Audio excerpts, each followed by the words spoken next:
Hi folks, my name is Conrad, also known as Seven Senses. Welcome back to Disco Elysium. This is our hardcore playthrough.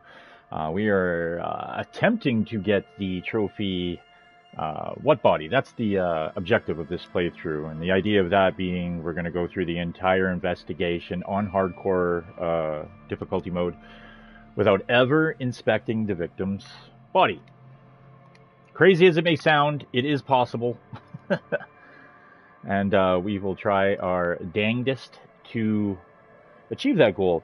On the last stream, we just woke up on day 2. So we are basically just at the beginning of that. Check our stats. 6141. Let's check our tasks.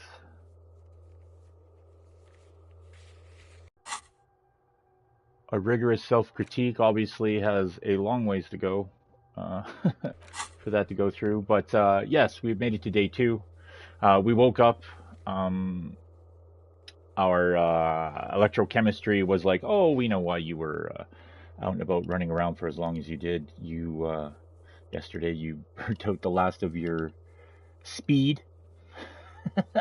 So we have a new objective to find speed and sniff it, although we're not exactly in a rush to do such a thing, but we will eventually. I'm sure there will come a time where that will end up happening. I'm just going to check the stream here. Just bear with me 1 second and we'll get going.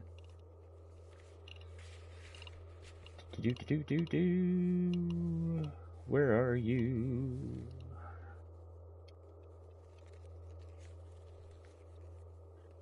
There.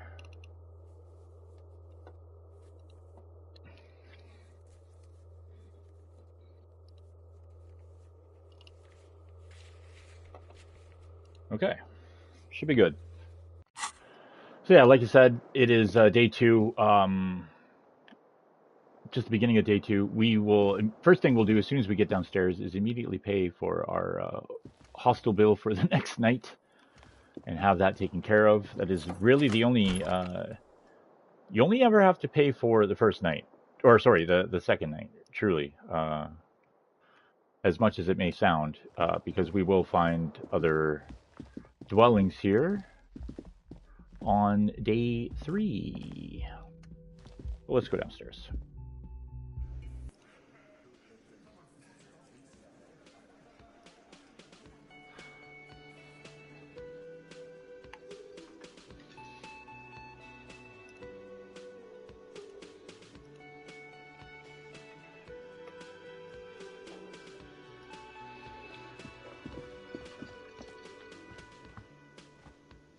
Good morning.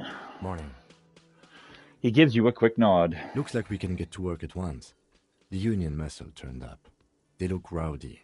We should talk to them.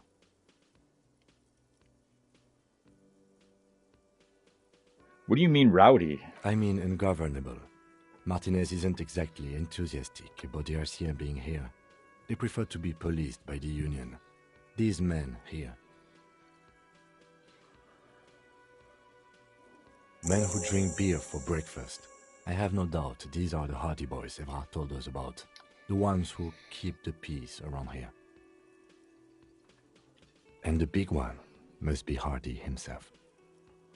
He squints his eyes, studying the men in the mess hall. Are these the men Guard told us about yesterday? I completely forgot. Sorry, I had a rough night's sleep. It's them by the looks of it. Loud and nasty, just like the manager said. He looks at his notes. One loose thread less to worry about, and one big problem to replace it. He crosses something out. There are so many of them. Maybe we should call in reinforcements. That would just escalate tensions. No captain would sign off on it.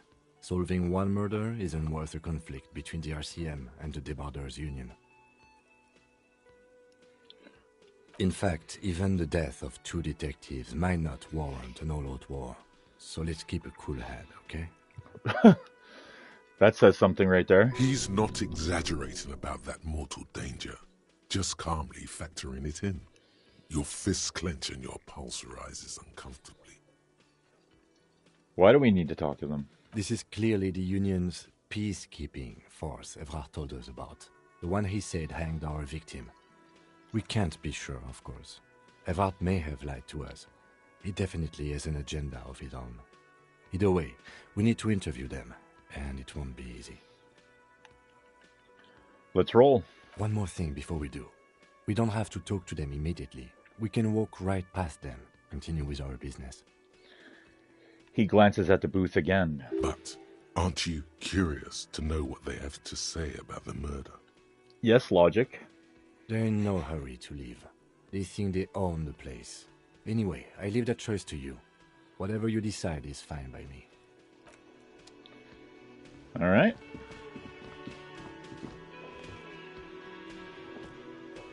Can I help you? How about my bill for tonight? Got the 20 real? Yeah, 20 real for the night. Good. You got the room for the night, but remember, you'll need another 20 real tomorrow. How could anyone forget, asshole?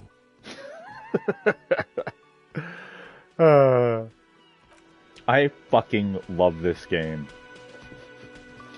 All that internal dialogue just spewing forth all this grand wisdom. Let's check in with Lena.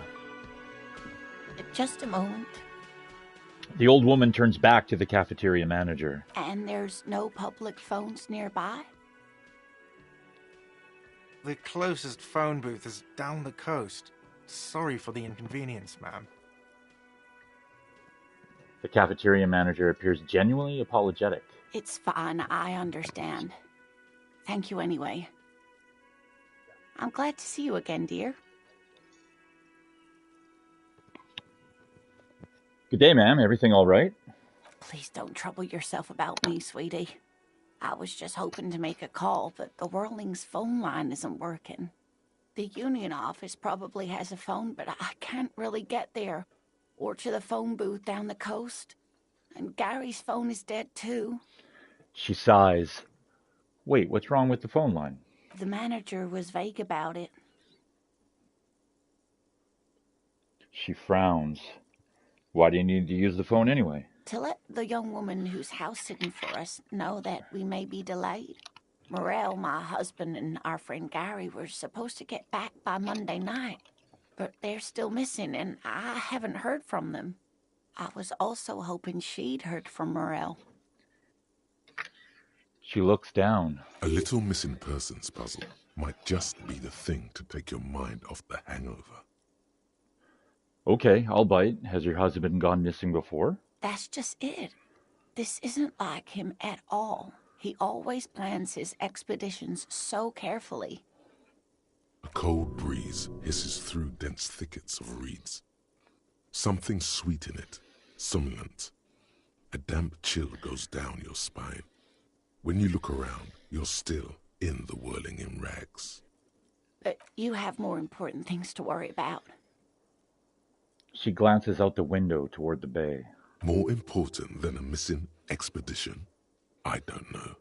Expeditions often lead to something interesting. What is this expedition your husband was on? Just some field work, sweetie. Morel is a highly trained scientist. He and his assistant Gary are studying an extremely rare species of insect. But they should have returned by now. They were just going down the coast across the water lock to set a few traps. He said they'd be back on Monday. She sighs. What could be keeping them? The water lock. That was broken. Could this be it? Wait, who is this Gary person? Do you trust him? Oh, sweetie, it's nothing like that. She smiles. Gary's as loyal as they come. I trust him with my husband's life any day. The water lock to the other side of the coast is broken. They're probably just stuck over there. Oh my. What happened to the water lock? You may not believe it, but it looks like some maniac crashed his motor carriage into it. Wouldn't you know, it's blocked by a big butter billboard. It fell right into the water. Probably just some technical problem. I really don't know. Oh, sweetie, if it weren't for you, I'd be looking forward to another sleepless night. Thank you from the bottom of my heart. Thank you both. She turns to the lieutenant. You're welcome, ma'am. I hate to ask, but if your investigation takes you to the other side of the coast, please do keep an eye out for my husband. Yes, some left-field scientific research is exactly what you need right now. Funk up that vanilla murder investigation. And if you see him, let him know Lena is waiting for him here at the Whirling. He gets so tangled up in his work that he may not know the water lock's been repaired, and it's cold out there. If I see him, I'll let him know you're here. When or if I get there. Oh, you're such a dear. Thank you, sweetie. So your husband is some kind of scientist? Oh, yes. A zoologist. A cryptozoologist, to be more precise. She says with a pinch of pride. What is cryptozoology? Oh, yeah. Let's get into it. It's a pseudoscience that attempts to legitimize research into mythological beasts and urban legends. The lieutenant sounds unimpressed. That's one opinion, yes. And people are entitled to their opinions. It's a very nice way of saying it, Lena. My apologies, ma'am. I did not mean to undermine your hobby. It's not a hobby, dear. It's a subfield of zoology, one specializing in animal species that are so exceedingly rare that many assume them to be extinct or even fictitious. Searching for such species called cryptids is difficult and often thankless, and frankly, many scientists are too lazy to do it. Universities these days are rarely interested in supporting real research. The quality of research at Revacholian universities has been on the decline, but you doubt there was ever a time when cryptozoology was embraced by the academic elite. Tell me more about Morel. Looks, character, your relationship. Oh dear, I'm not sure where to begin. What does your husband look like? Well, his expression is slightly grumpy, but his eyes are always bright and curious, like a small boy's. And his palms are quite coarse from all the field work, but he's quite gentle. You can't go around Revachol feeling grown men's hands. If you want to find her husband, you'll need more concrete information. Let's try again. Why don't you try describing him as you would one of your cryptids? Oh, well, he's a bit shorter than you, but with a larger frame, and he has longish white hair, usually a bit uncombed. You might say wild, even. The lieutenant pulls out his notebook and begins jotting down the woman's description. Good on you, Kim. One other thing, he'll likely have all kinds of field gear on him, even if he's not out in the reeds, just in case. How long have you been married? We'll be celebrating our 16th anniversary this autumn. Not the most numerically satisfying anniversary, but I like the less obvious milestones even more somehow. How did you two meet? Via dating agency, I'm ashamed to say. I was looking to get back into the scene after recovering from my accident, and he'd just divorced. We hit it off, and, well, here we are. She smiles wistfully. I think I have all the information I need. Let's move on. I hope I've been useful. Tell me more about this rare insect your husband is looking for. Oh, sweetie, it's fascinating. But I shouldn't bore you with entomological minutiae. She catches herself. The lieutenant gives you a sideways glance. No, I want to hear about the insect. You're right, I don't have time for insect facts right now. Let's talk about something else. No, I want to hear about the insect. Well, it's a phasmid, technically, but... Ah yes, Phasmatodia, a diverse group of insects whose bodies resemble twigs, leaves, that sort of thing. Ghost insects, colloquially. Colloquially. I fucking hate that word. Colloquially. Where other phasmids imitate sticks or leaves, this one's a living reed. It disguises itself among the reeds here on the Insulindian coast. Hence its name, the Insulindian phasmid. Perhaps you'll end up co-discovering the phasmid with us, officers. She looks you in the eye and nods thoughtfully. Well, if you're paying attention to the thumbnail in the videos. Well, we haven't met it. There's a touch of awe in the way she enunciated the creature's name. I knew it. We're gonna be chasing made-up insects with cryptozoologists. The lieutenant's eyes. Oh, they meant to... Oh, they...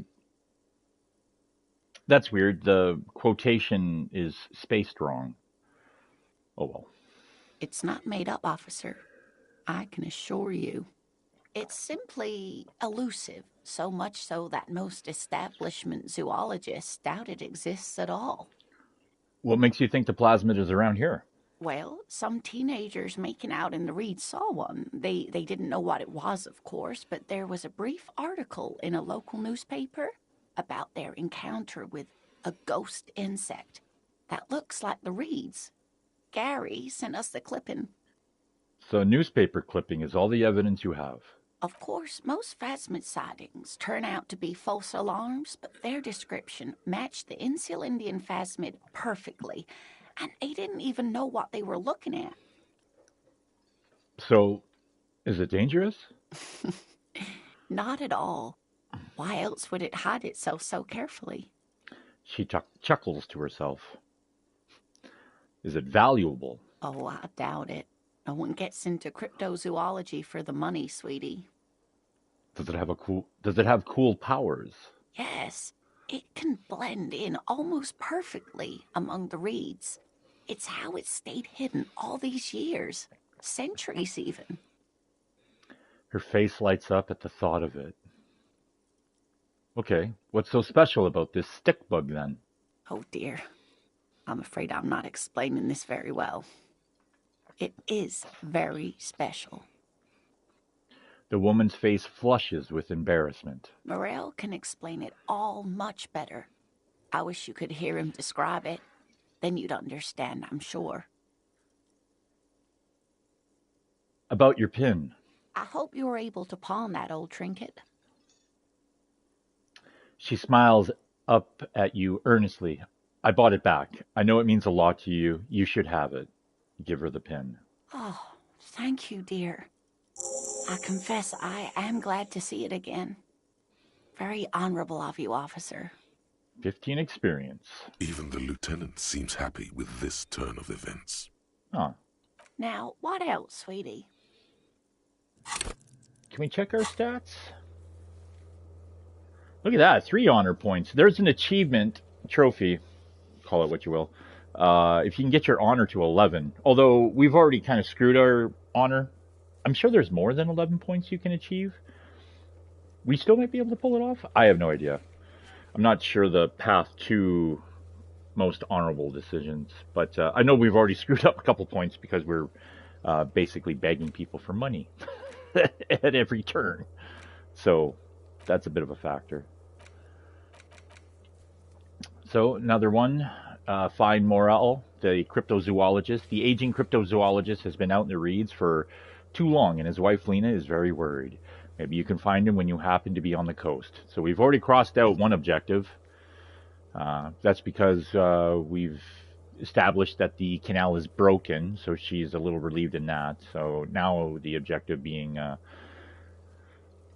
she's still worried he hasn't come back, so we'll let him know what's up with her when we do run into him. So, suggestions only at 1. Maybe you could convince her to tell you about some other cool cryptids. She's less worried about her husband, though, so we do get a +1 towards that. We won't worry about this right now. There is one of the cryptids that she will discuss with us, if we can get her to discuss it with us. That has a tie-in with our perception, which is always nice. We do have 5 levels with just 5 more points of experience for our 6th level just sitting around the corner. That's pretty cool. Yeah. I do want to get my perception up higher, but I also don't want to spend points just willy-nilly right now. I kind of just want to use them as I need them, kind of a thing. So we'll hold off on the suggestion here. But that's all for now, ma'am. We'll wrap it up with Lena. Wow, so someone's been a little boring. What? Yes, my standard liege. Someone's seen all sorts of wild ideas pop off and thought, I'll take the boring one. The regular, please. The brown. Look, I'm just trying to do my job. No need for extravagance. What is this? Picking on me for not being crazy enough? That's the least of my concerns. But I like brown. I like standards. Of course you do. Let's get right to it. My lord's coppo type is regular cop. I'll let everyone know. I'll send out a telefax. Wait. This will be my capo type now? Yes, the type of cop you are, sire. Think of it as a caste, a class even, a nation of regular law officials that you belong to. It comes, of course, with the usual benefits. Why not? Send out the telefax then. I'm not ashamed. So this one is... let's see here.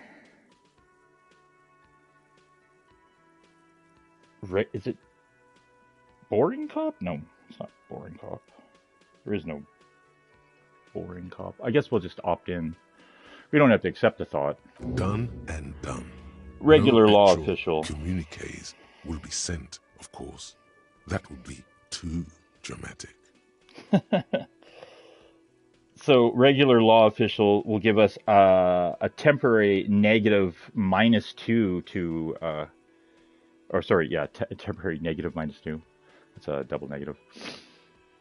It will give us a temporary -2 to Inland Empire. Will also, in the long run, drop our shivers to -1, our Inland Empire to -1, and all learning caps are raised to 3. So that's kind of interesting, where we temporarily lose 2 to Inland Empire, so that'll drop it to 2, or to 0. But then after the thought is completed, Inland Empire will permanently drop by 1, and it will also drop Shivers, which kind of sucks. Shivers is a nice one. It's basically the only way that we're kind of in tune with anything going on in the city, because of the way that this character is built. He doesn't really have much emotional stay in any other category of his psyche, really. But having learning caps raised to just to 3, it doesn't add 3, it just allows it to become 3. So then that would allow us to put at least 2 more points into volition, well, any of the motorics and psyche. So that's the only ones that it would affect. So it would basically give our character the ability to be a 6-3-4-3 as opposed to a 6-1-4-1. But again, dropping shivers. But, it's not a bad... It's not the best turnaround of events, but it's not the worst. And it's only an hour 20. Oh, I think I forgot to read the rigorous self-critique. You're one sorry piece of shit. A cop, penitent, flagellant cop. No, maybe I did read this. Yeah, I did read this. Okay, regular cop. Okay, so it looks like you've got a bit of the normal in you. A touch of the regular. 4 grams of Johnny Normal Cop. Who would have thunk it? You, the extremist of all the cops. You said some pretty boring things back there, and now you have two choices. You can either leave it behind and forget about it, or you can try to utilize your normalcy, internalize it. Get a touch of vanilla back in the herring flavored egg and licorice ice cream of your mind. Herring flavored egg and licorice ice cream? Ugh. That's nasty. Well, yeah, I'm kind of tossed.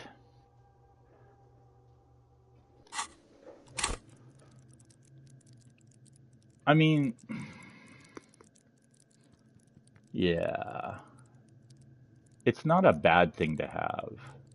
Although, technically speaking, because we put perception as our skill, whatever the heck, a signature skill, everything in Motorix is already at level 2, so that would only technically put it up by 1. Yeah, maybe I won't do it. I won't be a regular cop. I'll hold off on that one. I haven't convinced myself yet.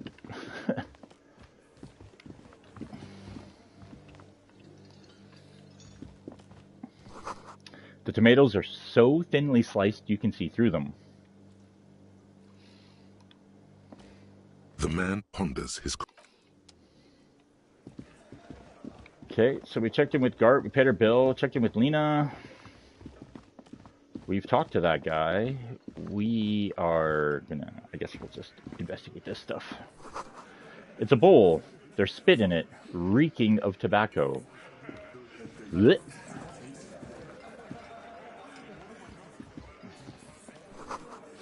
Photos of men in overalls, toting guns and Union placards.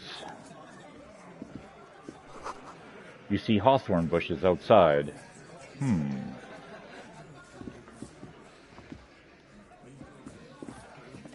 Behind the dockworkers, a ceiling-height window. The hawthorn branches scrape the glass like bony fingers. You see 2, maybe 3 bushes grown into a single thicket over a period of circa 50 years. It takes time for a hedge like that to form. Squint. There's a little slide panel up there to let some air in. No need to open it in spring. It's still too cold outside.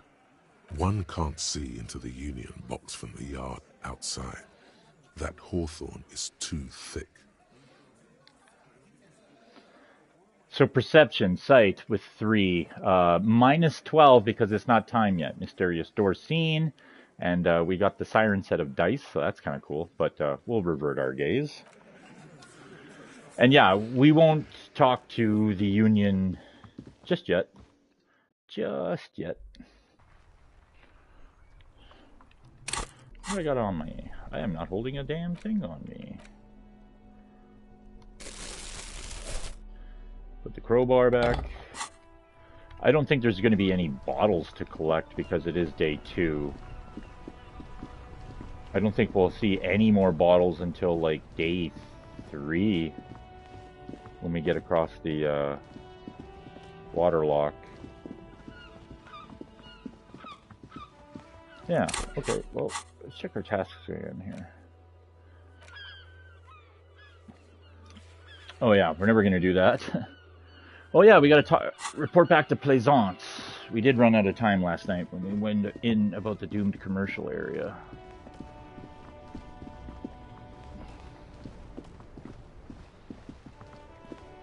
Oop. Come on.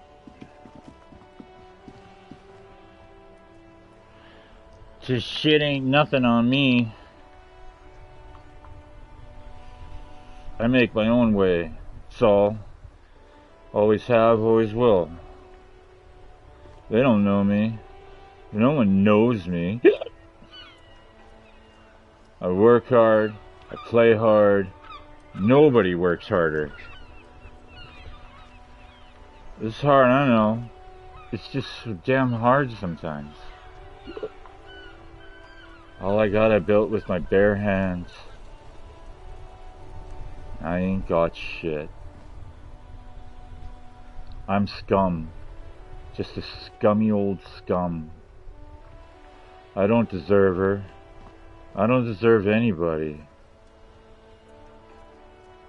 shit ain't got nothing to me. Poor guy.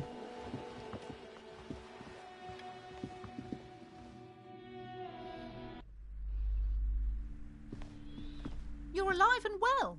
Don't keep me waiting now. What's in there? In that dark sarcophagus? She's looking for the right expression. The dark sarcophagus. Pause dramatically. Yes, yes. How was it? Tell her how ghastly it was. You know it's what she wants to hear. I love how drama does the snake, when it's acting or lying, however you want to call it. It was a charnel house of failed business enterprises, leeching life energy from the bookstore. I knew it. Oh, such horrors that have been thrust upon us. A tremor runs through her. She shakes her head. But what else did you find? Did anything survive? No, of course not. Have you located the entity? I talked to the entity you told me about. Her name is Nia, and she's a novelty dice maker. A novelty dice maker? Well, spit it out. Why does she need the dice? For some kind of sorcery? Sometimes they use the ankle bones of sheep. She's not a sorceress or some malicious entity. She's a businesswoman like you. No, ma'am. I felt her aura. She is not the one to blame for this curse. She may be involved, but I don't have a way to question the malignant entity further. I don't understand. If it's not her, then where is the source of the doom? How did she explain the curse? She looks perplexed. Before you say anything, ask yourself, is the woman really able to withstand the truth? The narrative she's built herself, it does need tearing down. She said there is no curse because there are too many inconsistencies. She says it's just capitalism. Bankruptcy is the quirk of our economic system. We can lie. The source is in the taxidermist shop. He became involved in arts darker than taxidermy and brought the void spirits down upon this place. That's interesting. There is another entity, more malignant, pulling the strings in Martinez. Perhaps in my travels I will cross paths with it. A third order presence, yes. She lets go of the pendant. I've heard of these triactors. In certain occult literature, that's too dark to dwell on for too long, and definitely not in public. She gestures for you to be silent. I understand everything, sir. Thank you for your descending into the maelstrom. I will keep fort up here, strengthen the wards, do my best. And if you happen upon the third entity in your travels, may the Lord be with you. She performs an X-shaped cross on her chest. Well, this has been absolutely educational. If we happen on the third presence in our travels, we will certainly come back to tell you. Should we get out of here before the vortex collapses? Kim. Okay, but please, only a few questions. You wouldn't want to disturb the spirits. What about the wards on the back door? Are these Seminese as well? Yes, the Simonese are very crafty, and their wards are extremely powerful. Lesser wards simply won't do here. Never mind, I had other The questions. woman before you scans the store, her shoulders rigid and tense. Every now and then, she nudges her glasses. Farewell for now, book peddler. Well, wow, not only did we level up, we're damn near going to level up again. That's good. You know what, since we got so many levels, I'm just going to throw perception at 4. Okay, let's check. Tasks. Done another. Look at all the shit we're doing. We're doing everything but the murder investigation. Smoker on the balcony. Oh yeah, we never did get inside the building. Maybe the elderly lady will be a little bit more accepting? I have no idea.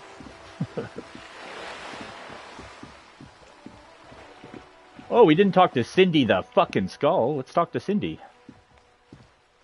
The streets will flow red once more, a great torrent rushing down Rue de Esperance. You wait and see. The girl stares at the sailboat by the pier. The streets will not flow red with anything. Who are you? I'm Cindy the fucking Skull. What else do you want to know? Date of birth, blood type, the last time I was tested for Hep C. We just want to know your name, little lady. No need to get defensive. Don't use that tone with me. I am the law. I can trigger a thought if I keep telling people I'm the law, because I'm Johnny Lawbringer or some shit like that. Let's start with your blood type and go from there. Yeah. Hep, yeah.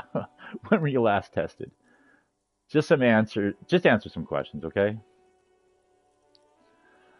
All right, let's say number 2. Sod off, pig man. Art is above the law. Oh. Despite the sass, she puts the brush aside. A brush? An artist? The red splatter is urban expressionism. Oh, conceptualization is getting involved. Look out.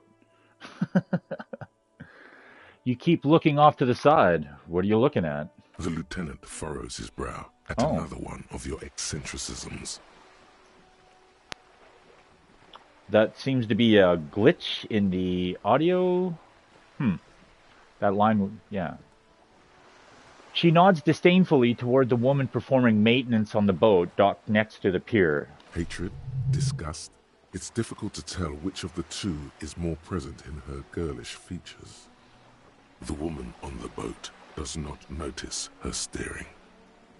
That is on her. Someone's got to keep an eye on her. She hisses. Ozon is an archipelago 2 days' travel away from Rivershot.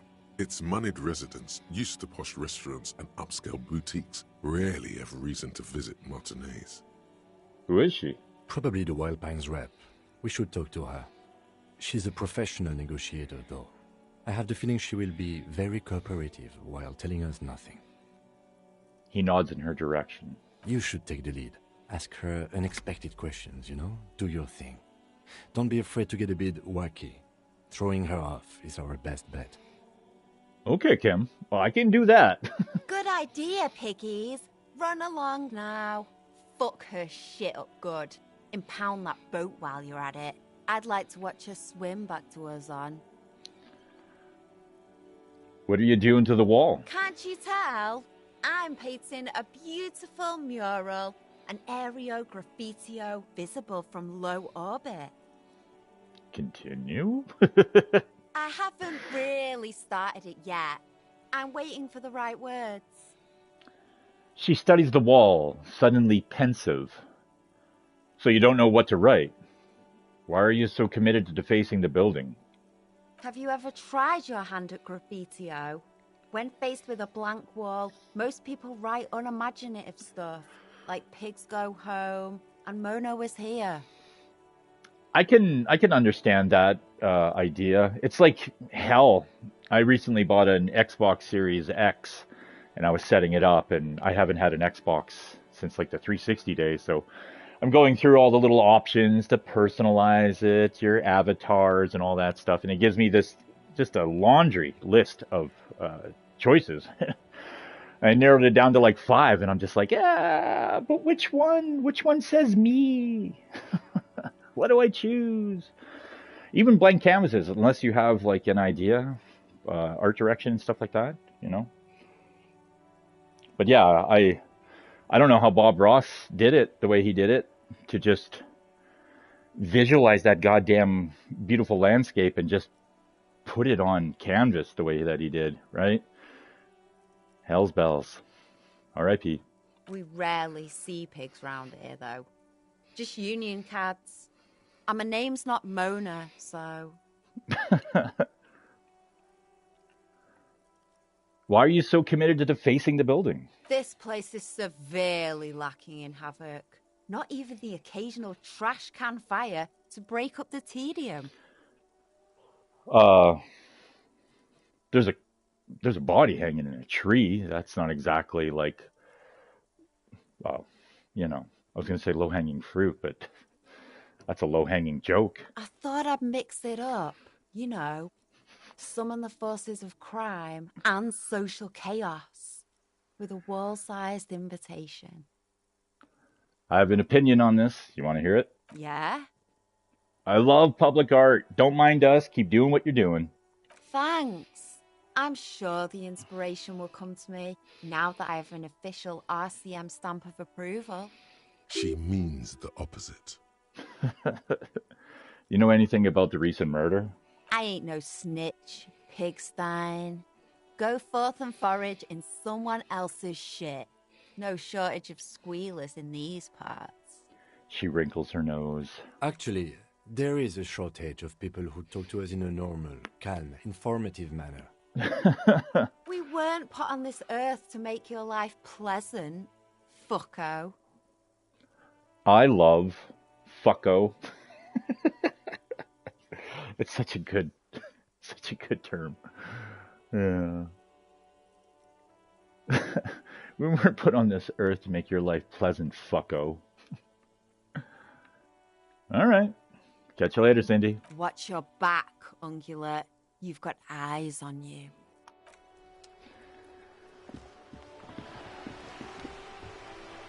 She seems pleasant. Nice girl. A sturdy metal door guards the southwest entrance to the apartment building. It's locked. This could be a way into the apartment building the smoking man vanished into. Oh, it's our authority we gotta work on. Okay, well, do we have anything that can help our authority at the current time? I don't think so, besides, drugs.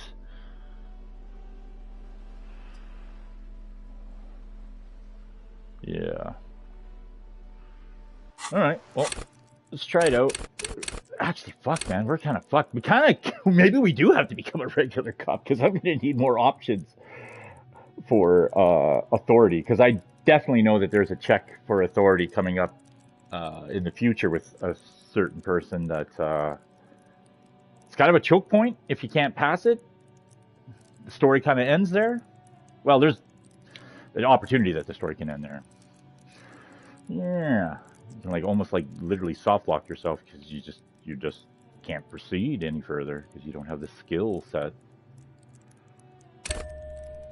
Maybe the game will take pity on us. I don't know. But now, if we pay attention here, the map. So the southwest entrance, yeah. So we know we have it. This is now highlighted once again, so we now have another attempt at that. All right. Let's see how this goes. We should put down a save. I don't want to, obviously, save scum. So we'll just roll with this. A sturdy metal door guards the southwest. This could be a way into the apartment building the smoking man vanished into. That's not bad. You're well versed in the kind of threatening legalese that implies criminal liability, but in fact has no meaning whatsoever. Am I? Obviously, look at that vague yet threatening stuff spewing forth from your mouth. Ma'am, your non-compliance is hindering a police matter. I may be forced to refer you for potential prosecution. I know my rights, and don't you mom me, boy. The voice snaps back. But the sweeping on the other side has stopped. Miss, would it help if we offer to show you our badges? Hey, take it easy with that badge talk, Kim. Ah, it's like a carrot to the stick, sort of. Hold your horses. You hear the click of a night latch before the lady on the other side gets caught in a coughing spasm. I don't care about your stinking badge. Just come in. That has to be a nod to Sierra Madre right there. Don't care about your stinking badge. We don't need those stinking badges. Good stuff. Hey, so we got in. Look at that.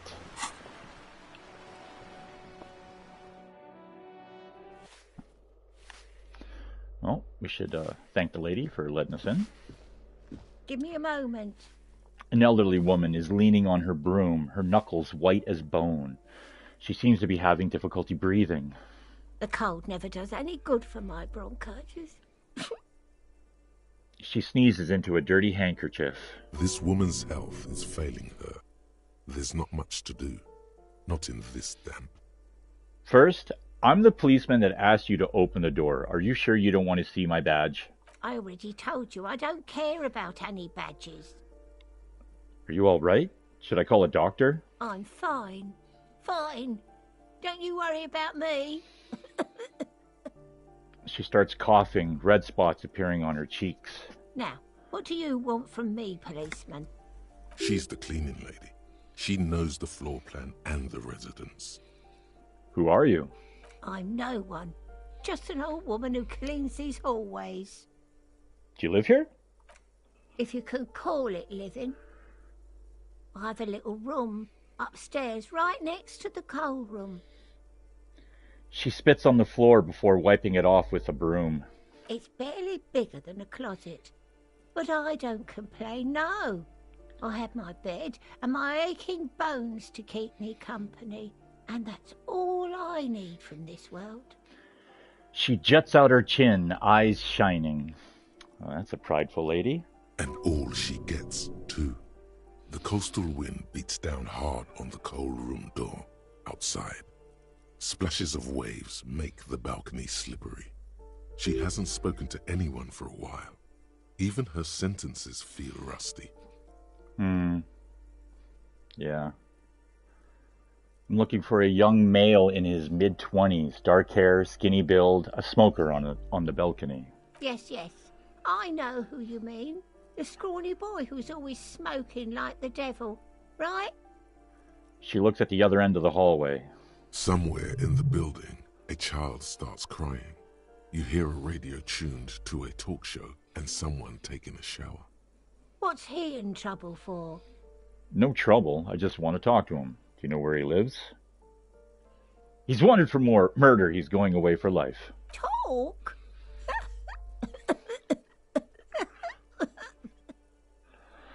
The cleaning lady starts laughing, but it turns into a violent coughing spasm. She squeezes her broom, trying to catch her breath. What was so funny about that? He lives upstairs in room 28. Go to the balcony. It's one of those doors there.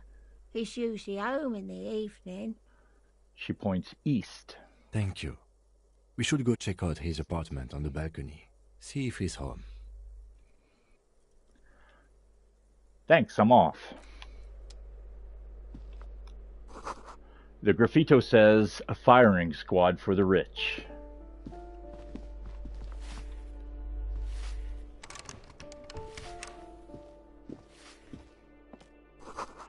A note reads, foreclosed by Martinez Realty Associates. A shift in temperature. The air chills around you. Dust settles on the stony floor. Rub your sides for warmth. A former architect stands before a slice of window, a room plan in her hand. A cold wave has made the air in the building stand still and frozen, with temperatures falling down to minus 20 degrees Celsius. Her face is red from the cold. She's breathing on her fingers, clasping the plan. Traces of sadness are visible in her expression. I wonder if that's supposed to be like 2 degrees Celsius, because 20 degrees Celsius is not bad weather. It's not that cold, but it's, I guess, maybe coastal 20 degrees Celsius. I can't comment on coastal 20 degrees. I'm kind of landlocked where I live. But 20 degrees is nice. Relatively speaking, I'm Canadian, so fuck man, 2 degrees is nice. Faint pencil lines on paper depict the same place, but a missing eastern wall connects the room with the neighboring apartment. Ideas for arranging the furniture have been jotted down. Look around yourself. It's clean and empty, with new tapestry embellishing the walls. A standard HB graphite pencil has fallen off a 3-legged stool in the middle of the room. She had an eye for beauty. Shiver. Finished thought.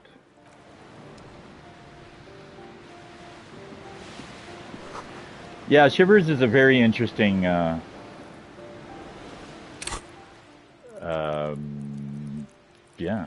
skill, whatever you want to call it. I guess it's a skill.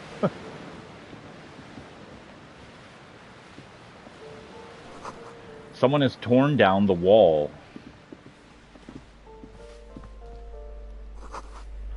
An old grocery list on the table and checks. Aha! 17 cents and a Nosafed. That's some cold change. Oh. Here we go. What happened here? You can't foreclose on an apartment with a hole in a wall. Yeah, so this is an interesting thing. So anytime a thought comes up, and depending on what persona is speaking, if you try to pursue that conversation with that persona in a form of the conversation in which they do not adhere to, for instance, logic, we have either you can't foreclose on an apartment with a hole in it, or this looks sad. So if we say this looks sad to logic, it's like, what does that have to do with fucking anything? Right? That's no. Yeah. Or you can just discard the thought and just pay it no mind. Well, we'll say the first one. It will still be accessible through the apartment next to it. That one didn't have a door. Sadly, nothing of great value remains here. Except the stuff in the fridge. Indeed. Look at that. Look at the experience we're getting just nickeling and diming ourselves. It says that in the hardcore playthrough that you experience is given a little differently because it's just the lack of resources given to you, especially money. But I can't believe we're $40 into day 2 with our hostel bill already paid for, so that's quite frankly awesome. Yeah. The door number 9 is locked. Nope. Another postcard. Boogie Street number 46, was it? Boogie Street 46. This crumpled up postcard depicts an open-air market in Boogie Street 5 years ago. Vendor smiles as dead roosters line his stalls, hung by their feet from canopy. Red blood flows on the muddy street, blurry shadows as people pass. Yeah, you can kind of make out the photo, hey? A little bit. It's pretty cool. I mean, that's as close as you can get to the damn thing without, I guess, zooming in yourself, but it's pretty cool. Holy shit! There's fucking $6 just sitting there. I wonder to the fact that because we spent so much time on day 1 in the pawn shop talking with Roy that we lost when we got out of there. It was like noonish, so like all the other bottles that we didn't get to weren't there. But I've never seen that much money sitting there before. Holy hell. You hear someone walking around inside, rearranging the furniture. The number on the panel says 10. Knock. The walking stops abruptly, but no one comes to the door. Knock again. A poor communard, from the looks of it. The room is barely bigger than a closet. Again. Audio's screwing up here. It's a shame, too, that, the game's been out for so long, and yet this is a simple little glitch, but it sucks. This time, the steps come closer. Who is this? Demands a female voice, wary and tense. This is the police. Open up. Do I have to open the door? You hear the clacking of heels again as the other side walks right up to the door. Her tone is now getting a defensive edge. Do you have a warrant? I'm not obligated to open the door if you don't have a warrant. Let's go. We don't have a reason to get inside that apartment. It's generally easier to do things if you have literally any reason. That's logic for you. Found a quarter in someone's boots. Nice. Someone has drawn a 5-pointed star on the wall. This door has been closed with a padlock. A chalk-drawn number on the board says number 11.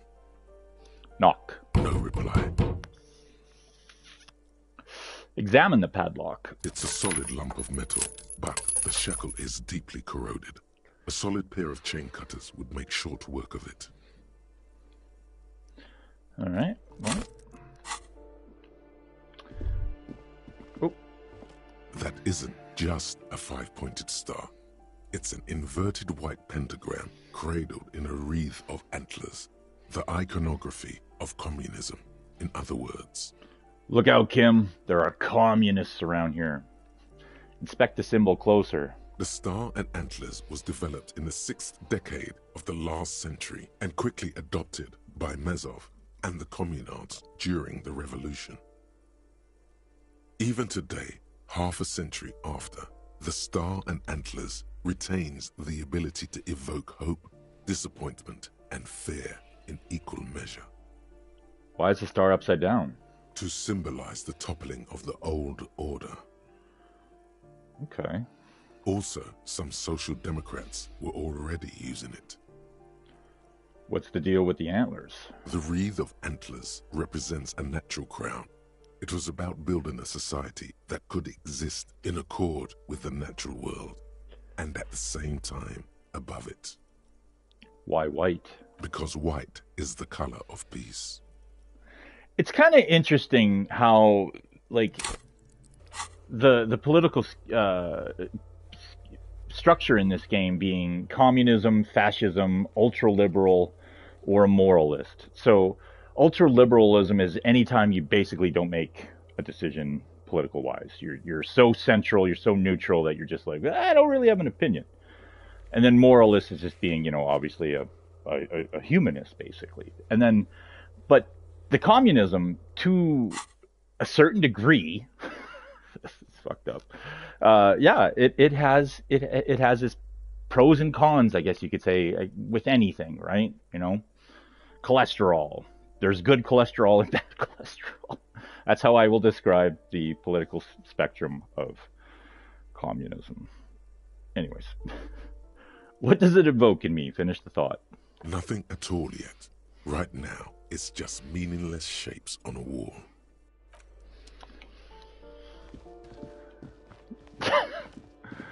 This game's great. This box is filled with cleaning chemicals, smells of laundry detergent. Ah, flip up glasses, the auditor. So, these guys give us +1 to logic, balancing the books, -1 to authority. Filthy boho, probably a narcomaniac. These flip-up sunglasses were fashionable in the old, but have since lost their popularity. Their thin gold alloy wireframes are a reminder of drug-addled bohemian artists. These days, the glasses are only favored by organized crime accountants who desire to look cool. Yeah. Eviction notices and missing pets are plastered on top of each other.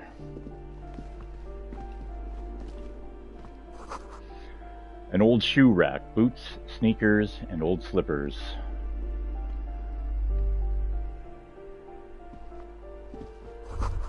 Apartment number 12, a loud rumbling snore comes from within. The snoring is scary somehow. You should leave. Is that Half-Light?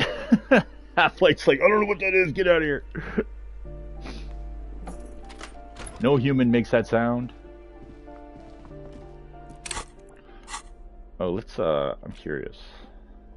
Obviously this isn't gonna really do anything, but...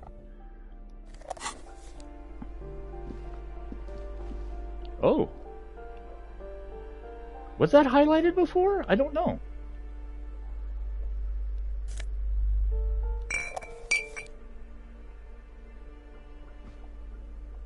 Huh. Moss crawls on the bathroom tiles.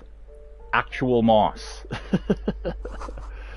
These shower curtains are covered with some sort of slime. 35 cents. Yeah, that's curious as all hell. These shoes come in 3 different sizes.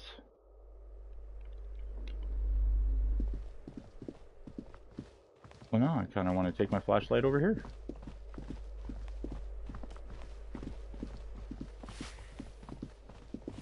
Oh yeah, we can go up to. Let's go up to Cindy's balcony.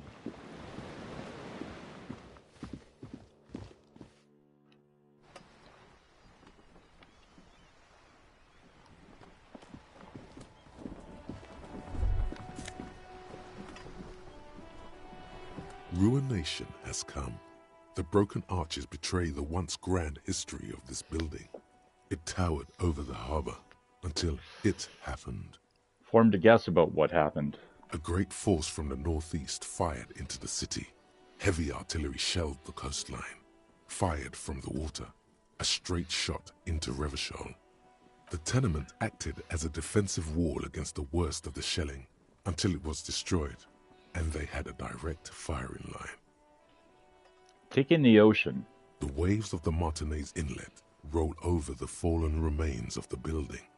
The dark waters obscure the better part of the remains. This is where the damage came from. From somewhere in the inlet. The cannons. What didn't fall into the ocean was used as scrap. What wasn't used as scrap was thrown into the ocean.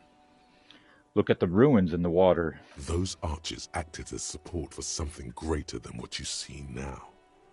Only 3 stories stand where 9 to 12 once did. Restoration has failed. What the shelling took out was never rebuilt.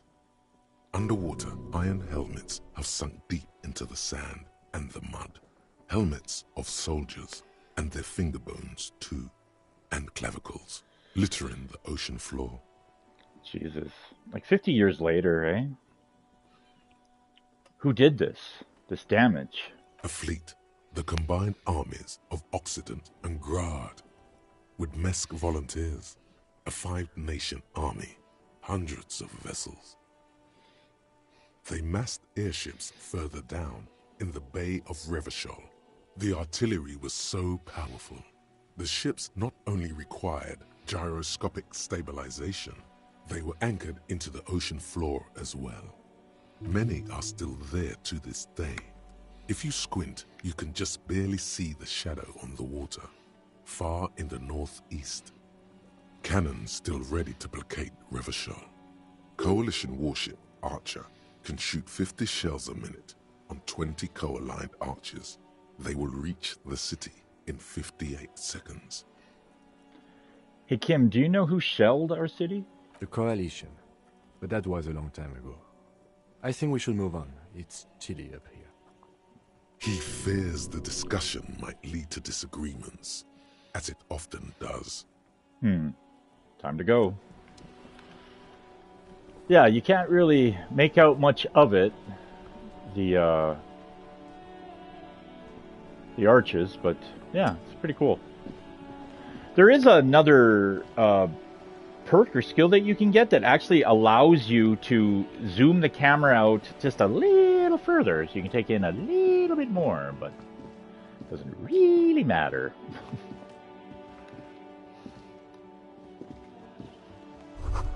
The door is locked. You can't get in.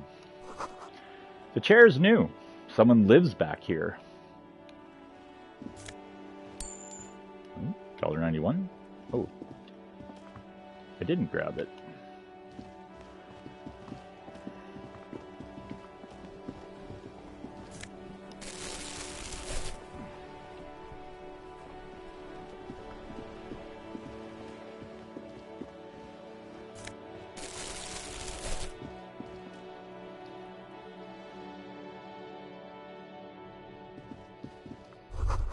Someone's been sleeping here recently. Cindy? Oh, I never noticed that before. Look at her pillow. It's got like a cat on it. I've never noticed that before. 100 tiny feet scurrying beneath the grate, the rats of the city. That's cool. I like that kitty pillow. I like that style. Enough coal to last for several winters. Smells of chemicals.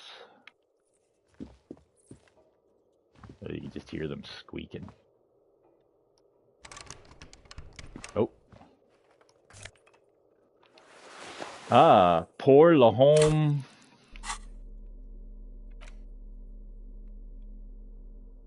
pour le home laborer jeans. Although these jeans look worn, the wearer must have had an ass given to them by the mighty Lord himself. That beautiful peach-shaped man-ass has imprinted itself so deep in the fabric, you can't but wonder if wearing them would start molding your own vague rear side into a more shapely form as well. So this gives us a +1 to electrochemistry, because we got a god ass, but our reaction speed is a little slow, because we're hindsighted. I don't know how I feel about that.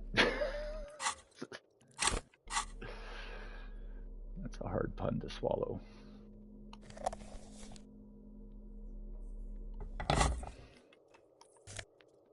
There we go. Look at this. 50 fucking bucks, man. That's crazy.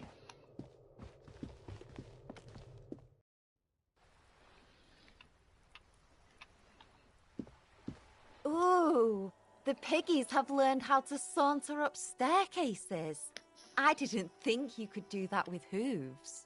But here you are. We cops, yeah, that's right. We've evolved. You're in trouble now, little lady. We cops don't like closed doors or unreachable perches or people having high ground on us.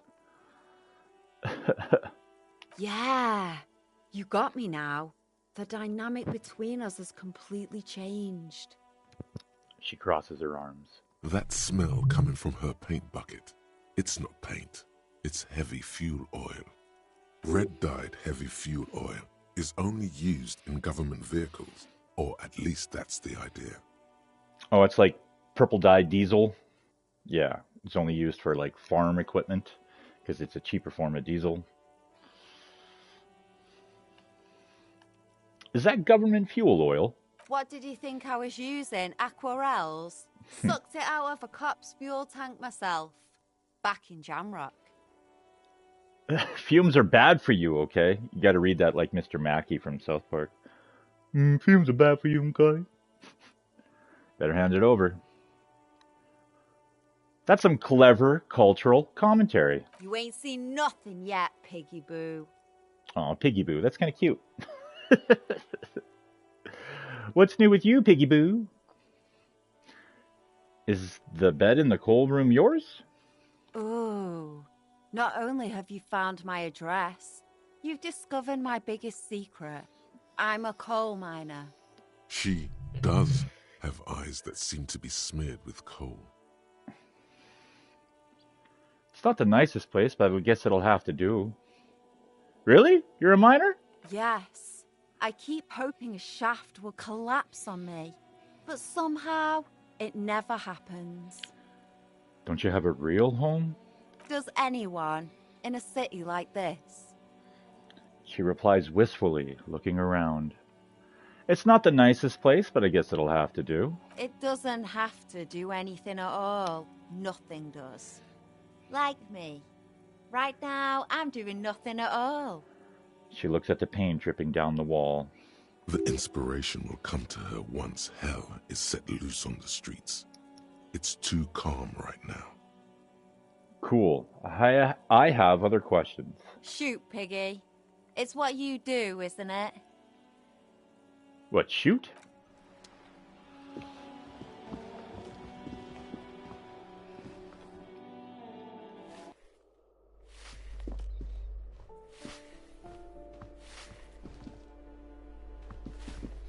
We'll go upstairs. We'll take a look at everything else that's going on up there, and then we'll talk to the elderly lady again, because she has information on the apartment. The breaker box is full of cigarette butts and electric wires. Ugh, people are gross with their cigarette butts. I mean, live your life. You want to smoke, smoke. But I mean, like, for the love of God, dispose of them properly. The curtain shift. Just a little. Someone is watching from within.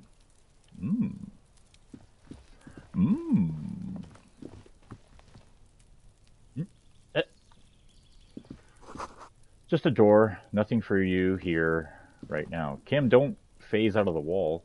Or through the wall. 63 cents. Wow. Someone's growing rosemary, thyme, and a cactus.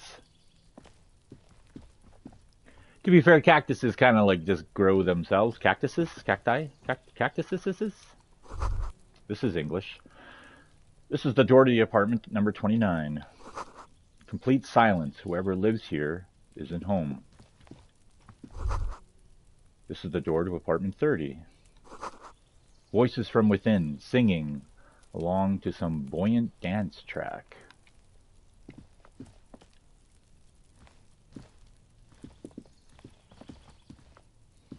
This door is made of metal and appears to be reinforced. Someone here really values their security. Number 28. This is where the cleaning lady said the smoker on the balcony lives. If you lived in a neighborhood like this, yeah, you'd probably want a reinforced door. Let's see if anyone's home. Knock on the door. No one answers. Looks like the young man we are looking for isn't home. I think our best chance to catch him is in the evening. He looks around, taking in the cold spring air. We should return tonight after we have finished with our day's work. How about 9 p.m.? Sound good? What are you talking about? Sounds good. Tonight at 21. I don't think I can make it. What the fuck? Yeah, I don't think I'm going to make it, Kim. 9 o'clock, that's like bedtime, right? Yeah. You want to talk to him? You go ahead. Tonight at 9 p.m., right here. Apartment number 28. Good. Let's go. He writes it down in his little notebook. All right. New task. Smoke around. Well, not new task. Updated task, I guess. Visit apartment number 28 sometime after 2100 to see if anyone is home. All right, good cop, bad cop's up to 5 now. Honors at 3. It's kind of cool. All right. Oh, yes. We will talk to the lady.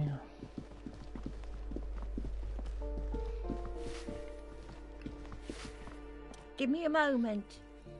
I have a few questions about those apartments. Ask away, policeman. Do you know who lived in the foreclosed apartment? The hell am I supposed to know? Another nut job, I assume. The cleaning lady shrugs, her mouth puckered like a dried fig. She really doesn't like those nut jobs.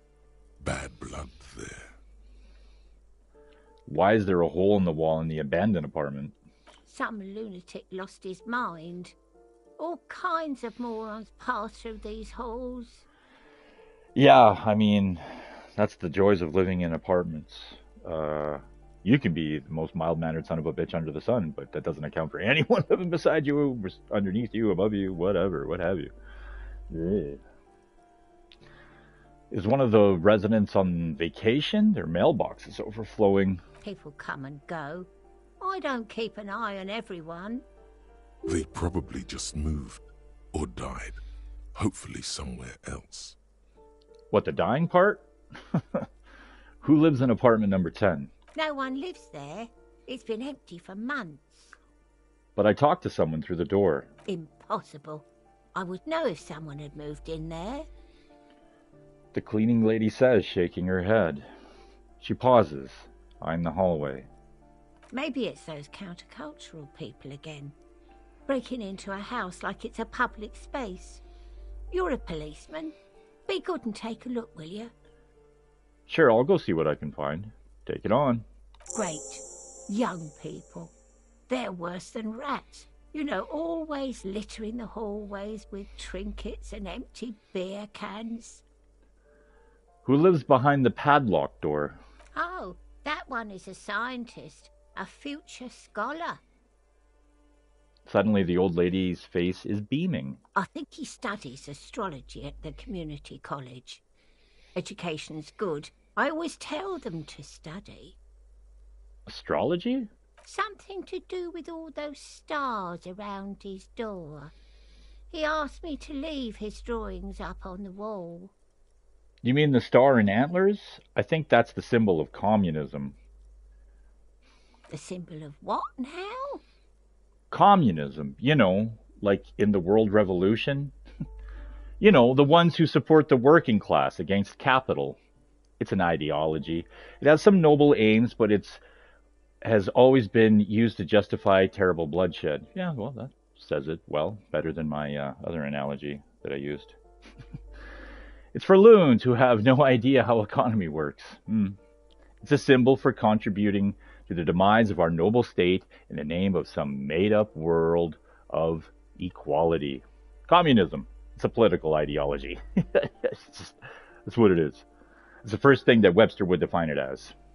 Webster would define it as a political ideology. Like in the World Revolution? Never heard of it.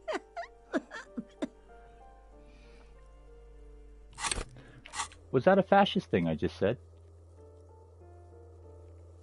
Nope. Haven't said a fascist thing yet. Wait, what was that? Communism, I guess?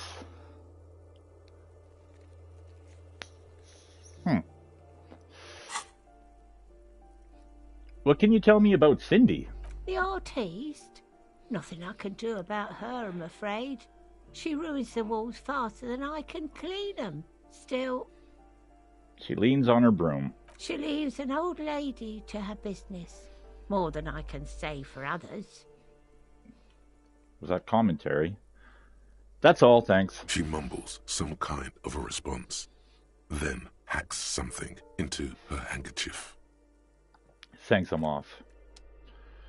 Alright. You hear someone walking around inside, rearranging the furniture. The number on the panel says 10. A poor communard from the looks of it. The room is barely bigger than a closet. Do you have a warrant? Let's go. It's generally easier to do things if you have literally any reason. I was hoping at least just knocking again would instigate the conversation, but apparently no, it was just reliving that first conversation. Anyways, this apartment is supposed to be empty. Did you break in here? Excuse me? Of course not. Scare them. Suspected of some big crime. You have plenty of reason to enter.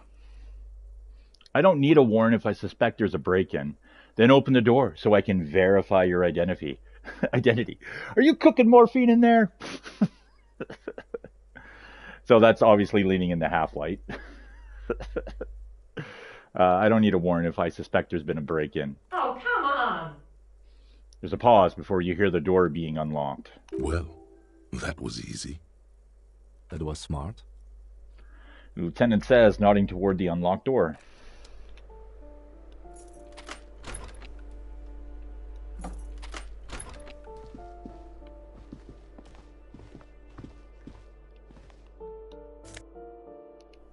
Ah, the black monk straps. Oops. So this, yeah. +1 to indirect modes of taxation. Affluent moneymaker man. So we don't even have this. This is a thought. Indirect modes of taxation. We don't even have it, so it bears no. We have no bearing for it, or it has no bearing to us. For us, with us. It's no bueno. These per and Ingersoll shoes have no lacing, but a strap and a buckle. Due to their elegant and affluent design, they have been described as the most advanced, why did I say it like that? Dress shoe. So advanced, in fact, that walking through the slush and mud does not leave a single trace on them. How about that? Well, to be fair, it doesn't give us a perk per se, but that being said, it will, our savoir-faire would even out at least. And then our composure just remains at the 1. Oh. The luxury of fine things. Just look at those black monk straps. After spending an entire day hustling, who's to say that you didn't deserve a pair of ridiculously expensive shoes on your tired feet? You're right. Beautiful things do make people happy. Beautiful things give you a rush. It's power. Crafting your style, draping your flesh in silk and leather, deciding how to present yourself to the world. Remember, when they come to take it away from you, you worked for those shoes. Whether you like it or not, Wearing these shoes has made you more liberal. Ultra-liberal. They're either a gateway drug or a booster pack to get you deeper into free market ideology. Wow, you work hard.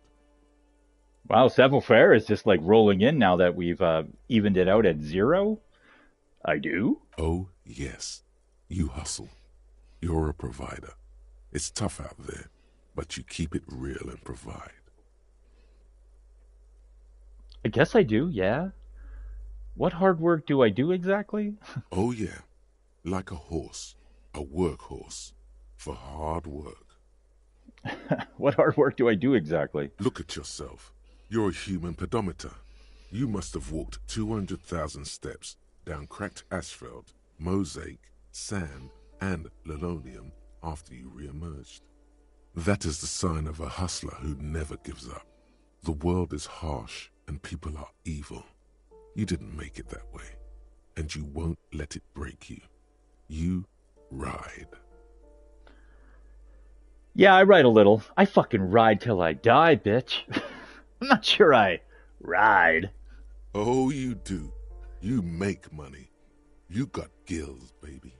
Meaning those black papers with the faces of the innocents on them. You bring in the Franco-Negros and the Solas. Yes, it's all about the Benjamins. It ain't easy, but you do it. Day in and day out. You didn't make the rules, but you won't lose. You're a cop, and a sprinter, and a money printer. Can't say I didn't make that ceiling guy give up some of his money either. Can't say that. You shook him. You're a killer. A shark. Sure, and I got that giant novelty check from Everard. Wasn't easy getting that giant novelty check from Everard. Took some ingenuity to get into the harbor, but you got in, and you took that bribe as hard as any cop's taken it. Yeah, and Everard gave me that $5. He did. Yes, he did. And you took it. Took it and put it in your pocket. Ka-ching, baby doll. Officer Hustle riding shotgun. You could say I took some money from that Manana guy, too. You didn't log that in as a donation either. You don't log any of that shit in. You're a straight rider. Oh, and then there's the pawning stuff off to that suspicious Roy guy. Yeah, you're in the sales business. Shake 'em for shit and then pawn it off. Law officer style. Guess I've made some gills, sure. Sure. And has it been easy? Is life easy? Have you not gone into cardiac arrest? Are you not about to have an anxiety attack or shoot yourself in the mouth? But you still hustle 24/7, ride or die. Now, ask yourself, are you rich? No, I'm actually not. That's right. You work harder than anyone. You almost rode yourself to the grave, and you're still practically a hobo. Why is that? Because it's Gart. It's because of that Gart guy riding my ass. The system is broken. There's a market for corrupt cops out there, but the immigrant cops have price dumped it? Jesus Christ. Fucking taxes, man. I don't know. Why am I so poor? No, it's taxes, man. That's right. 100%. Fucking G-Man's got his jam-covered sticky fingers in your pocket, stealing from you every time you buy, sell, walk, talk, fart, so much as sneeze. Aren't taxes almost non-existent in the Gotham estate that is Revachol? Really? Every time I sneeze? I'm not even... I thought there were no taxes. You and I both, but they got those indirect modes of taxation. Sales tax, excise duty, extraction tax.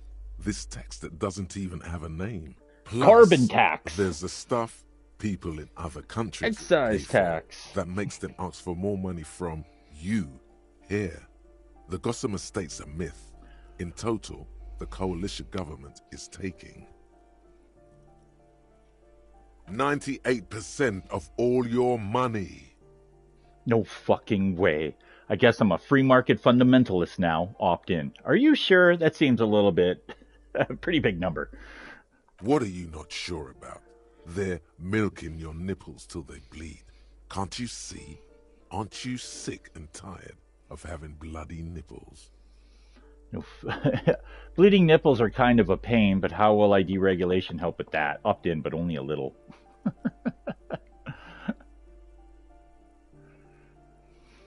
It's all about the tax issue, hustler.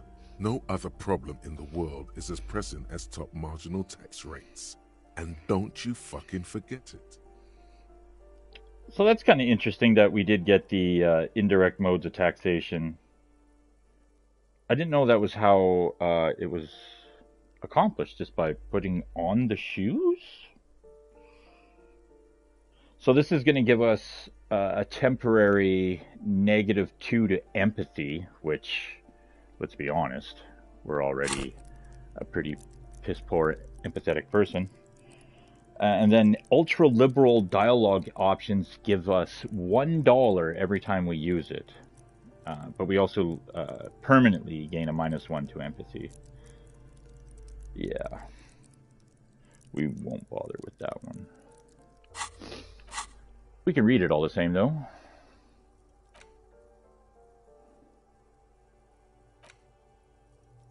First, if you have a side bitch ideology cooking somewhere, don't sweat it. Fighting indirect taxation for the Gossamer state is compatible with all creeds. It's cool like that.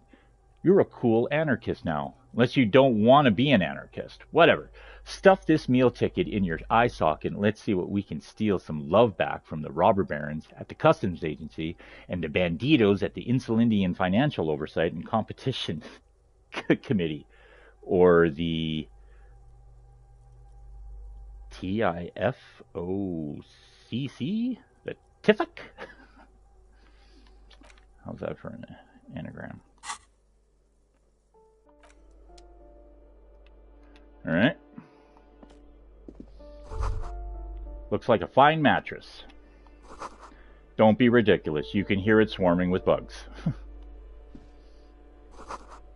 A blister pack of medicine peeks out of the box. You should take it. Oh. Holy shit, we got another thing of hypogammon. Well, God bless, because we only have 2 points in that, so being with the 9+ now is a godsend, really. Satisfied?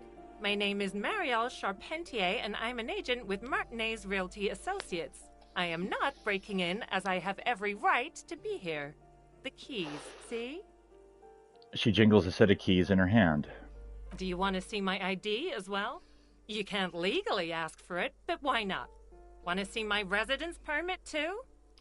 She fumbles through her purse, fishing out a light, paper-clad passport. Inspect the passport. It feels flimsy in hand, with the words Revachol Zone of Control written under a nondescript municipal logo.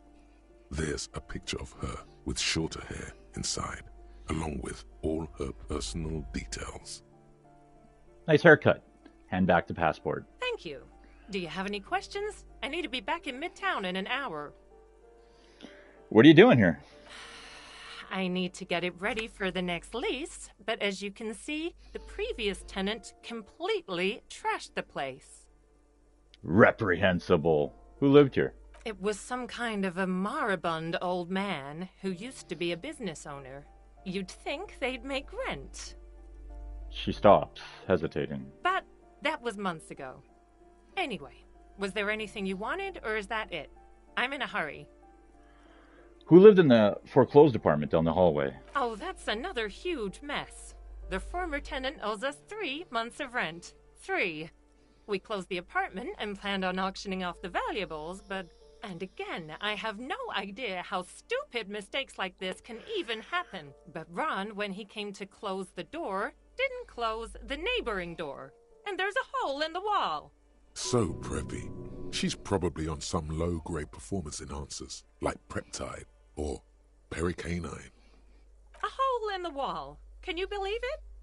And then the tenant ran off with his stuff. He's gone. The money's gone. Just like that.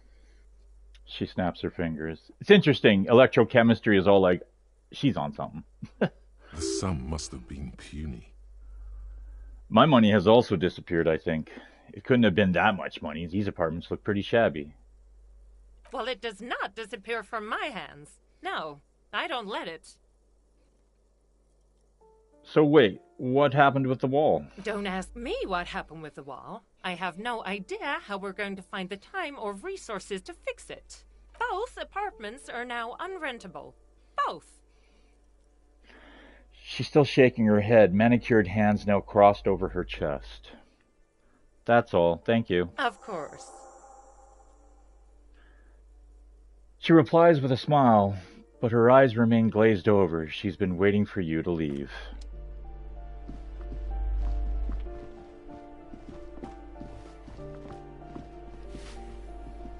Give me a moment. I didn't find any countercultural people in apartment number 10. It was just a real estate agent setting up the room for new tenants. I see. I hope some good people are finally going to move in. This place needs them. Yes, some highly technological wizards are going to save this place. It'll be a visionary innovation utopia. No one is coming. There will be nothing but squalor unless we start killing real estate agents. Jesus Christ. Lax women and sexual deviants. That's who will come. Spit. I'm sure everything will be fine. This apartment building needs slow change. Imperceptibly slow. Yeah. Generationally. You grandfather it in. And then 2 generations later, they're like, oh, that's just how things have always been. Which, 2 generations later, could be the case.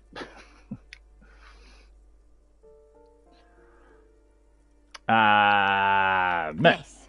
Well, I hope they're good people. She doesn't know what to say. She just coughs and repeats. Your statements are too vague to comment on.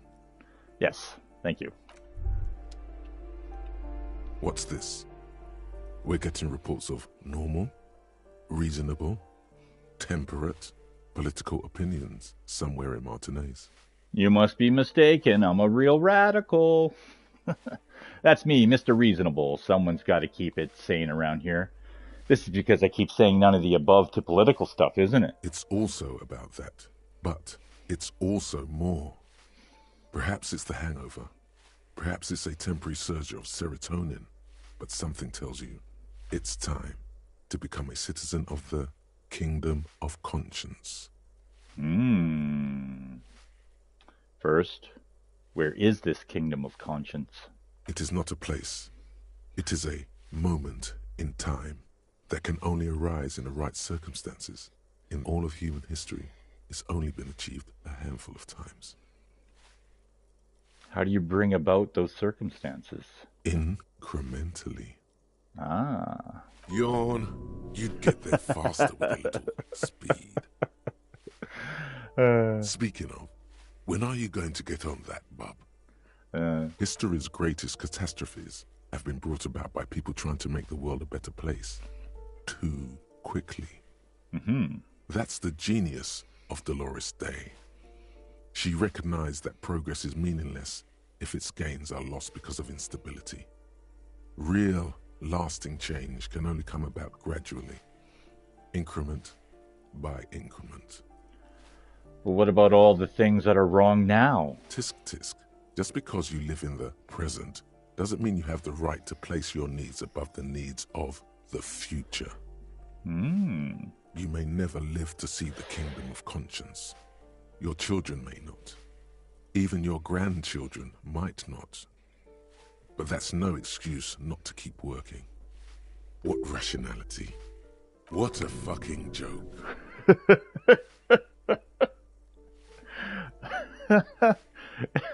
I love it.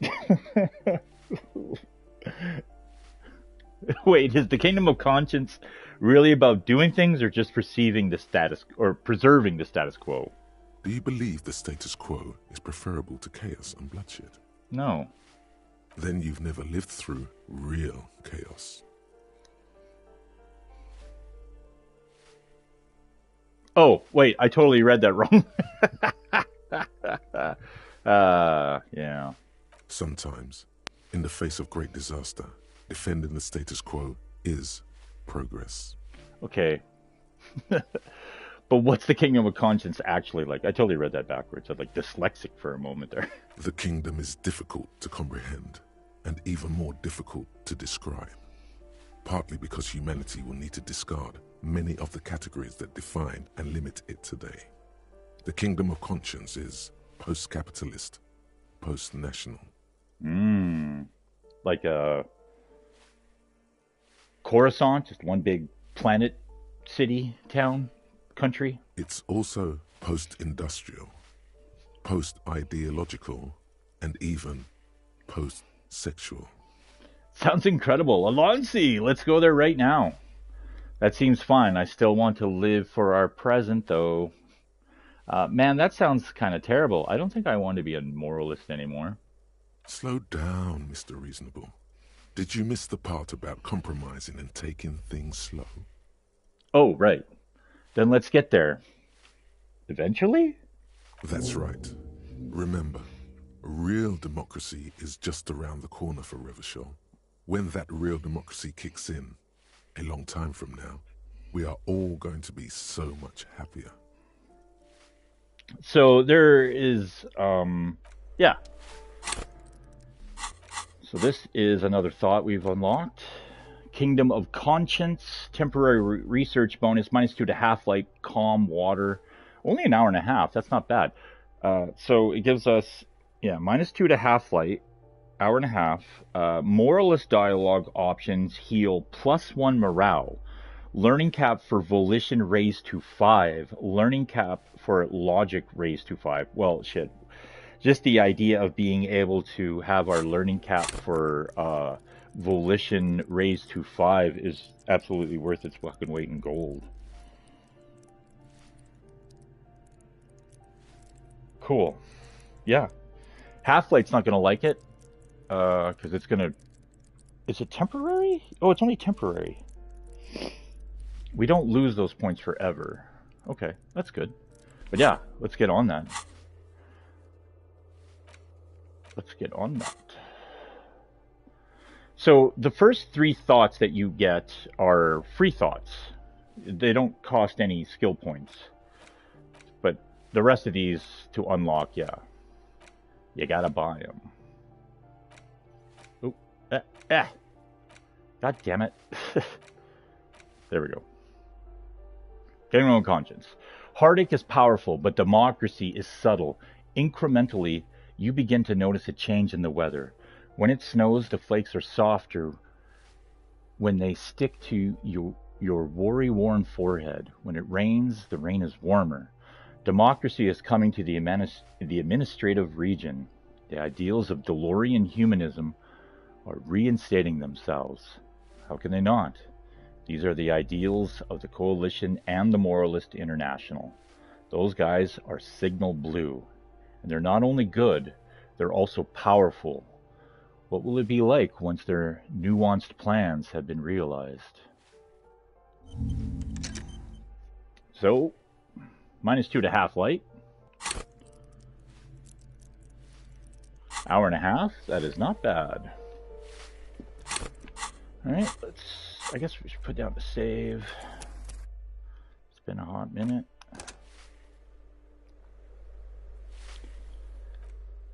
Oops.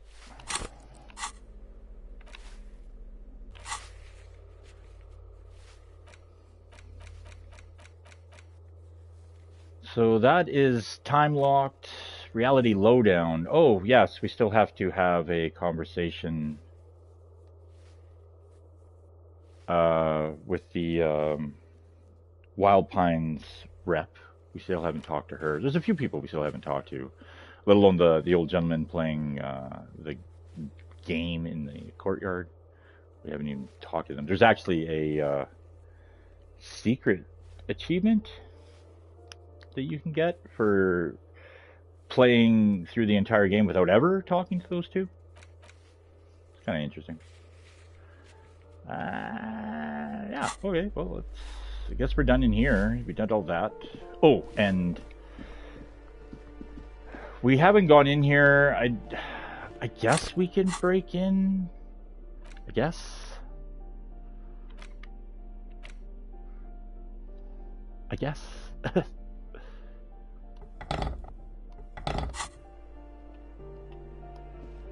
Maybe, This I mean, door we has can been try to closed break in, I with a should say. padlock. A This is chalk-drawn interfacing. number Let's not on kid the board ourselves. says number 11.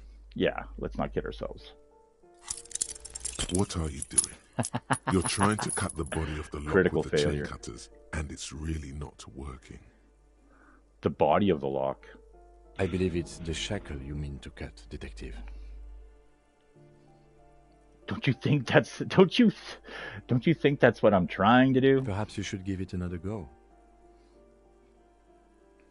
Kim pointed out to the shackle. All right, 28% chance. What are you doing? You're trying to cut the body of the lock with the chain cutters, and it's really not working. Did the exact same thing. Oh shit, we gotta heal. I believe it's the shackle you mean to cut, Detective. These chain cutters are broken, Kim. Perhaps you should give it another go. Well, we're not getting in there. But we'll get out of the apartments. We're gonna go out this way. For now, that'll unlock this door with the poorly graffitied. Yeah.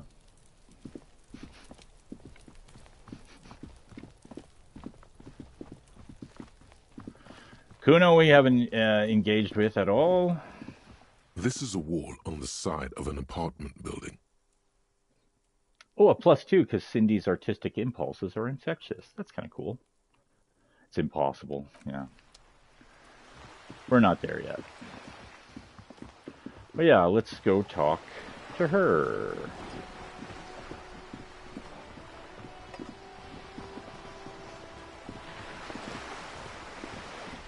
A striking woman leans against the cabin top of her sailing boat, smiling as you approach. Her green raincoat glistens with droplets. A silk scarf is tied around her throat. Good morning, officers. I'm Joyce. She extends her hand in greeting. Joyce L. Messier. I represent the board of Wild Pines, the owners of the harbor. You gentlemen must be from the RCM. She steps closer and holds out her hand over the railing. Joyce L? What does the L stand for? Baton, my maiden name. Her bony hand dangles from the sleeve of her oversized coat. What gave us away? Nothing, honestly. I've said it to every drunk in town, and you're the first one who's responded. Oh. Relax. She meant it in jest. Shake her hand. I'm glad to see you here. Her grip is tight and cold. I was dispatched to handle a strike, not a lynching. Anything I can do to assist the RCM in this matter, I will. Gladly. That is good to hear, madame. My colleague will take the lead on this interview. I should let you know that he is recovering from an unusual medical episode. Very unusual. But I can assure you of his ultimate competency. There's a trace of irony in his voice. Mischief, even. This is a tactic. How interesting. I wish you a swift recovery. In the meanwhile, you have my full cooperation, and the full cooperation of the Wild Pines group. She turns to you, unfazed. You're on a boat. Why, yes I am. She looks at the deck under her feet. Green and white sails flutter overhead. Not a lot of people on boats, are there? Of course there are. We're on an archipelago. How else are you supposed to get around? Wait, we're on an archipelago? Look around. Yes, we are. We are on Le Caillou. She raises her brow. Technically, the neighboring Ozone and Fas Alamer island groups are archipelagos, while La Caillou, by contrast, is a single fertile landmass, the fourth largest island in the world. It is not an archipelago. Wait, I thought Le Caillou was one big island. Okay, if you want to get technical. The point is, we're all on islands here, and sail is still the most expedient way to get from one island to another, especially when you're in a hurry to resolve a strike. She gives you a crooked smile. Still, I haven't seen anyone else sail a boat around here. I haven't seen anyone else drive a souped-up Capri Kenema motor carriage either.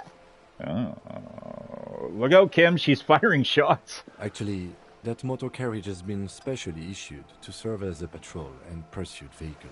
Hey, the lieutenant becomes defensive.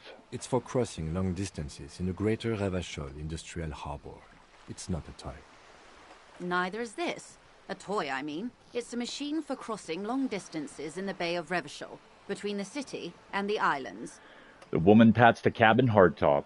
You need to make this lady admit she's only riding around on this boat because she's rich. Yes, I do. Before you do, it will be pertinent to ask other questions. Gather more info on this boat of hers.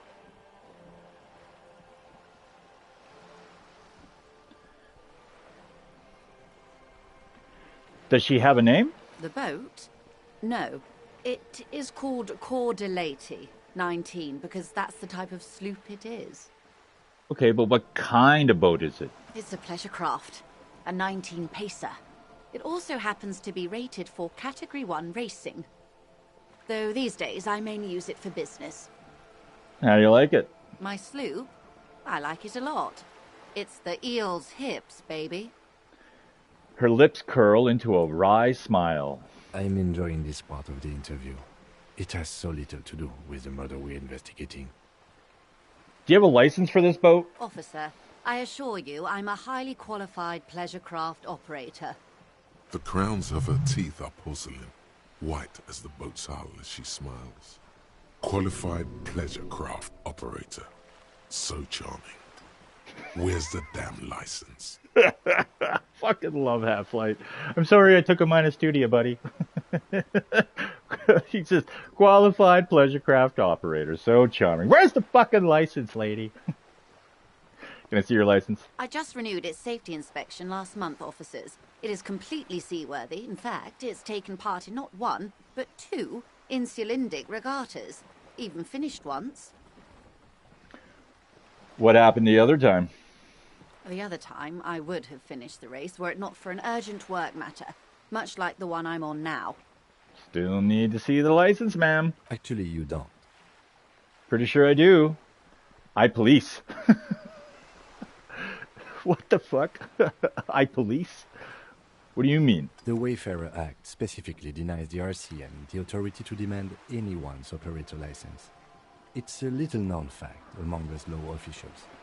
The Wayfarer Act is one of the few pieces of legislation governing human interaction in the Revachol Zone of Control, along with the Emergency Trade and Ailments Acts. The what now? It's one of the foundational laws in Revachol, designed to limit the authority of local institutions. Part of it prohibits the RCM from requesting most documents and licenses without permission from a coalition representative. It's a law that keeps Revachol what it is, in limbo. Wait, exactly how little known is this fact? More like the Anarchy Act, in my opinion. So we can't pull over random civilians and demand their papers? That's weak. Makes sense, I guess. I mean, look at me. Okay, forget the Wayfarer Act. I had other questions. Forget stupid. Wait, exactly how little known is this fact? I was just being polite. Even school children know the Wayfarer Act. Makes sense, I guess. I mean, look at me. No need to resort to self-pity, detective. You can still ask for her passport. Yes, I'm going to need to see your passport. Of course. She searches the pockets of her raincoat, producing a bundle of documents in a sealed plastic bag. Look at her papers. The woman is silent, smiling while the waves lap against the hull. In your hand, under the plastic, a light blue passport saying, Republic of Vespa. The coat of arms has a lion and an ostrich. Seigent. The Republic of Vespa, formerly the Republic of Vespa Messina, was once a dual kingdom. An amicable parting of ways produced 2 constitutional monarchies. Vespa, the richer of the 2, is an occidental nation known for its proximity to the Pale and its exotic financial derivatives. Anything else? It is a stable country, and yet there has always been something ominous about its perfect stability. It's a place at the edge of the Mwindi Isola, overlooking the Obi-Sunt Isles, fracturing into the great unrest of the Pearl. Look at the photo page. The woman, born in the year 3 in the commune of Revachol, smiles at you, face adorned with frown lines and crow's feet. The photo is recent. The name reads, Rejoice Leighton Messier. Your name is Rejoice? Yes, but please don't call me that. Why? Joyce is much more efficient. You're from the Republic of Vesper. My husband is. I have dual citizenship. A Vespertine is handier when traveling. Everything appears to be in order. Give back the documents. Give the documents back. She nods and returns the plastic bag to her coat. I think I have a handle on the boat thing. Good. Oh, shit! I missed the thing. Fuck. What would you like to know? Thank God it's right here. I thought I fucked that up.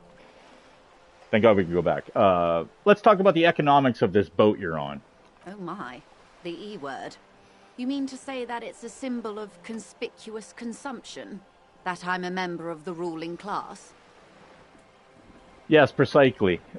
Exactly. Precisamundo? Class war time, baby.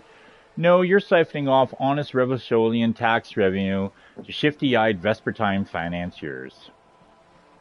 Oop. Yes, exactly. Detective, may I remind you that Mrs. Messier is a professional negotiator. He doesn't look like he thinks you'll best her in this single combat. Then what does that say? She points Does to it the... say docking reserved for residents of Rue de Saint-Ghislain, 33A? She points to the plaque on the side of the pier. 33A? This old proletarian haunt here. As I said, plenty of people drive boats, of all social strata. She waves at the ruin looming overhead. Oh, as in like this is reserved for this fucking shit shack of a fucking building. All right, well, this isn't gonna work, but let's go. Know about revolution, and it's the eel's heels. It's the eel's hips and the eel's heels. Come on, reaction speed. Your synapses. Hey! This house was built before the revolution. Funny, I don't see any other eel's heels around. There doesn't seem to be much space left with this 19 pace loop docked here. Yep, that's the stuff. Good thing everyone else has tiny skiffs. I assure you, they drove quite the hard bargain for this space. But you're right. I am a bourgeois woman, and this is my long, incredibly lightweight, interminably bourgeois boat. Okay. Good. Tell me about Wild Pines. What do you do? And fuck you, by the way. What we do? I'm afraid I don't speak for Wild Pines as a whole. It's a giant undertaking. You just said you represent them. Sure you do. That's why you're here. You're literally like an ambassador. A negotiator. There was a touch of discomfort there. She wants to merely represent. So what do they do? The Pines' core competency is logistics. Container shipping, freight, that sort of thing. See those airships there, blinking? Those are the shipping side of things. She points to the small dots on the horizon. And that is the terminal. Another subdivision deals with energy, oil and gas exploration, offshore platforms. And then to the east toward the harbor. The Wild Pines Group is one of the original Revacholian Indo-tribes. Companies awarded royal monopolies by the king, the suzerain himself, centuries ago.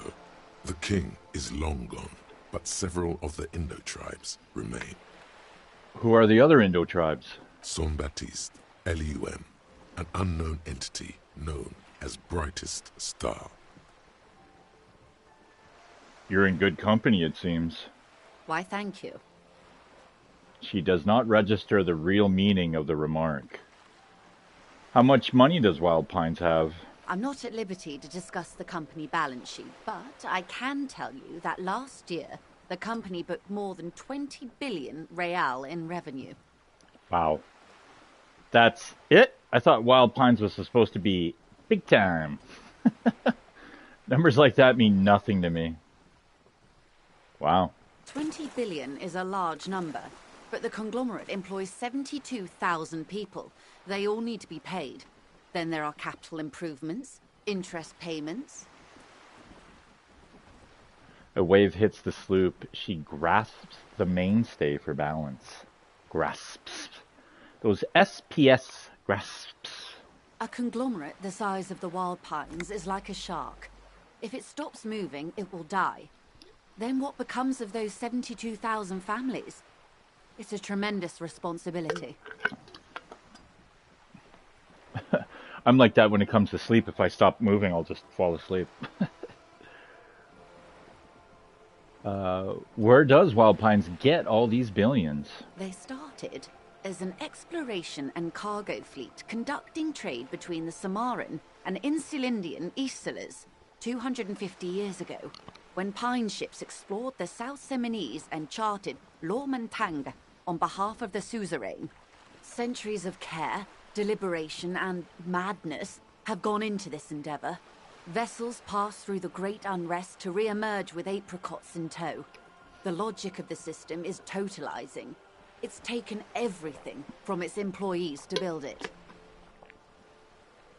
Probably helps to start with a royal monopoly. You know more than you let on.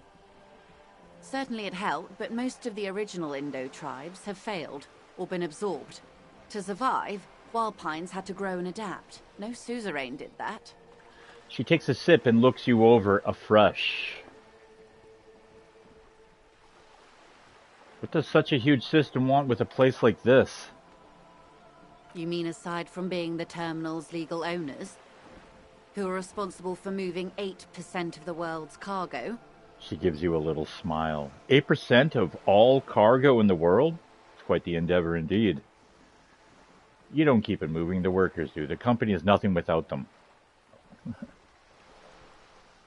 There are no minor cogs in the system. Oh, nice. Each terminal must be accounted for, lest the entire system break. Every hiccup in such a system means thousands lose their jobs, the world over. I'm here to assure that doesn't happen. Let's check out the 15th Indo tribe.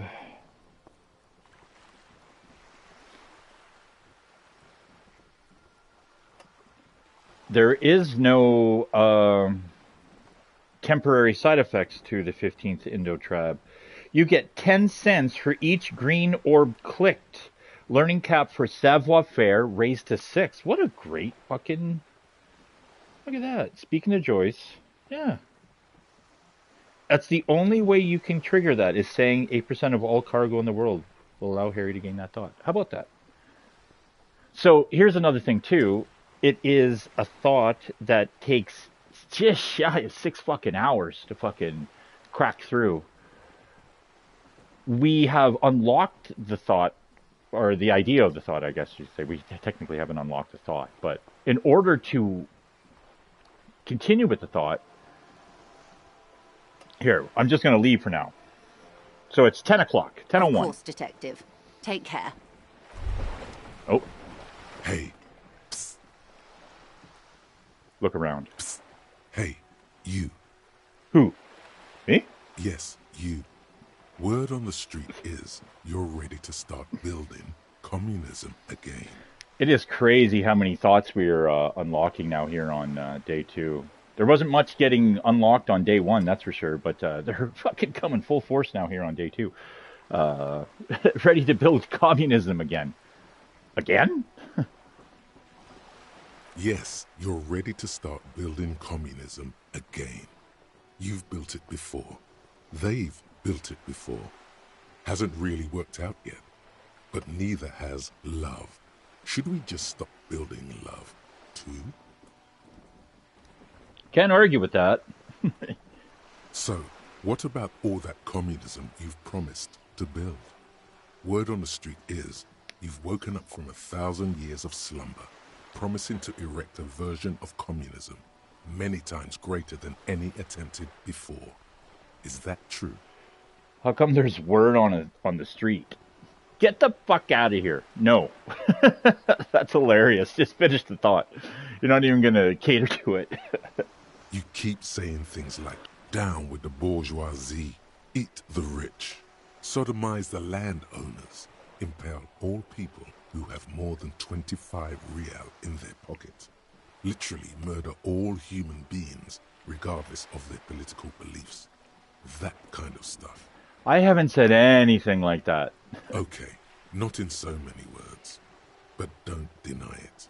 You're about to rip off that mask of social democracy and reveal the monstrous seven-eyed lamb of global communism that will devour and masticate mankind. Everyone can see that. So tell me, do you have any questions before we fire up the big communism builder? Or do we get right down to it? Wait, first, what's this communism even about? Failure. It's about failure. Failure? Yes, abject failure. Total, irreversible defeat on all fronts. Absolutely vanquished, beaten, curb-stomped and pissed on. Until you came along. You will reverse the fortune of the workers of the world. You alone, against every living thing, against every human alive. 800 trillion real in the hands of an impossibly well-organized ruling class. Towering city blocks of bankmen who have the ears of prime ministers. Million-headed armies of nations and the love of your own mother. You against the atom, the charm and the spin, where the whole world failed. Matter failed to bend to human will. Human will failed to get out of bed and tie its laces. You alone, single-handedly, will rebuild the dreams of the working class. You are the last communist. Now get to work, comrade. Roll up your sleeves and start building communism. Oh yeah. Get the firing squads and the animal wagons ready. Wait, what? Firing squads? You didn't say anything about those. Too late to back out now. You can't make an omelette without breaking a few million eggs. Roll up your sleeves and roll your sleeves up further and breathe in the pristine air. Okay, so we stood there for 7 minutes having that thought. We got out of that conversation with Joyce at 10:01. Okay, so the 15th Indo tribe. We're going to unlock this right away. I guess we can read it before we do that. Wild Pines, Feld, Coupri, Tricentennial, Villiers, and Lascelles, names of Rebacholian Indo tribes spring in your head. Set loose at the mention of wild pines. Royal monopolies, octopuses, and swordfish, most of them gone now. YBP, Expander, St. Baptiste, Brightest Star, LUM, Resplendent, East Insulindic, Welter, and El Cassette? But isn't one missing? Wait, no. There were only 14. Then why do you feel like there was a 15th Indo tribe? So we spend a skill point. We unlock that. And we go to the 15th Indo tribe, and we internalize this problem for the next 6 hours. Okay. We also, get over here, unlocked Mesovian Socioeconomics. So this gives us temporary research bonus of -2 to visual calculus. Looks like reaction. So we'll take a look at this one. People think communism was some crazy idea that had its comeuppance 40 years ago. A fever that shook the world, never to return again. They were right, until he woke up today. A spiritual corpse, responsive only to the call of Commodore Red, prostitutes, and Kras Mazov. For him, communism is still a thing. He will single-handedly raise the commune of O2 from the oceanic trench where it has been resting, covered in ghosts and seaweed. He is the big communism builder. Come witness the attempt to rebuild communism in the year 51. Okay, so we look up the Mazovian socioeconomics. -2 to visual calculus, temporary. So all left-wing dialogue options give 4 experience, and we will have a permanent -1 visual calculus and authority. Yeah. And that's where communism died. So now that we have internalized a 6-hour thought, we can go back and have some more conversation with Joyce here. You're back. Good. What can I help you with? What can you tell me about this strike? Everything. Right up to, but not including, trade secrets. She smiles. Wait, what if I want to hear about trade secrets? First, you'd have to repeal the Emergencies Act of Trade in Aliments. That gives me the right to silence. It's quite the octopus. An octopus. I will slay it. Well, how do I repeal it then? Wouldn't want to disturb an octopus. An octopus, let it be. Why? By throwing off half a century of foreign domination under the Coalition. Unfortunately for you, the Coalition also leases you the right to police West Revachol. You'd be shooting yourself in the foot, in other words. Leave it alone. But I am derailing us. You wanted to know about the strike. What is your role in this precisely? I believe the official title is Senior Labour Negotiator. In practice, I'm a grocery clerk. I relay the union's demands to Wild Pines and return with Wild Pines' counteroffer. And how are the talks going? They're not. That's the problem. The union stopped all negotiations a week ago, after that awful lynching took place. Now they won't even let me into the harbour. There's a 2-meter-20 racist behemoth blocking the gates. Oh, you mean Measurehead? Yes, Jean-Luc Measurehead. She leans back and rolls her eyes. How were the talks going before the lynching? Let's say I was not making the kind of progress I'd hoped for when I first arrived. And when did you first arrive? I arrived 3 weeks ago. Yes, in the middle of February. The bay was still partially frozen then. I prefer to do these things on site, like the RCM. But the strike began in December. He looks at his notes. I wasn't the original negotiator here. I took over after Mr. Gaumont hit a wall with Mr. Clare, the union boss. Mr. Clare refused to speak with Gaumont despite concessions he'd granted the union in prior negotiations. This isn't the first time the union has gone on strike. Heavens no. There have been 2 prior strikes. Both times the union won significant concessions, including overtime pay and a medical plan. This time their demands are more, I guess you could say, aggressive. Wow. Demanding OT and health bennies.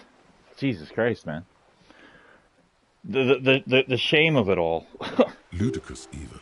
It's meant. Yeah. What happened to this Gaumont?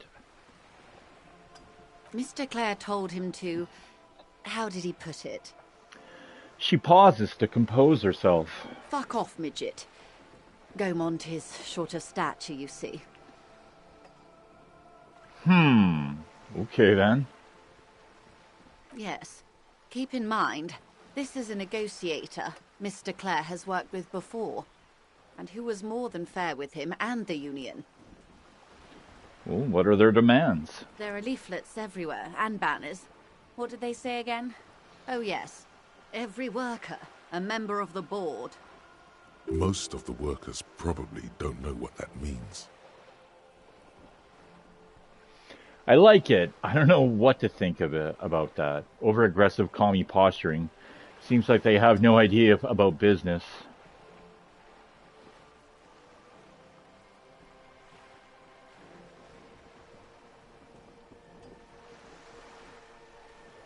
In its defense, another said, demand democracy. Pretty tame stuff compared to every worker, a member of the board. What does that even mean? It's quite simple, you see. Every time the Wild Pines group makes a decision about what? About anything really, it needs the signature of each of the 2,200 workers in its Martinez terminal. Just so you understand, this is but one of 22 terminals owned by Wild Pines. Essentially, not only are they kings of the company, they are also kings of the 72,000 employees of Wild Pines Group. An opening gambit, surely. That's pretty funny, I have to admit. The workers can't be kings. The king is king. The king is dead. Long live the workers. Sounds like an opening gambit. So I hoped. But this type of opening is usually followed by a more reasonable offer. I've yet to hear one. Just the same nonsensical slogan repeated over and over again. And now, people are getting lynched, I hear. Behind the whirling in rags. A disastrous situation if there ever was one. Yeah. Excuse me, from whom did you hear about this lynching? The lieutenant looks up from his notes. I first heard it from the bowyer at the gates. The one whose very name advertises his aversion to work. I think he said it was, "Call me mañana." No, wait.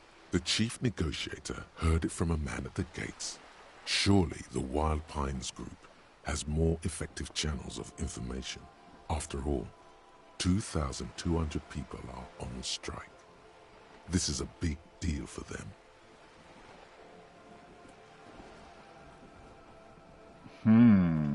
Look at that. Challenging. Interesting.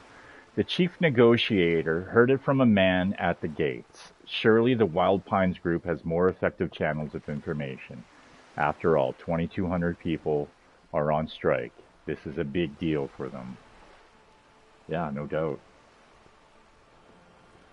The scabs at the gate, did you put them there? The scabs? You mean the huddled masses of Jamrock, come to plead for work where the union refuses to? She raises her brow. If they were organized by Wild Pines or its affiliates, then it would be a company secret. I could not share it with you. Not right now, at least. So that's a yes. It's implied. She's open to discussing this matter with you at a later occasion. What do you think of Everett? Everard Clare is a man of the utmost integrity. If you can say one thing about him, it's that he always puts the interests of the workers first. She's being sarcastic. Don't take her performance literally. That's not what you really think, right? Of course not. Everard is fantastically corrupt. I imagine he has a thick, viscous goo where you and I have blood. That's Everett, all right. He's not that bad. He is the most corrupt individual I have ever seen, and I deal with men like him for a living. If there is anyone more venal, more irredeemably nepotistic, then it's his twin brother, Edgar. I remember hearing something about this Edgar. Wait, there are two of them? Yes. Edgar looks exactly like his brother, except for that lazy eye. He also talks exactly like Everard does, and when one's term as foreman is up, the other takes over. It's how they circumvent the term limits, you see, with a funny little switcheroo. While in office, they've embezzled God knows how much of their workers' dues. What about the union itself outside the Brothers Clare? The Débardeurs Union was once a perfectly normal institution. 20 years ago, anyway. It must not have been easy to establish under the Emergency Act, but they did it. I can respect that. Organised labour at its best, as they say. Then something happened in the local chapter elections. The Brothers Clare came and transformed it into a... how do you say... She hesitates, looking for the right expression. A mob. The Débardeurs are a crime syndicate. Sad as it may be, we are forced to cooperate with them. Refreshingly honest, officer. The company has tried appeasing in the past, but I'm afraid our concessions have only emboldened Everard and his brother. She turns to you. And your opinion, detective, if I may ask? I'm a curious and talkative person, you see. Would you say the Débardeurs Union is... An effective advocate for the rights of local working men. A giant leech sucking the life out of Revachol. Basically a socialist mob. Thank you for being candid. Sadly, Wild Pines have cooperated with what amounts to a crime syndicate for 2 decades. However much you feed the wolf always hungers. No doubt. One more thing, you said something happened in the elections? I'm glad you asked. There was a woman, the previous forewoman of the Union. She disappeared. Oh. Disappeared? Yes. On the last day of the local chapter elections, her daughter phoned in and said she wasn't running anymore, or coming to work. Ever. End of story. Eerie. Downright haunting, if you ask me. The Wild Pines suspected foul play, but what could they do? It was a union matter. The point of the presentation is, these kinds of things happen around the Clares. Watch out when you're dealing with him. Thank you for your concern, ma'am. We'll be just fine. Mob bosses. Giving me money. And taking it from them. And being in their pocket, shit. That's all I needed here. Let's change the topic. Of course. How else can I help? Well, what can you tell me about this lynching? Quite a few things, I'm afraid. She falls silent for a moment, contemplating something. The information I'm to share with you includes sensitive trade secrets. For the sake of my employer, I have to ask for your names and badge numbers. Ah. Of course, ma'am. We should have introduced ourselves. I am Lieutenant Kitsuragi, from Precinct 57. The lieutenant hands her a piece of blue plastic. And this is my colleague from Precinct 41, Detective Dubois. I'm afraid Harry doesn't have his badge at the moment. I hope mine will suffice.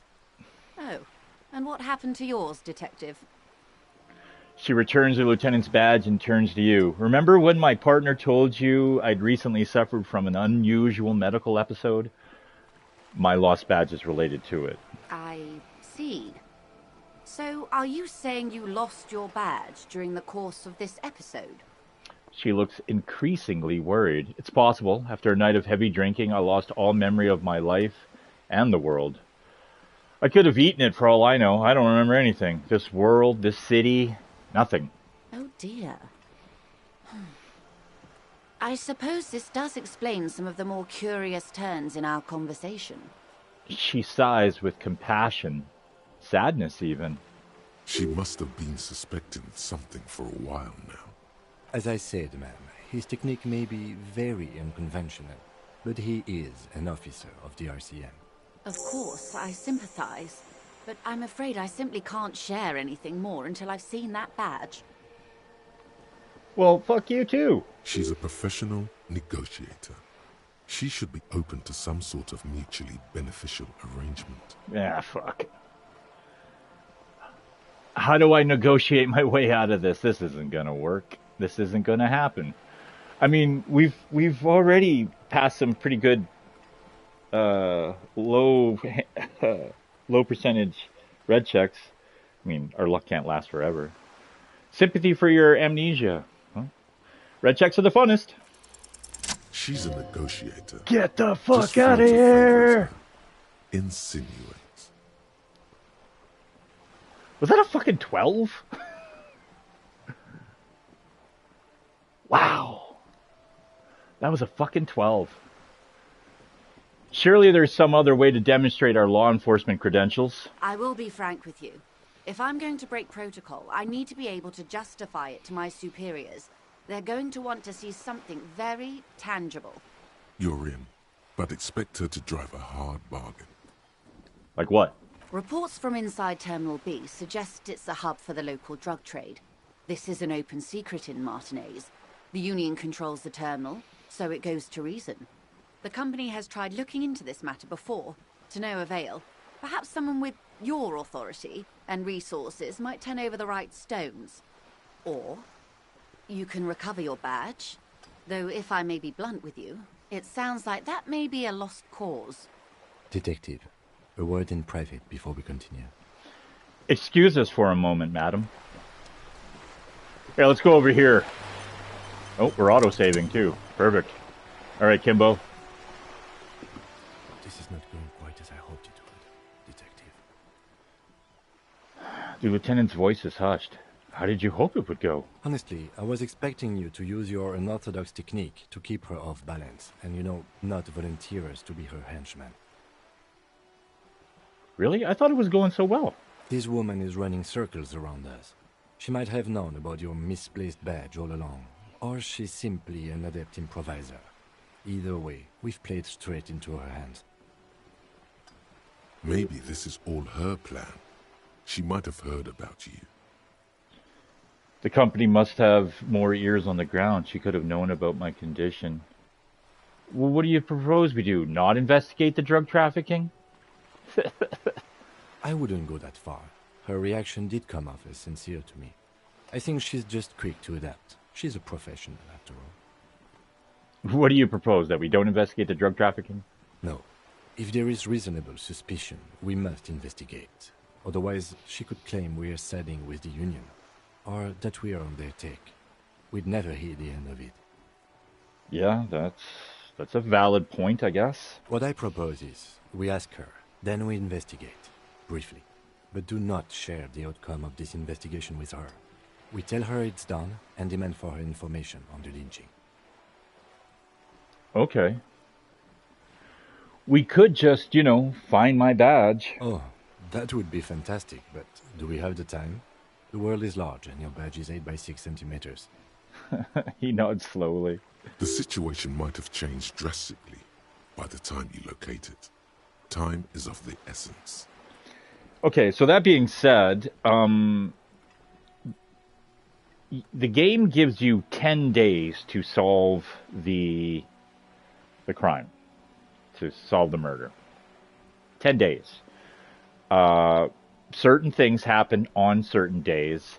I don't think I've ever gone further than 7 days into the game, and there is specific points where there's a little bit of a time jump. So, and even not with the time jump, 7 days. So, I think the shortest I've done it is like 5 days. I think. But yeah, certain things happen at certain times.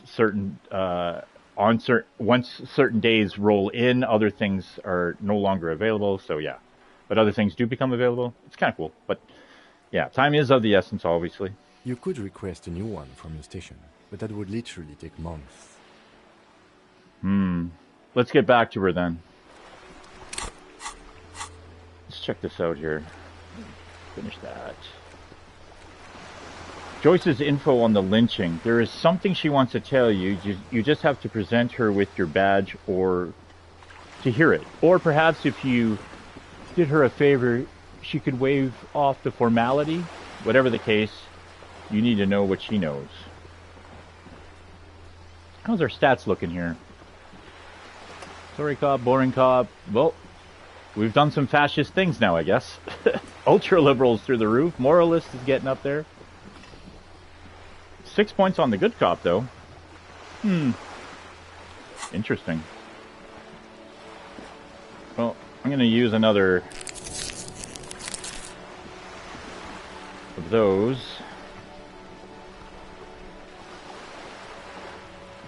Get back to this combo. Good. What can I help you with?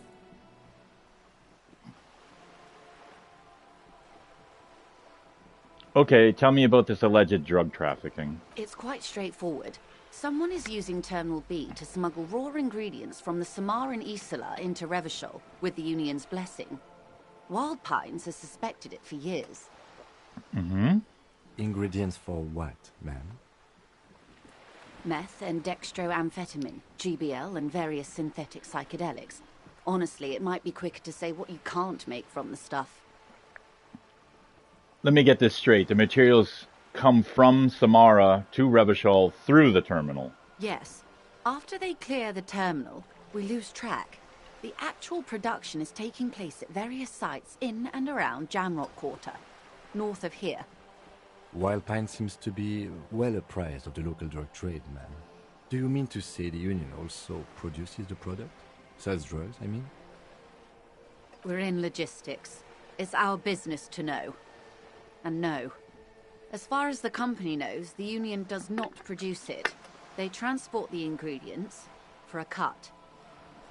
And you want us to investigate? Yes, but you won't get anything out of Evrart and the Dockworkers Union. Still, She raises every her chain bony has finger. its weak link. The handoff. The motor lorries at the roundabout. Am I going to need bolt cutters for this? The lorries. Precisely. Someone needs to move the ingredients from the harbour into the city. Once they reach Jamrock, they're distributed to a network of local manufacturers well beyond our grasp. But in transit, they're vulnerable.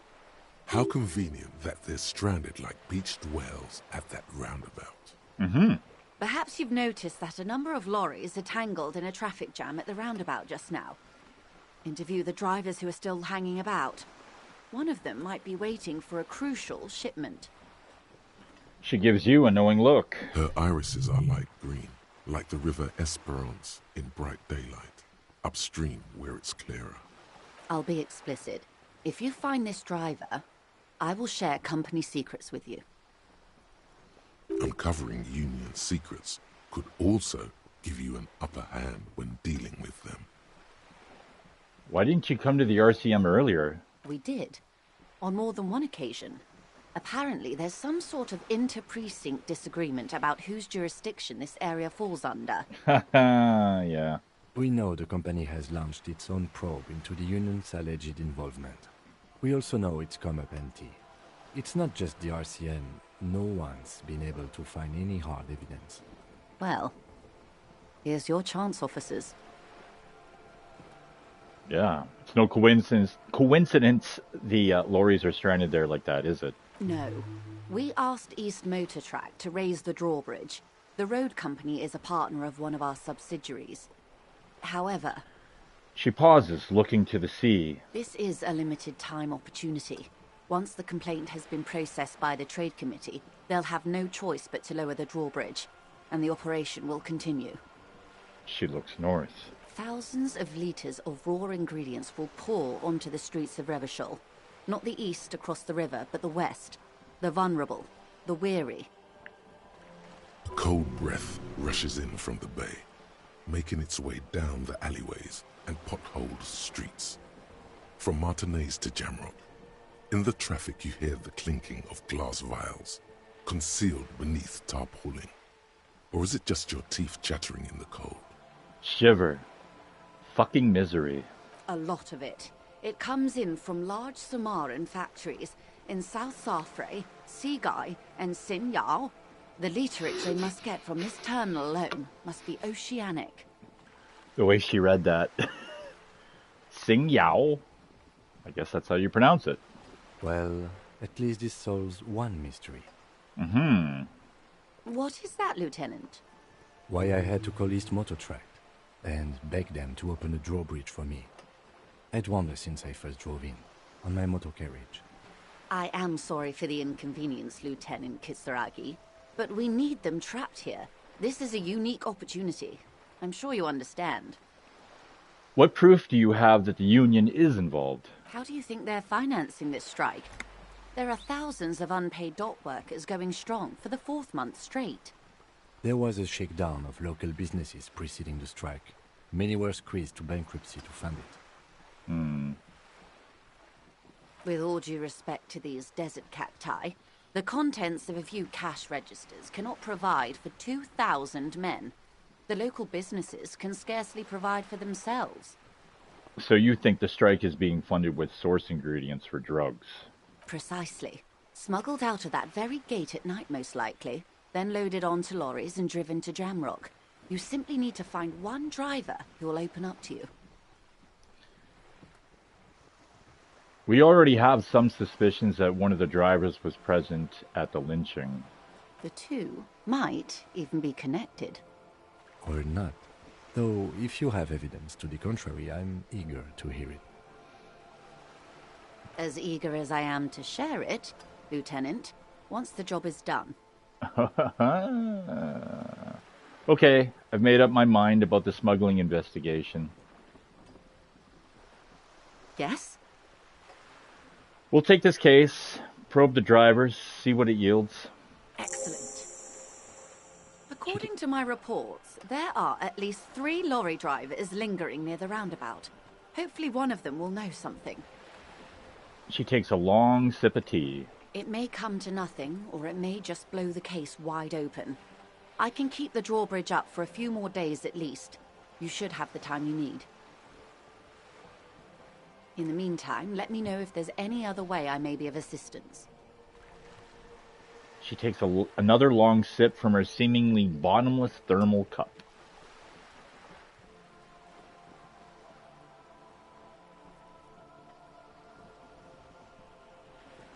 By the way, I've talked to Everett, Claire. You have? And how did you like Mr. Clare? She smiles carefully. Finally, time to choose sides. Coach Physical Instrument wants to pick a team. I didn't. He's a beautiful man, beautiful and just. Everett Clare is a hero of the workers' movement. He's the champion I've sworn fealty to. He's a bloated rainbow socialist. I can do business with him for a socialist. He's reasonable. He's not the champion I have chosen. I wish to swear fealty to you and the cause of capital. I have the feeling the internal community does not approve of him. The international community does not approve of him. It's not important if I'd like him. I was doing my job. Of course, Detective. Excuse me for implying otherwise. The RCM does not pick sides in this. I hope it doesn't come off any other way. Of course. And I don't expect you to share anything he told you with me. I'm not a corrupt verm myself. However, if you felt like discussing something... How could I stop you? Are we not human? Are we not curious to hear another person's take? It's only natural. We would only be gossiping. Sure. What is just dialogue amongst peers? Intellectually speaking, it would be quite interesting to hear what she has to say about these things.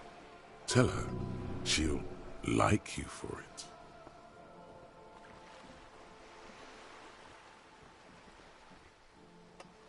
He asked me to deliver an envelope. Sounds like he has you running errands, Detective. A well-established dominance ritual. Where did he have you deliver it? To a nameless settlement down the coast, nearby. Ah, yes. I've been meaning to go there. She looks over the bay. He wants to build a youth center there for the children of Martinez. A youth center with Edgar Clare's statue on top of it. Oh, our thought is complete. Although it is complete, we cannot process it until we get out of this conversation with her, because we have to put thought into it. Her eyes run across the water remorsefully. Go ahead. Help him. Make it so. I have no power to stop him. So you're sad you can't buy the place? Yes. I'm sad I'll never have the time, Detective. I've always wanted a dilapidating fishing village. She is more defensive about it than usual. Full of ghosts and ancient memories. Has this errand yielded you any information? I'd rather talk about something else from now, if you don't mind. Of course, Detective. Should something come up later down the road, don't be afraid to drop by for a chat. Until then, is there anything I can help you with? Thank you. That's all for now. All right. Kingdom of Conscience. Let's do it. The Kingdom of Conscience will be exactly as it is now. Moralists don't really have beliefs. Sometimes they stumble on one, like on a child's toy left on the carpet. The toy must be put away immediately, and the child reprimanded.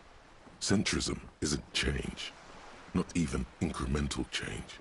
It is control over yourself and the world. Exercise it. Look up at the sky, at the dark shapes of the Coalition airships hanging there. Ask yourself, is there something sinister in moralism? And then answer, no. God is in his heaven. Everything is normal on Earth. So moralist dialogue options heal our morale +1. Our volition is now raised to 5, and learning cap logic raised to 5. Obviously, I just did this for the volition. Although the morale healing, that's pretty cool. So whenever we're down on the dumps, we can save ourselves on some of our medication and just pick a moral dialogue option, and it'll just make us feel better. It's kind of cool. But it's also very nice to have volition. Yeah, look at that. Look at all those juicy little points. Juicy little points into volition. Yeah, looking good. Cool. 4 levels, halfway through another. Let's check our journal here. The jam mystery. Someone's using Terminal B to smuggle raw ingredients of drugs into Rubbish Hall. Joyce said there are 3 drivers at the intersection. Talk to them. One of them must know something about the drug trade. Interrogate the drivers about the smuggling. Let's see. So, after all that conversation, 2 superstars, 1 apocalypse, 4 sorries, 5 boring, 6 times we've reached into communism, 2 times we've dwelled into fascism, 7 ultra-liberals, and 4 moralists. Got our good cop up to 6. Honor's still hanging out at 3. It's pretty cool. Alright. Let's go see what we can do about this drug trade.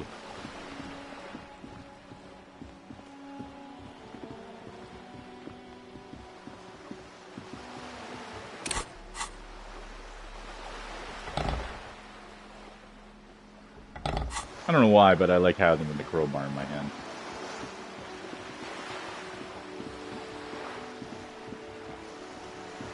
Ah, look at this. Perception's doing its thing. The money hustle grinder.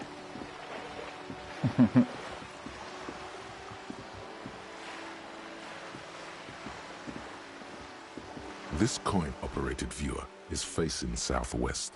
Its coin slot is full of fossilized bubblegum, rendering the machine permanently inaccessible. Poor little viewer. The metal feels cold and wet under your palm. It looks unhygienic. Vandalism. Shake your head. Probably some kids. Lieutenant inspects the rig slot. Look inside. A thick layer of graffito covers the lenses. You spell out the word Onuk written on the other side, with N and C scribbled backwards. That's Kuno on the lens. Shift your focus to the background. Under the graffito, a sea of blues and greys appear. Behind the water lies a coast, studded with concrete and reeds. On it, a church on stilts, lanky weather-worn wooden planks, an X-shaped cross topping its tower. You know this to be the Star of Pericanasis, or the Cairo, the central symbol of the Pericanassian Church, a star, a great moral height to be strived towards. Around the large wooden building you see chunks of sea ice gathered on the beach, and a small tent set up on the ice. Okay.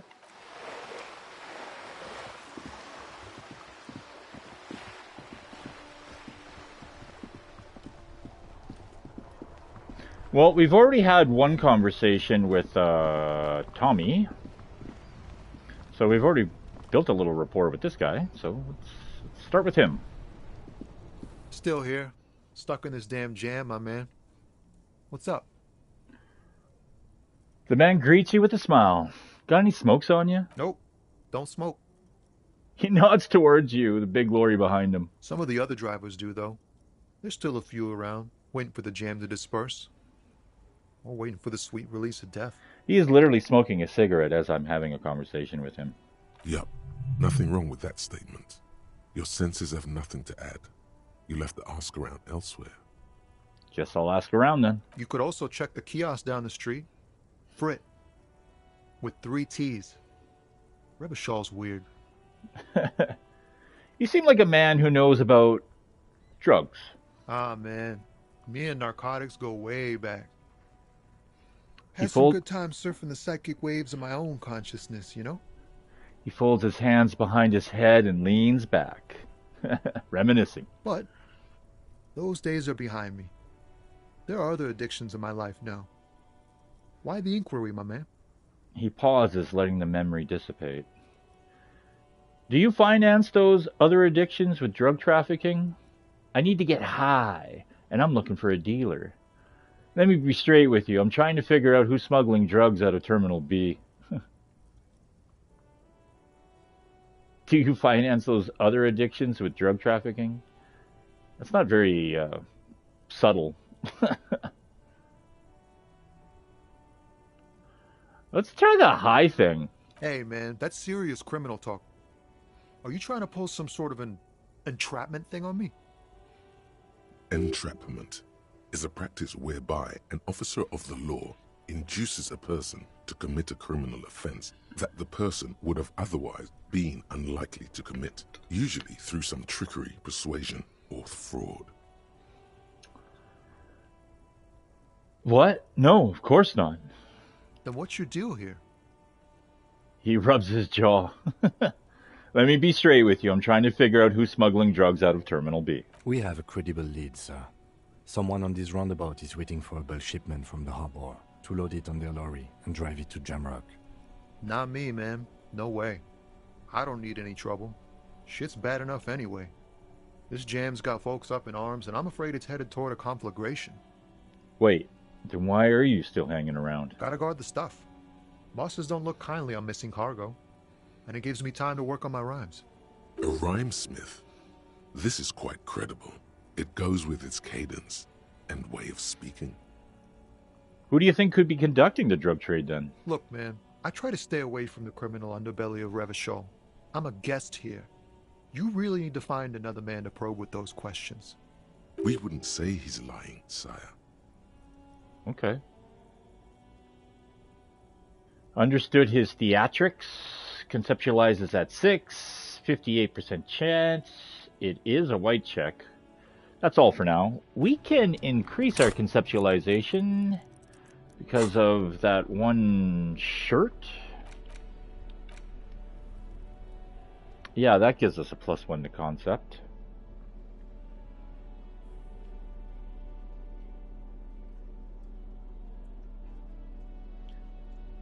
Yeah, I don't think anything else.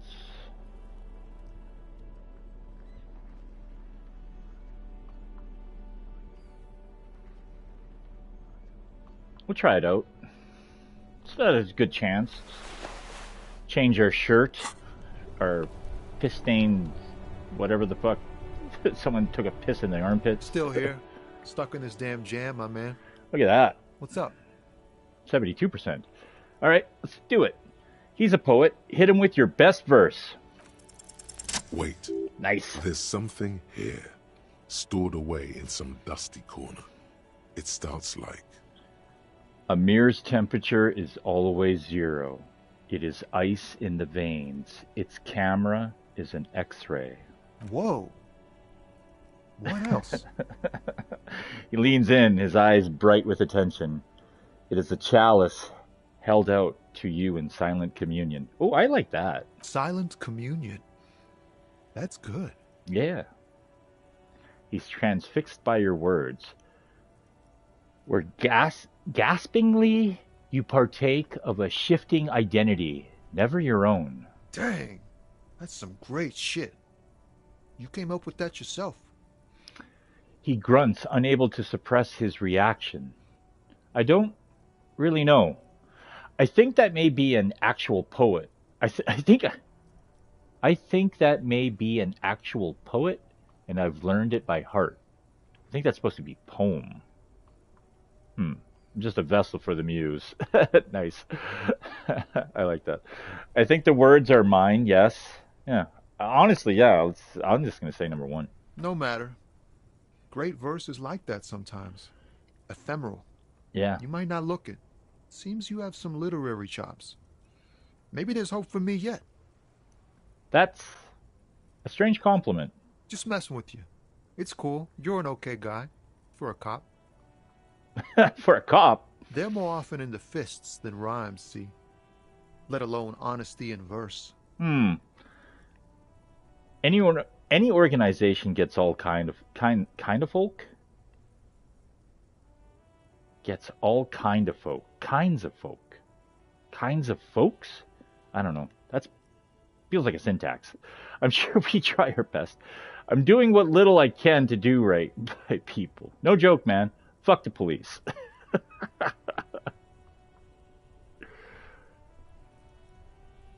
Well, you've given me some hope, I guess. He gives you a thumbs up. You found some common ground with this man. Even impressed him. The next time you look in the mirror, though, remember those words. Nice. That's all for now. Bye. Yeah, so look at this. We did unlock one of these. So it'll be way at the top here. No, it won't. Where is it? Oh, the mirror? Oh, yeah, I thought it was going to be like the encyclopedia for the... But I guess no. It's still the mirror, though, because we did try it both. I just thought it would be the other one. Why does art inspire you so much? It does, yes. But what is art? No, art is for arrogant blowhards. Why am I getting this? Fuck. Some people just don't get it, I guess. Excellent question. Art is a diverse range of visual, literary, auditory, and performative creativity. It's an expression of imagination and technical skill. Additionally, it's history, criticism, and pure enjoyment. In short, art is the highest form of human communication, representation, narrative, emotion, and agency intertwined. And it's based solely for the fact of, like, it's absolutely universal, right? I mean, conceptualization, obviously, art is very subjective. Its beauty is in the eye of the beholder. But, yeah, absolutely. Highest form of human communication. I mean, look at those ancient cave drawings that they found in, like, southern France, like the Chauvet caves. Shit, I don't even know how fucking old. Like 30,000 years old, something like that. Incredible art. I mean, just primitive man, just with fingers and fucking paints, just natural pigments. Have you looked in the mirror lately? You have the exact features of a savage art critic, with that beard and those clothes, disheveled and prophetic. Perhaps you should try to critique architecture too. Hold on. Is architecture also art? I guess I have been feeling critical lately. That's stupid. Architecture is stupid. Of course not. It's autism. Box drawing. Masturbation with a ruler and a sextant or whatever they use. You should demean and criticize the genteel institution of architecture, while extolling the virtues of the pure arts. So that would be a proof of concept right there of being an art critic. Because conceptualization clearly doesn't think architecture is art. No, it's autism. Box drawing, masturbation with a ruler and a sextant, or whatever the fuck they use. That's fucking funny. Wait, what about music? Is it art? Only the most experimental kind. What? That's also very critical, I guess. I guess I have been feeling critical lately. Yes, you seek substance. No vapid representations and reproductions of social mores as made manifest in stuffy biennials. We're talking real, living art here. Become the art cop. Half art critic, half cop. Wait, but don't I have to be 100% cop to get the case finished and all of that? Okay, if 50% art critic is what's needed to free me from rote repetition, so be it. No, I cannot risk another capo diversion at this point. Go away. Quit being so indecisive. What are you going for here? Some kind of indecisive and camp aesthetic now? Strike a bold shape here. Go art or go home. All right. Let's do it. Exactly. It's not only your duty to only catch the criminals off the street. You must also apprehend criminals of the printing press and the gallery, the trite and derivative artists and writers of the world. Go ahead and provide savage criticisms, art cop. The world is yours to rip to pieces and reassemble. Okay, so, yeah. Actual art degree. Temporary research bonus, -1 to perception. Can't even look at this shit. You lose focus. I can't even look at this shit. That's a derivative. Okay, so actual art degree, -1 to perception. Permanently, we will get a -1 to hand-eye coordination. Conceptualization passes heal +1 to morale and give you 10 experience. Yeah, but it's fun. Yeah, it's another capo type. The worst one, the most savage and brutal. The art cop. Nothing is good enough for him. Everything is shit.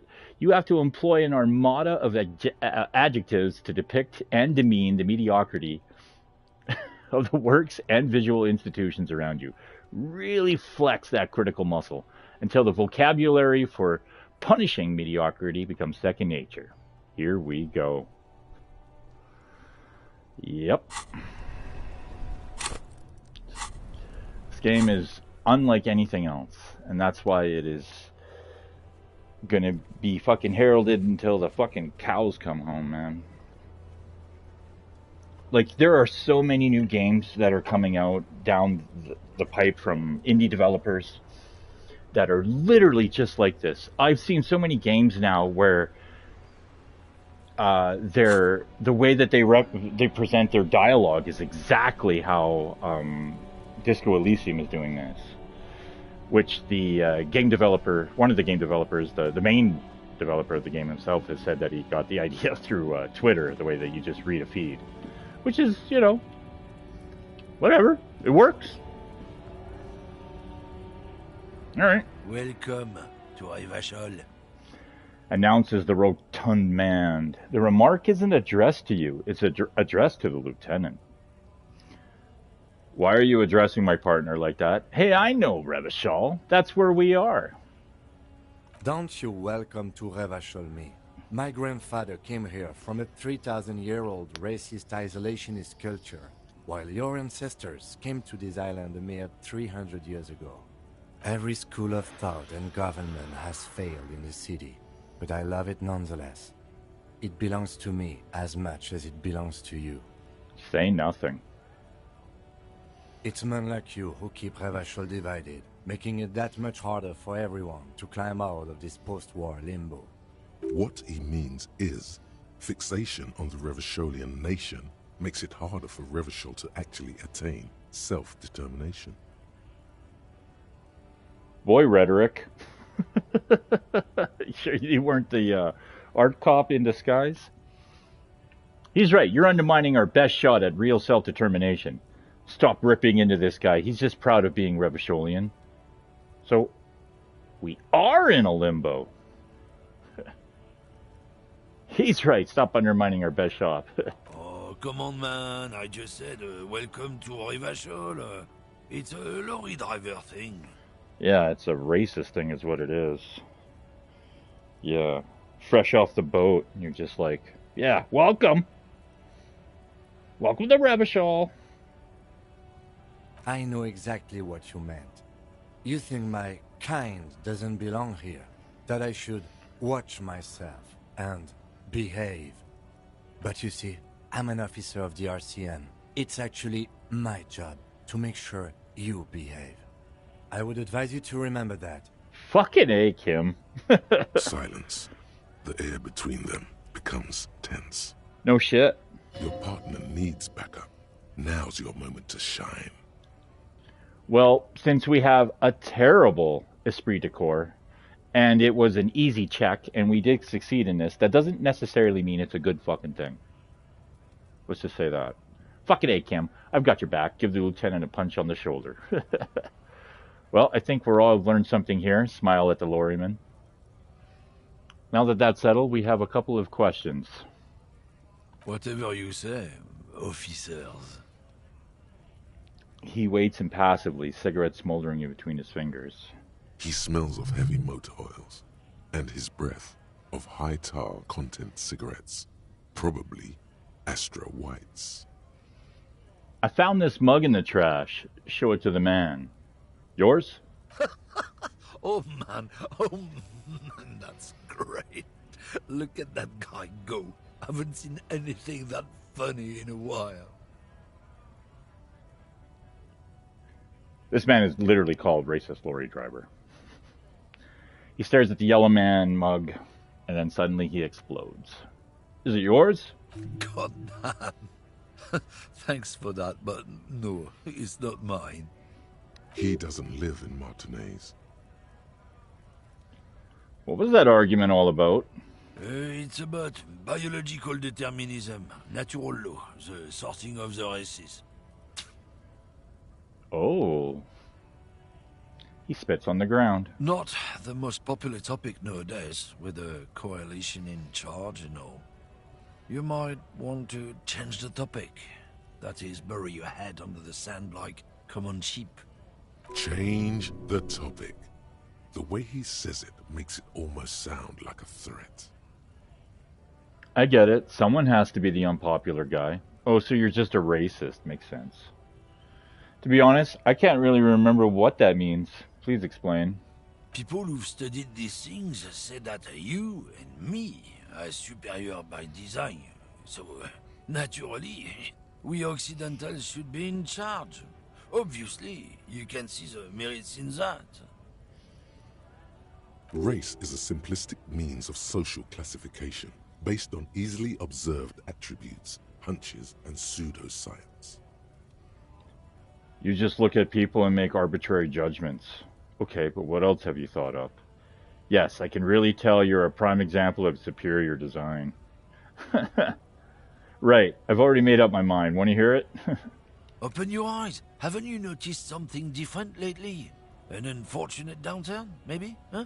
When members of the superior race cease to believe in their innate superiority, they stop competing for resources. Yeah, what's the problem with that?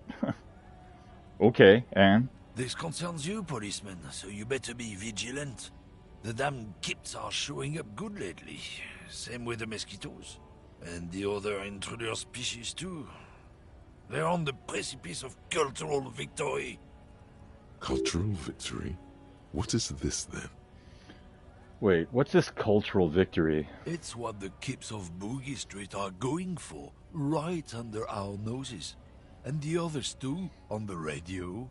Heard any chansons lately? Heard any motetos or leader? No. Dominating culture is how they plan to win.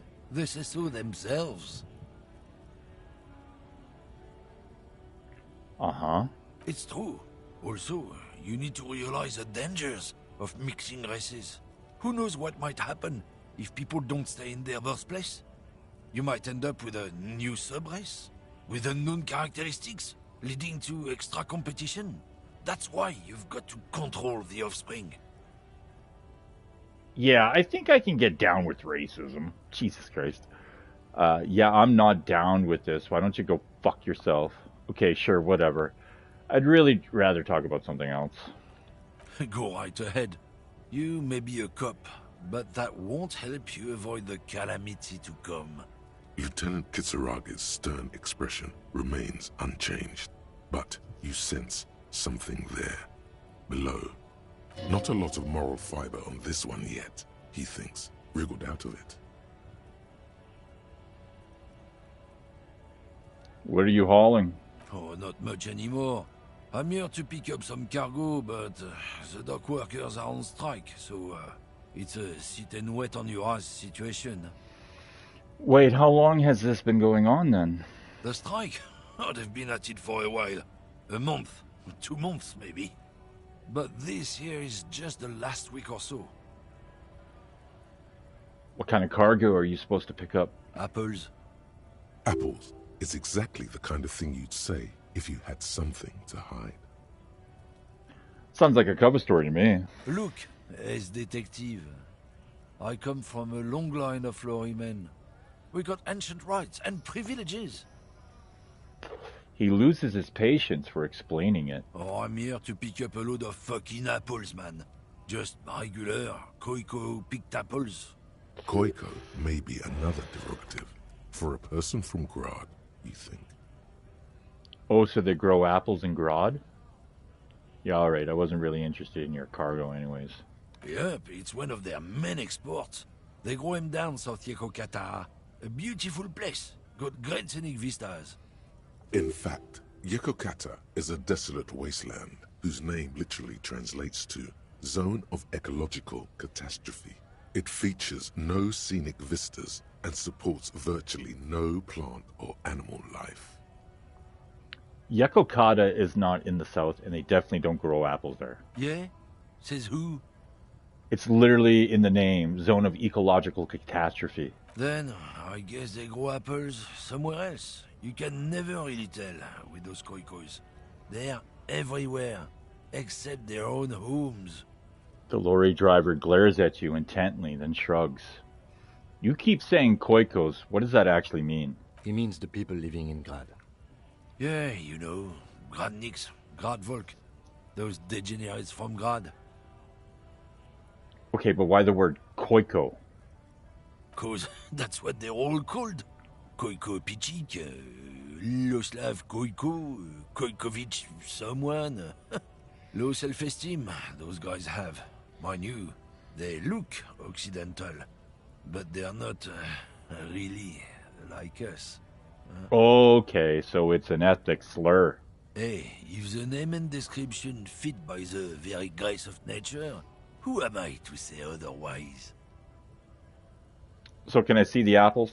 Did you miss the part where I said they aren't here yet? Besides, even if I did have some, I wouldn't go putting my nose in them, huh?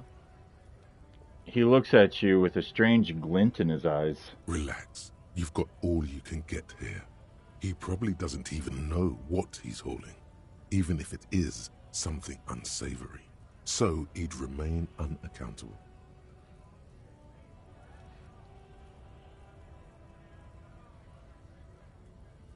You're a lorryman, right? What's your stance on drugs?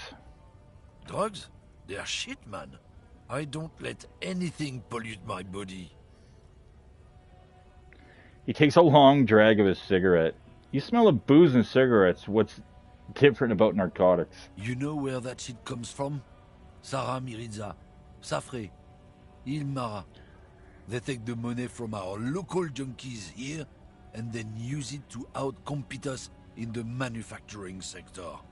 They know they can't beat us in a fair fight, so they have to get us to weaken ourselves somehow. It's racial sabotage, racial economic sabotage. Perhaps it's good to agree to get him talking. Hold on, but they make alcohol in Ilmara too. I was told they do. I don't go for that foreign piss. Proper booze is made in Mundi. Or sometimes, I like a dram of that Yugograd vodka. Koikos and worse much, but they do no booze. So I take it you're not smuggling drugs out of Martinez. Listen, I agree. It's our responsibility to keep the poison off the streets of Revachol, right? He eyes you warily, unsure how to respond. This goes on for about 2 seconds. Then, damn, it didn't work. You should have signaled you're a nationalist before. I don't know shit. And if I did, I wouldn't tell you. He puffs on his cigarette. Then what are you still hanging around here for? Most other camionneurs have left. What do you think? I can't leave the lorry unguarded. Stuff's been getting looted lately. It's those little kips sneaking around at night.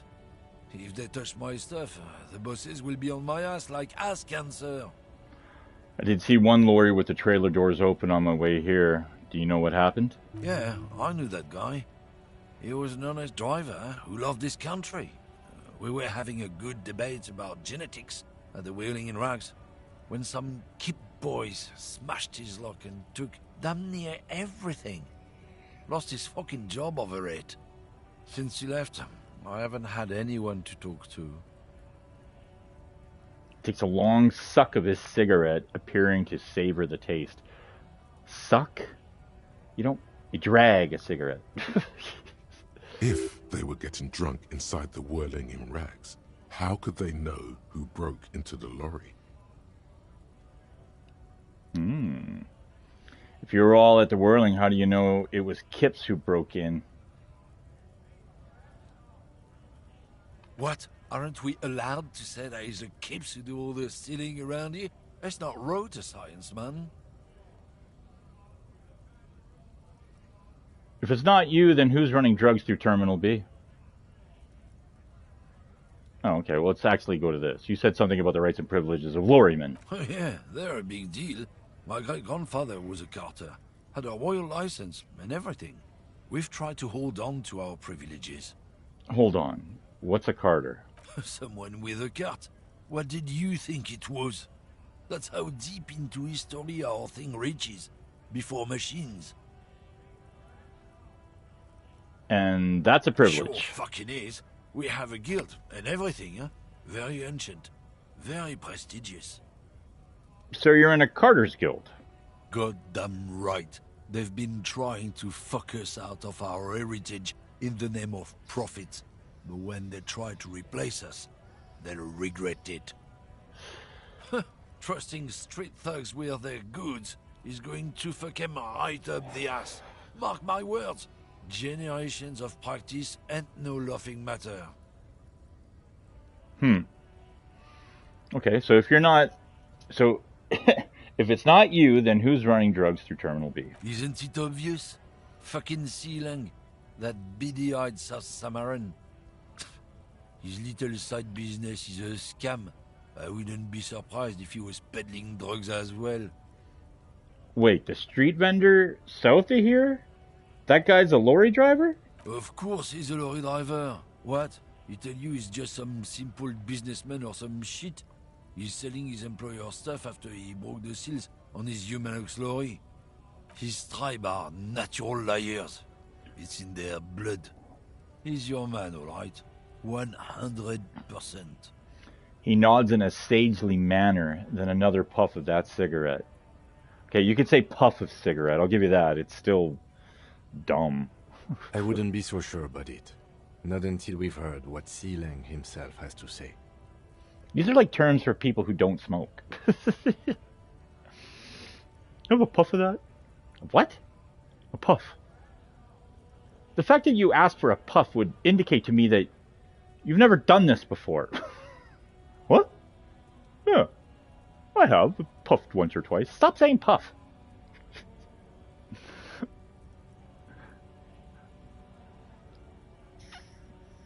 Guess we need to pay Sealing a visit then. Guess so. He grins, contented with himself. We're done for now. Alright. Put down a save.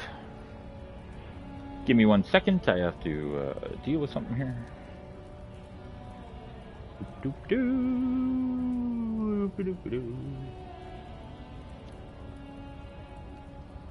Oop, come on. Ah, shit. When it rains, it pours.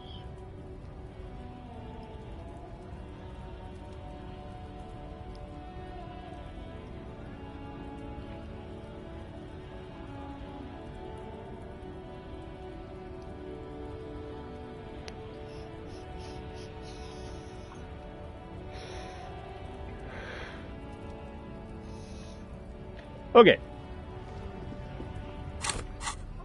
How many bottles are we holding on to? Not very many. Yeah, 2. I didn't think we were holding on to very many. Okay, so we talked to Tommy. We talked to him. We have not talked to him.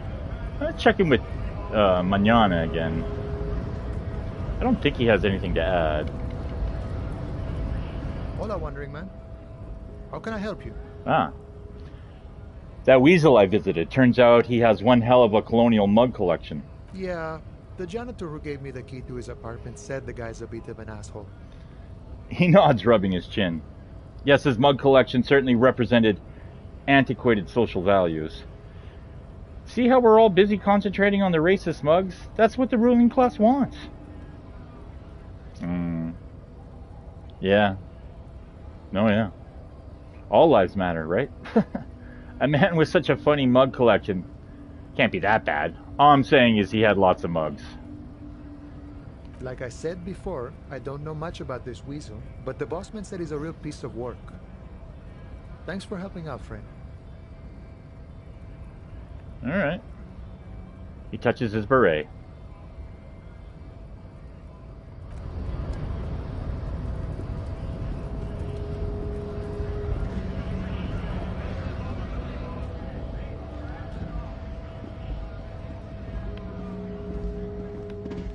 A lorry stuck in the traffic jam.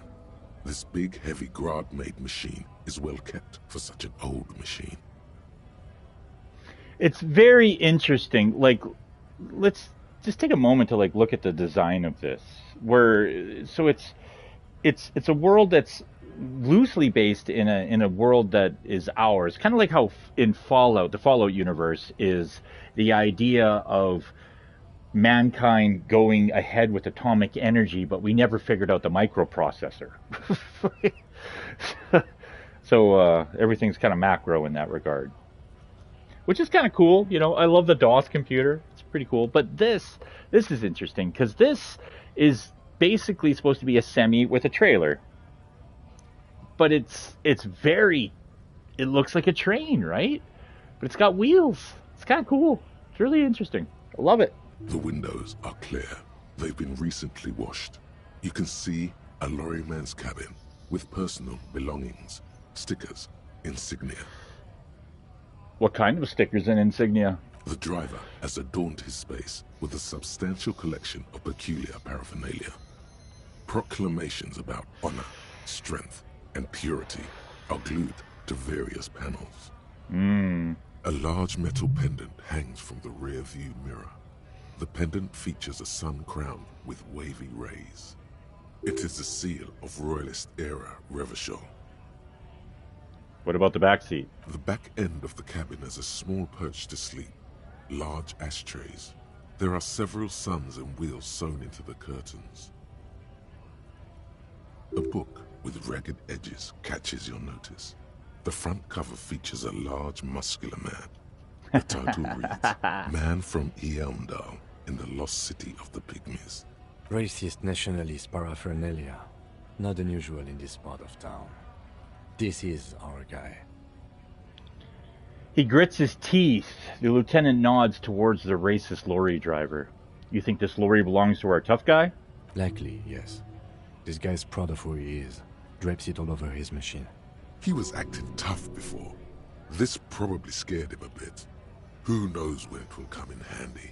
A slightly scared, racist lorry.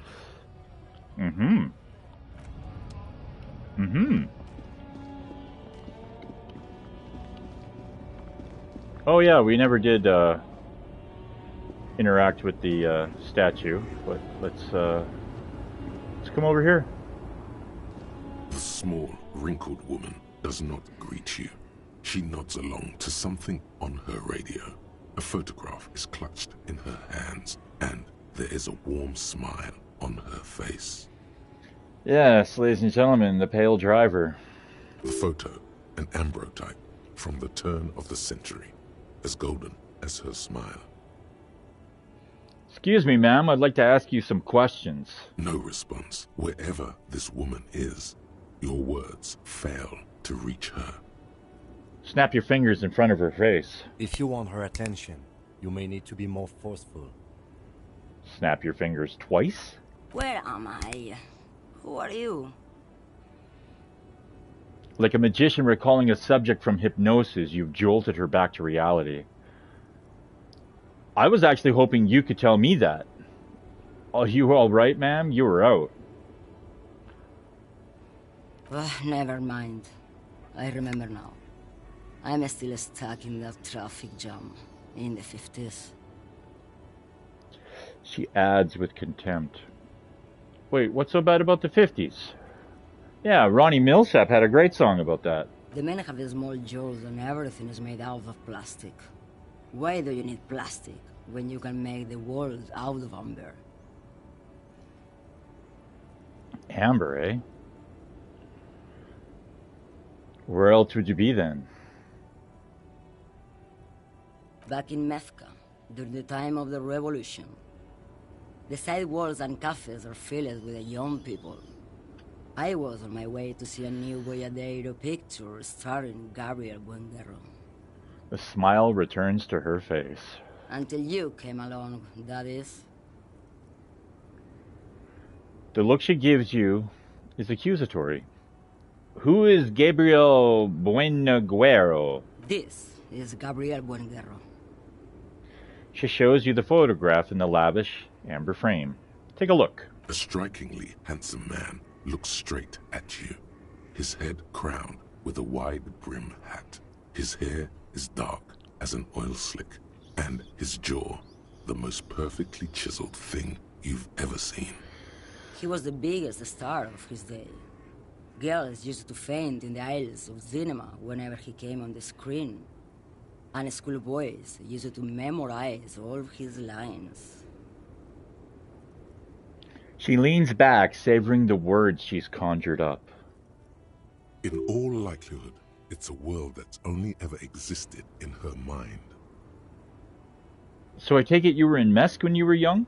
Someone was. She nods as though her meaning were perfectly clear. Someone? Are these not your memories? They are someone's memories, boy. What difference does it make if it's me or not? She gets gruff suddenly. They're beautiful. That is all that matters. Beautiful and true. And they will win. They're coming for this, you know? All of this. She looks around.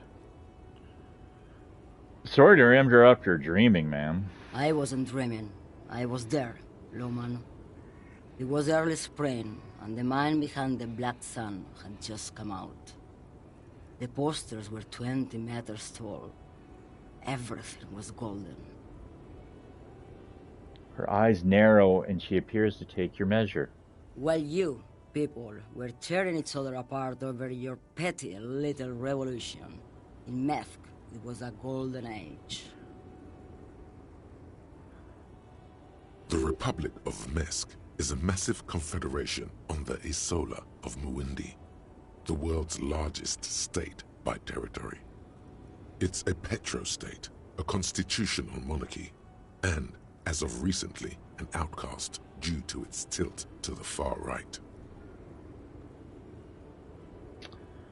Right, I have some other questions for you. Police questions. Why not, Harife? It's not like I have anything better to do in this hellhole.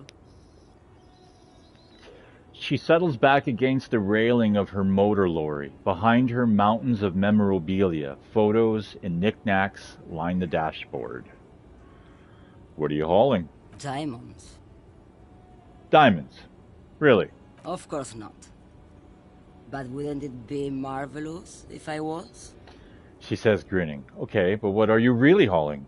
Whatever stupid things they put in the lorry, I imagine. So you don't know what you're hauling in your lorry? I quit concerning myself with that a long time ago. Besides, I don't drive the lorry for the cargo, if you know what I mean. Yeah, I get you. She says that as if something narcotic is the real reason. No, she doesn't. It's her job, goddammit. Fucking electrochemistry. Wait, you get high off of driving a lorry? Oh, It's so much more than a high where I go, Herife. It's low. I go to the bottom. She closes her eyes in reverie. Yeah, it's definitely some kick. Some terrible kick in the dark. A sleep kick. Perhaps you can find out later. What if the cargo is contraband? Then it's contraband, Loman. What? Do you want to take an old woman in? Be my guest. Lock me away like Bad Hand Hermenegildo. Bad Hand? Hermenegildos' bad hand strangled 300 people. What can I say? Some people just really like strangling people. Encyclopedia is being encyclopedic. Still don't really understand this whole Boyadero thing. Of course not. To truly understand the Boyadero, you need to listen to On the Western Plain. A Boyadero, Boya for short, is a cowherder from upstream Magritte, the great steppes of northern Mesk. People like Mañana at the gates have turned it into an ideology of sorts.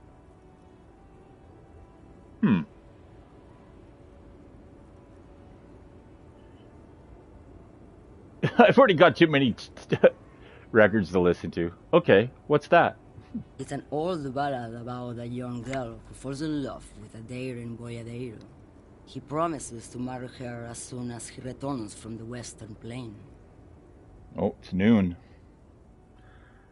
I'm guessing that doesn't happen. Of course not. The Boyadero returns from the Western Plain a changed man. One night, as he and his beloved are out walking along the river Maigret, she pleads with him to give up his riding and settle down. In the background, you can hear the orchestra swell as the screen fills with the maiden's imploring eyes. I think I see where this is going. So the Boyadero strangles his beloved and throws her body in the Magritte. Then he rides off, because the Western Plain is calling to him. That's not where I thought that was going. Not solemnly. Beautiful song. That's a terrible song. You have to understand. A true Boyadero needs a whole horizon to himself. He can't be tied down by man or woman. His beloved was selfish. She didn't know what it meant to love a Boyadero. Before I came, you seemed away. She's just a distracted old woman. We should maybe let her get back to her things. So he doesn't think she's a smuggler. You hear that, Loman? I don't think your partner likes you spending too much time with me. Wait, why is that, Lieutenant? Nothing. I just don't think she's connected to anything. He doesn't want your frail mind caught up in something here. Something unconnected to the case. But connected to this woman tuning out like that. Should you drive a lorry if you get like that? Oh, don't worry about me. I'm one of the best camioners around. I drive routes no one else will. Ah, what routes?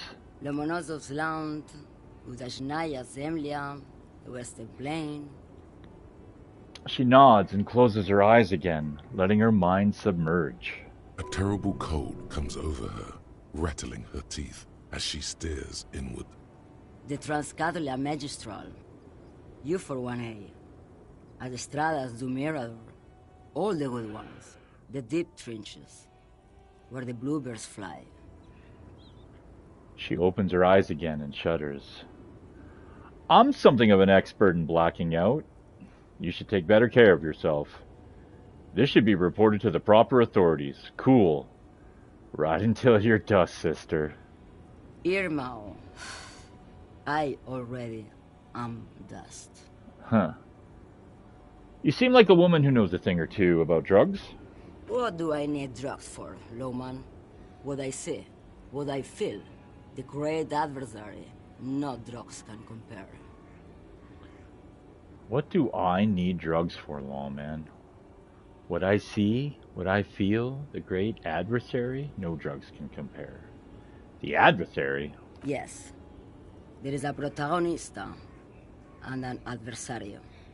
I am on the side of the adversary. There's no coming back from that hole. Those epithets are familiar somehow. The great adversary, the great unrest. I don't like the sound of any of that. Sounds like a horrible drug. The worst one of them all. Where can I get my hands on an experience like that? If you don't know, She flicks her wrist in a gesture of casual dismissal. Maybe if she thought you're corrupt. Everett sent me. Place your fingers on the side of your nose. Tap twice. who the fuck is Everett?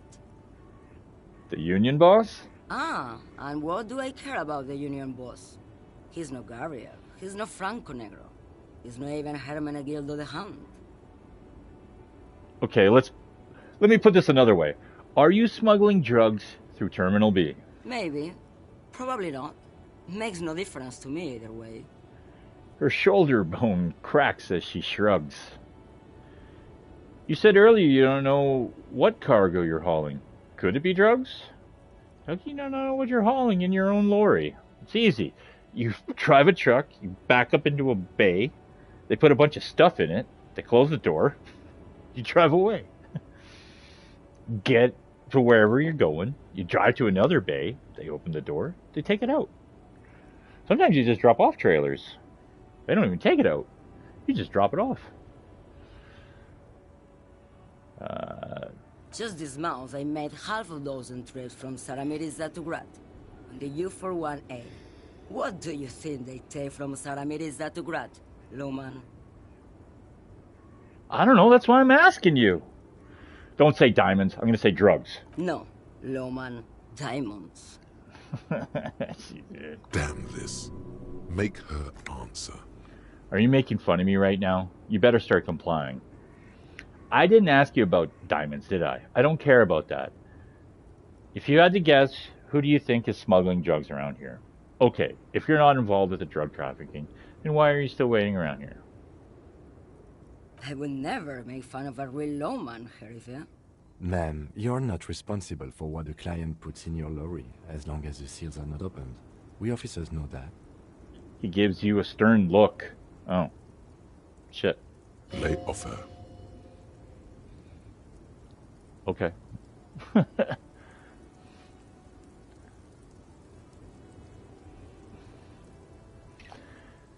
Okay, well, if you had to guess, who do you think is smuggling drugs around here? Easy. He's the skinny man who thinks he's a poet. Never trust a poet. Also, he's the only one I can see from here. She squints across the square. So she thinks it's Tommy. That's correct. There is no visibility of any of the others. Okay, if you're not involved with the drug trafficking, then why are you still waiting here? Where do you want me to go? This isn't so bad. I can listen to music, or the seagulls. Look at all the colors and the futures of this world. It's a good palate cleanser, this jamboree. Or I can just relax and let my mind carry me back where it will, to the Great Plains. At the 100th Meridian. I think we're done here, no?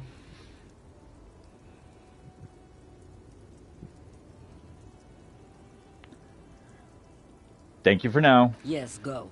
Enough jamboree. I need to get back to Mesque. Her voice trails off. Oh. Alright. Wonder if there's anything else we can have a little combo with Kimbo.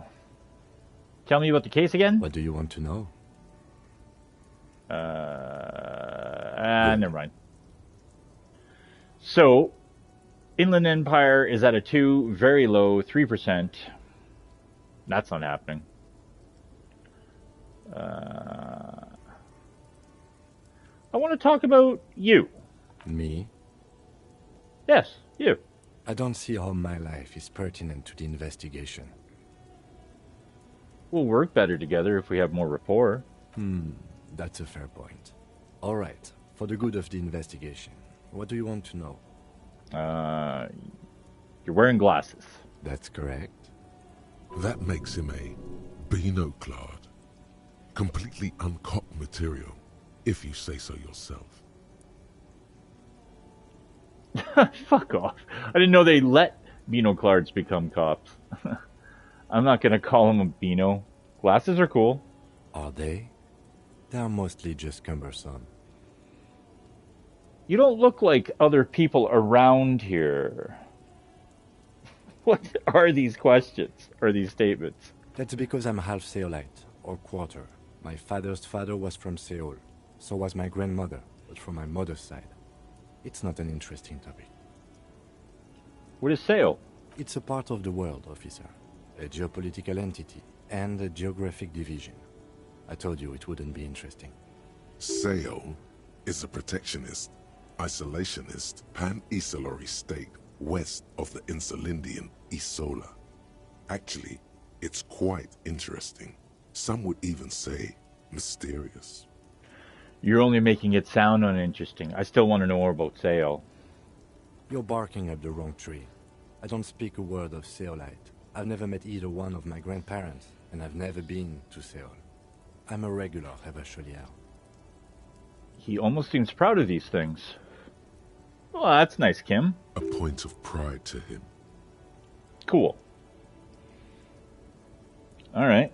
Tell me a secret about yourself. No. See his posture. He's hand on hip. He leaned towards you. The lieutenant narrows a single eyebrow. Ask again. Your brain sends the signal to your lips, but they refuse the order. Something is paralyzing them. You're pretty sure it has something to do with the lieutenant's eyebrow. What's happening to me? Something the matter, detective? What's going on? It's like you're a puppet in his hands. Oh, he's dominating me with authority. Give up, there's nothing you can do. The lieutenant relaxes his eyebrow, and you seem to regain control of yourself. Do you ever talk with yourself? What do you mean? You know, when you're thinking, do you ever have conversations with, like, your brain? I have no idea what you're talking about. The lieutenant's conceptualization skills must be rather rudimentary. So how do you, tap the side of your head? So you're saying your brain never just chimes in with advice or warnings or anything? I can't say that it does, no. When I need to think, I just use my notebook. The lieutenant produces his small blue notebook and idly thumbs through a few pages. We all have our different mediums. His is written. You're super lucid, yet psychedelic. You don't need office supplies to connect to your nervous system. You're special. That's all for now. Good. Let's change the subject. You seem to be following me. Excuse me? What if I want to work this case alone? Beat it, you're cramping my style. Nothing, it's just an observation. You have a distinctive way of walking. If I were to walk in front of you, we would surely collide. What do you mean distinctive? I hope you don't take this the wrong way. It's just a collegial observation. In the 57th, we call it the Jamrock Shuffle. Officers from Jamrock's 41st Precinct tend to move a bit erratically. How's that? They say it's a scene-clearing technique developed by one of your lieutenants for gathering evidence. It's erratic, yet thorough. Prioritizes containers. Oh. That's racist. I don't prioritize containers. You're kidding me. Why containers? I don't know. Containers contain, I guess. I'm making assumptions. We should move on. Nothing. Alright, well, let's go talk to Ceiling. Oh. Actually, let's take a look at this. An old monument stands in the middle of the traffic island, pointing toward the sea. It looks as if it's been reassembled piece by piece, secured and mounted in the air with the aid of numerous ropes and rods. Who is this? A silver plaque on the statue's pedestal reads, "I am Philip III, the Squanderer, the greatest of the Philippian kings of Revachol, son of Philip II, the opulent, father of Philip IV, the insane." As you look up, you notice something about the statue. There are some odd indentations on the king's chest piece. What indentations? What do I see? Something with great kinetic energy seems to have impacted the cuirass, around where the heart is. A bullet? Someone shot him in the heart. Interesting. Lieutenant, someone has shot the king. Point to the indentation. Okay, I can't see it, but I take your word for it. What do you think? Well, Martinez is riddled with bullet holes. This place saw a lot of action during the revolution. But the statue is recently renovated, so maybe a joke? Target practice or a political statement?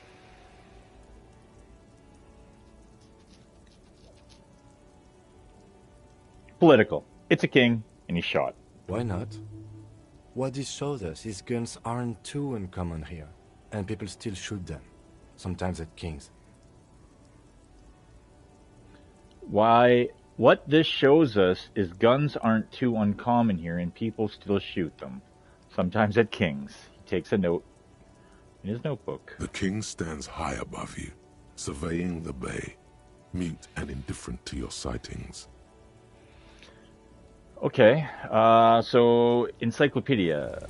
Oh, was it encyclopedia? An old monument stand. Do I have anything to enhance my encyclopedia? Oh, I wanted to, we should put that back on.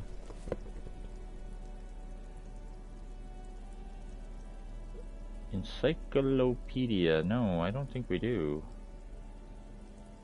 That's okay. Still have a pretty high encyclopedia anyway, so let's get on it. An old monument stands in the middle of the traffic island. What did this king do? Toward the sea. It looked, even by the standards of the Philippian kings, old sumptuous Philip was known for his profligacy. In what way? Well, he blew through the whole national treasury, starting the decline of one of the penultimate century's greatest superpowers, the suzerain of Revachol. His own maladministration foreshadowed the fall of the monarchy. During the anti-centennial revolution, an end to his family line and the monarchy on the Insulindian Isola. How did he manage to blow through the entire national treasury? Stories have it that he had his bedroom converted into a treasure chamber, where he stored unfathomable wealth. Krugerrands, bars of gold, ornate weaponry, armor, and various chalices. For those of you who have watched Lethal Weapon, is it 2? Is it 3? I think it's 2. The fuck is a Krugerrand? He called it the Sol Aurum. It was obscene. There were whispers he slept on a huge pile of gold-dipped feathers, like some obese dragon, instead of a bed, like a normal person. Wow. I would like to sleep on gold, hustler style. The king is the king, and he can do anything. Wait, really? There's no way that's true. A deplorable farce. No wonder everything went to shit. But wait, you haven't even heard about his fabled cocaine addiction. The what now? You see, old Philippe wasn't just good at squandering the national treasury on gold and ceremonial weaponry. He was also a prodigious snorter of nose candy. Not just any nose candy, though. We're talking Royal Philippian Blow, allegedly twice as potent as the stuff you find nowadays, and purple. Philippian cocaine was purple. Okay, what is nose candy? Cocaine. This is a lot to process. His Majesty's courtiers said it helped him connect with the higher realms. So he was addicted to nose candy, a bloated druggie. That's what the revolutionaries said 150 years later, right before they emptied out the royal mausoleum and dumped His Majesty's mortal remains in the Interlindian Bay. Interesting. Talk about a revolution, man. Okay, where is he buried now? Beneath the cold waters of the Interlindian Bay, thrown there by the revolutionaries after they cleaned out the royal mausoleum. A group of marble pleurons still surround the king's vandalized tomb. A deathly cold wind sweeps up candy wrappers and old newspapers. What happened to the statue? The original was blown apart by communards, then further damaged during the landing of the coalition's airships during the turn-of-the-century revolution when Martinez was leveled. Most historians think the coalition's hasty landing may have ultimately saved the statue. If the communards had more time, they would have reduced it up to even finer pieces. Who restored the monument? Some years ago, a group of liberal, artistically inclined individuals, designers mostly, thought it would be ironic to restore the statue of the most wasteful ruler of Revachol in the poorest part of the city. The statue is supposed to capture the moment it was blown apart, like an instant frozen in time, a rare butterfly trapped in amber, floating on a sea of shit. That's brilliant, so funny and nihilistic. People in Martinez tend to disagree, as do many prominent art critics and thought leaders with more nuanced social awareness than the young ironists. Those critics might have it wrong, though. There's more to it than just ironism, but you can't say what precisely. Perhaps this art mystery will be solved at a later time. Wow.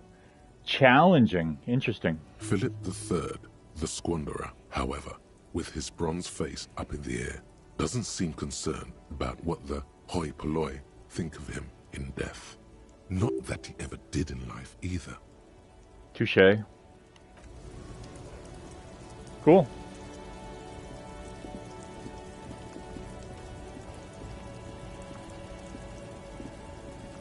Alright, let's go see Sailing. Actually, let's talk to Tommy again. Stuck in the rain in a traffic jam, man. Oh. What's on your... Nothing to say.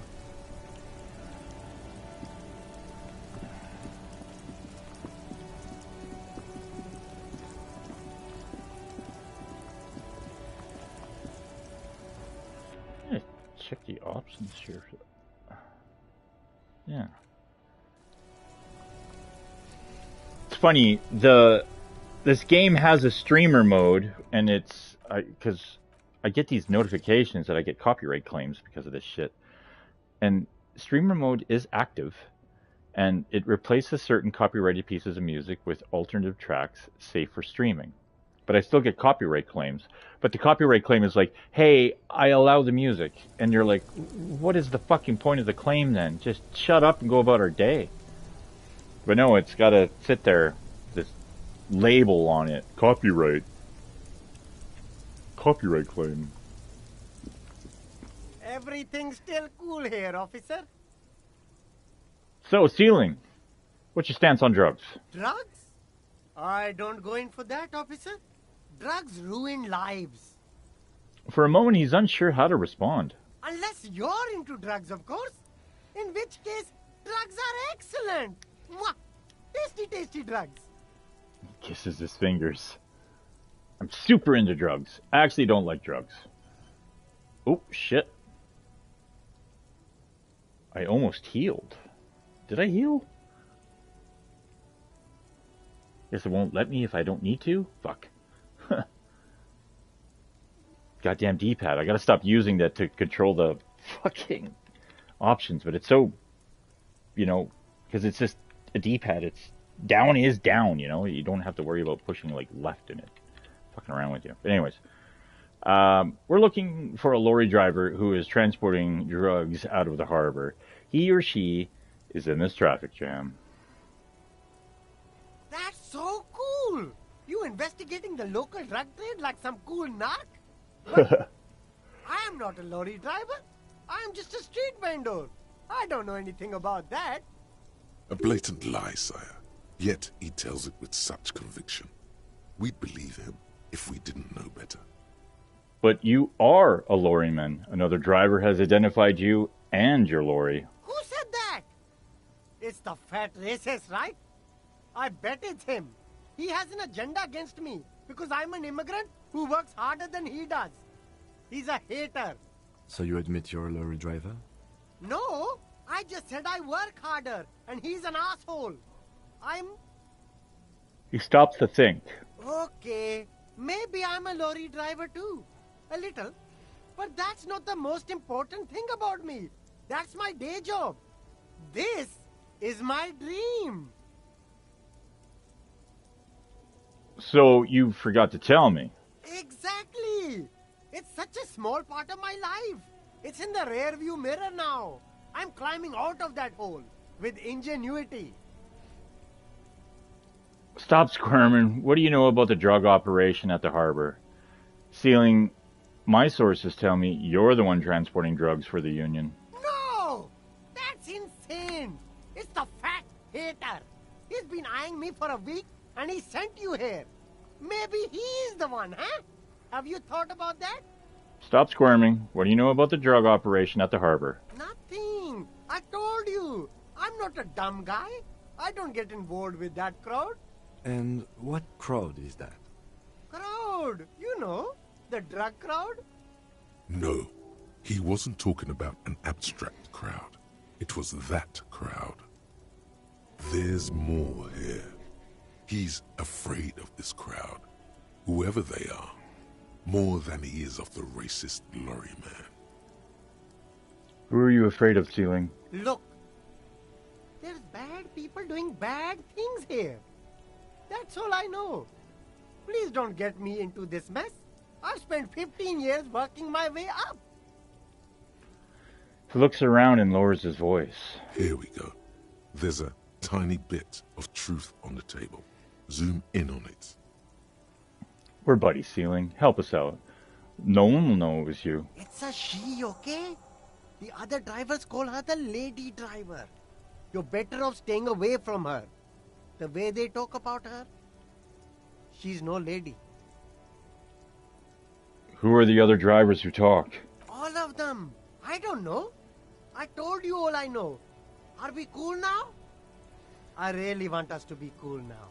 Who exactly is talking about this lady driver of yours? The racist or the other one with the tattoos?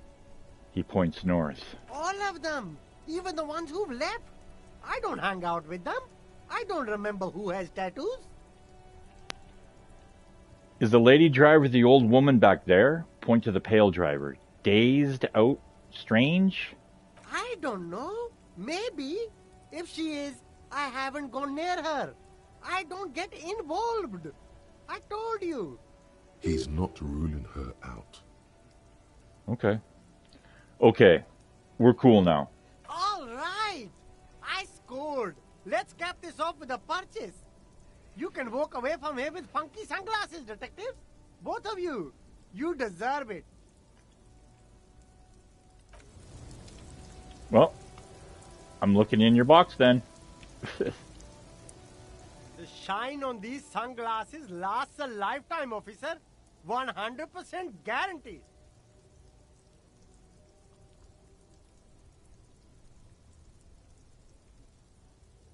These are those UV stickers. These are all first-rate sunglasses. Premium design, Yeah, just electrochemistry, and then very cool.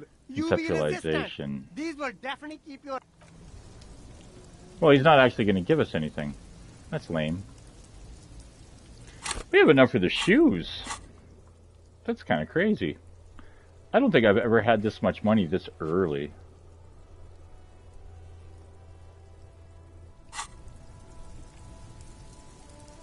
Ah. Oh. I'm like, click on it, but I am clicking on it. The speakers below are banged up and worthless. The sneakers triumph over them. They're the star of the show here.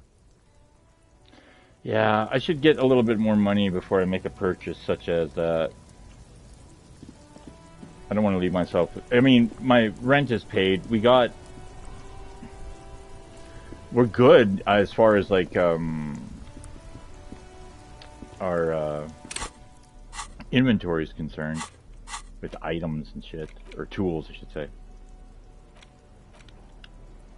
Yeah.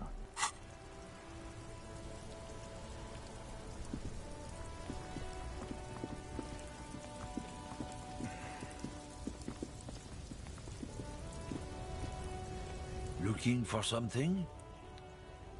I know you've been giving me the runaround. Fess up. Where's the lady driver? I don't know what you're talking about. He smirks. First, you knew Sealing didn't do it. He did something. He stole his employer's goods and another lorryman's job. You should be thankful for the tip. He grins, a wide smile. Why are you smirking? Listen up, fuckwits. You don't scare me. You cops don't run Revachol West. You don't run Martinez. You don't run anything.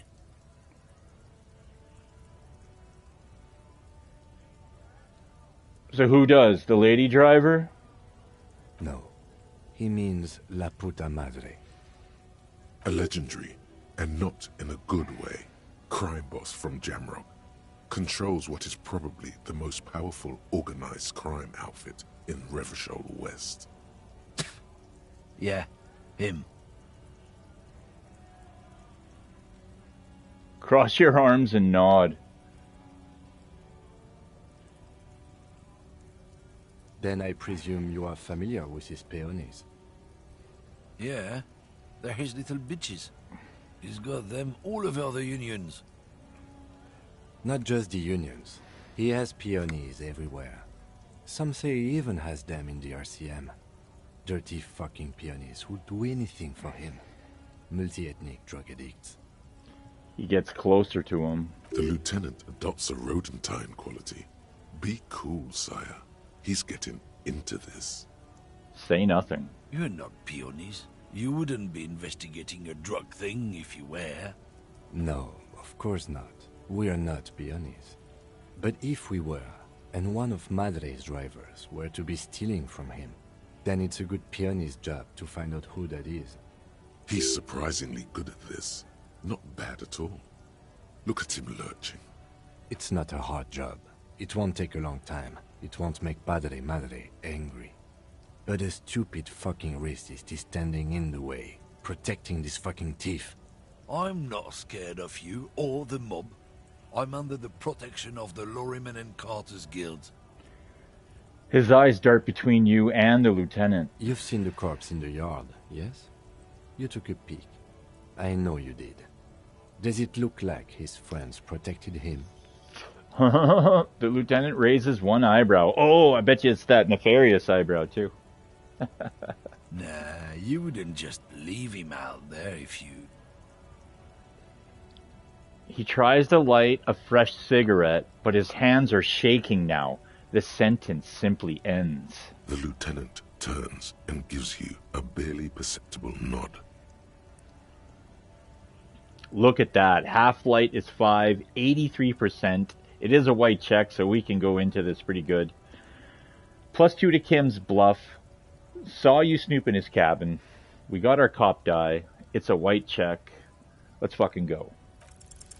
Men like this only respect two things.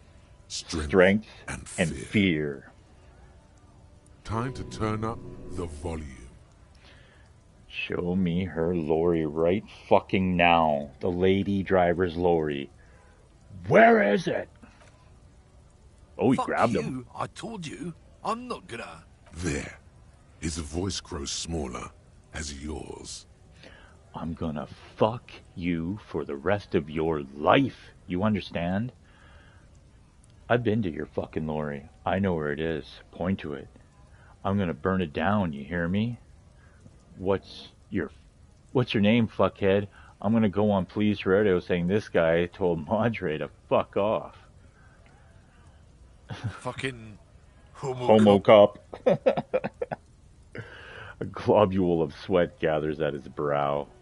Look, fuck you, man. It's some lorry down there. Green, banged up thing. I don't fucking know who she is. When did she go away? I don't know. I don't even know her name. She just rolls with the fleet and acts like a big shot. Some dyke, probably. I haven't even seen her for days.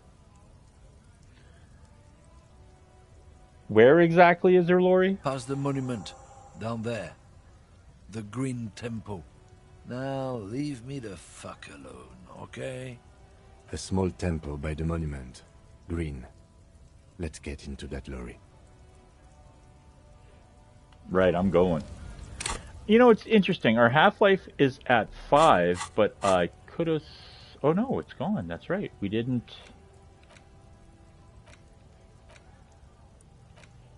Yeah.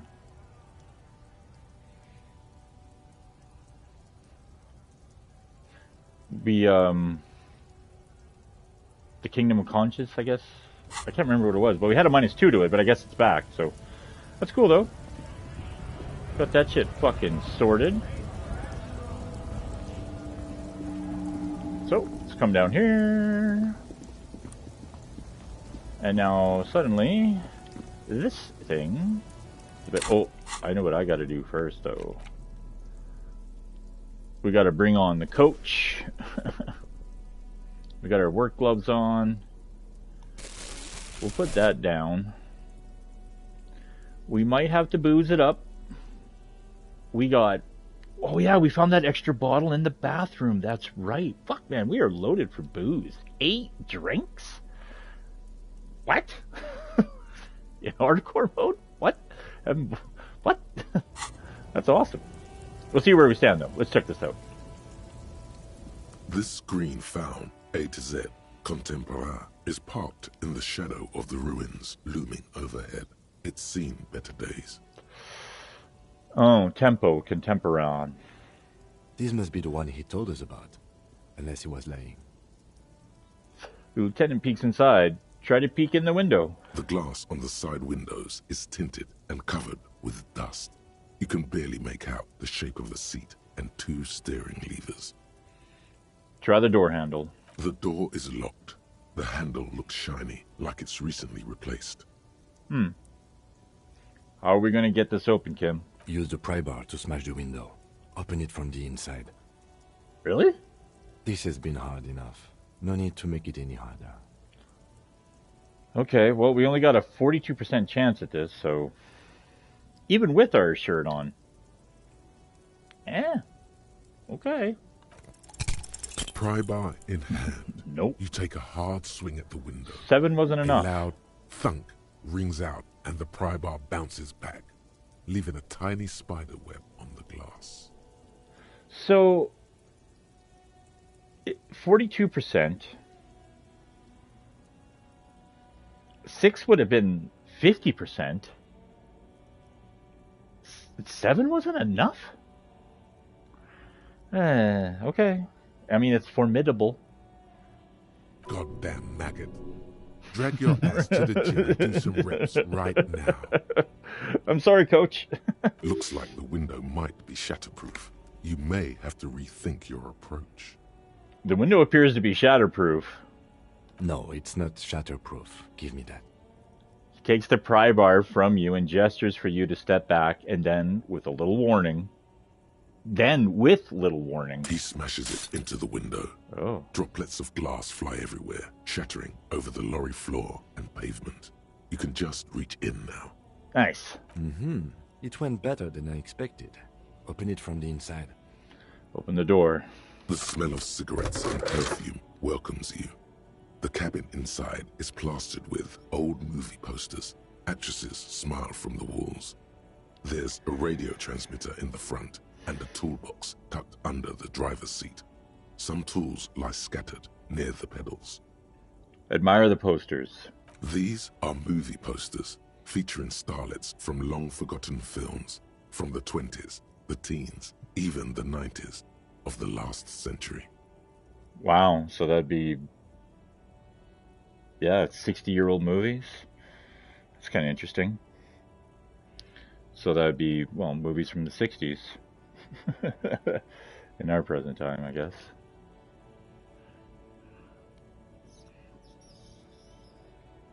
The 60s were 60 years ago. One of them particularly catches your eye.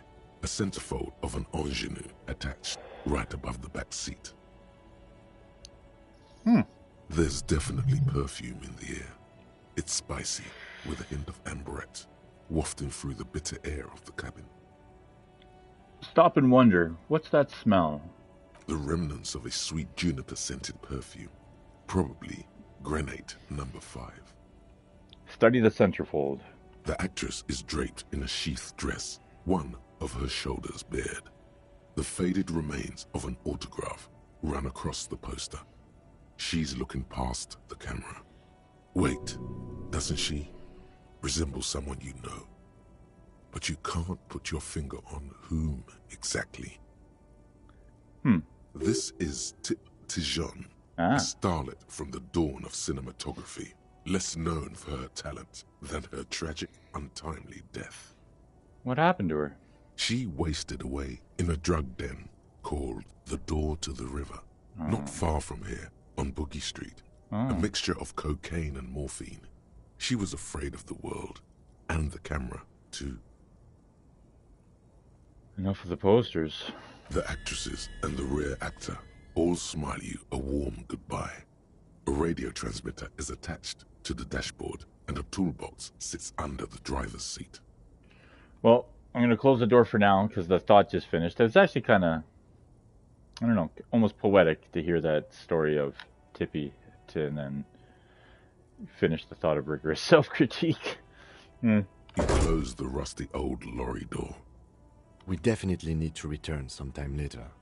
We didn't get enough. Yeah, hang on, bud. Hang on. Rigorous self-critique. Here it is. Hard facts from the man you are. You once jerked off in the locker room and were caught. You held a young woman by the arm and kept her in your apartment for 20 minutes against her will. What? That's right. These are not flights of fancy. These are real deeds, Harry, emerging from the darkness of your past. You tried shooting a fleeing suspect in the foot, but hit him in the pelvis, crippling him for life. And, above all, you let life defeat you. All the gifts your parents gave you, all the love and patience of your friends, you drowned in a neurotoxin. You let misery win, and it will keep on winning till you die, or overcome it. So, intelligence, psyche, red check failures, heal, +1 to morale. Physical and motoric skill, red check failures, heal, health. Learning cap for pain threshold, raised to 6. So every time we fail a check, we'll get healed. That's good. This is good stuff.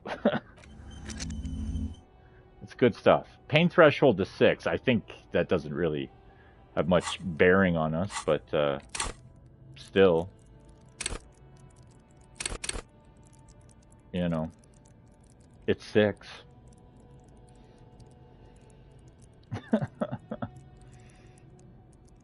Cool.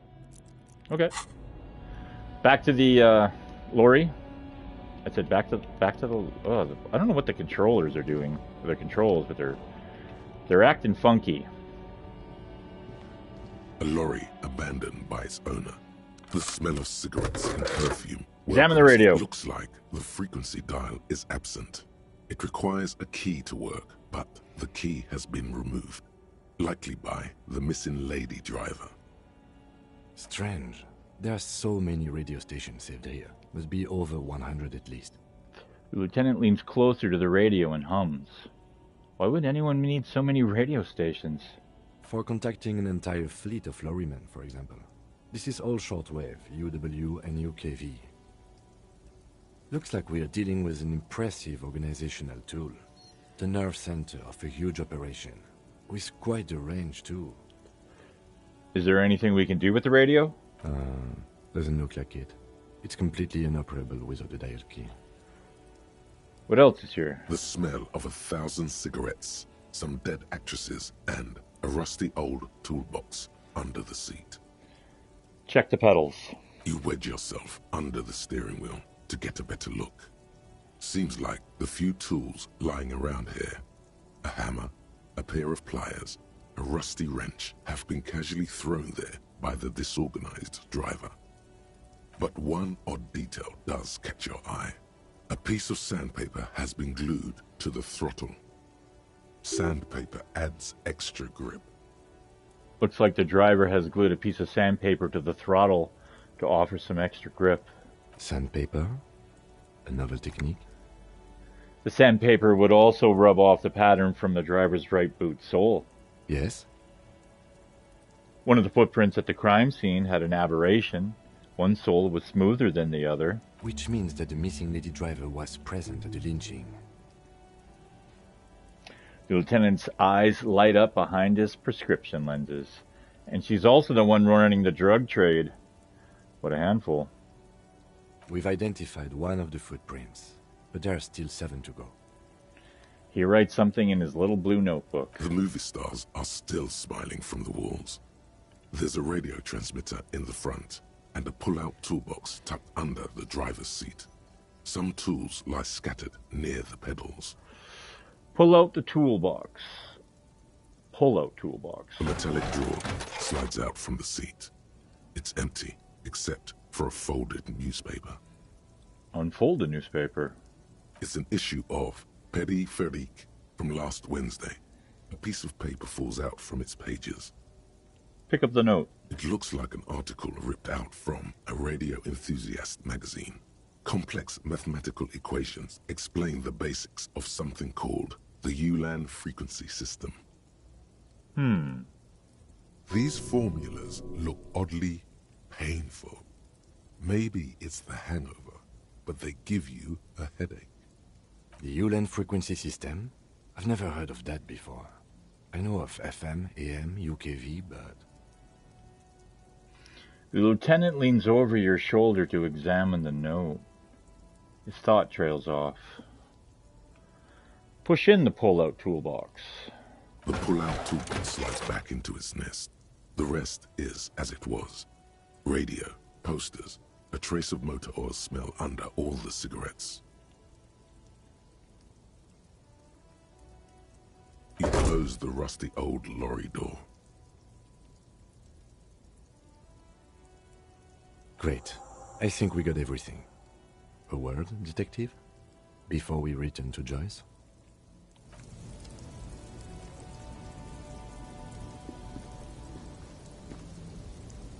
All right, we've finished here. Let's quickly debrief and go over what we found, so we don't do it in front of the company rep. Seems like something the police would do. What do you think of all this, Kim? Honestly, I'm quite worried by what we've seen so far. The evidence seems to point to a rather extensive and well-organized operation.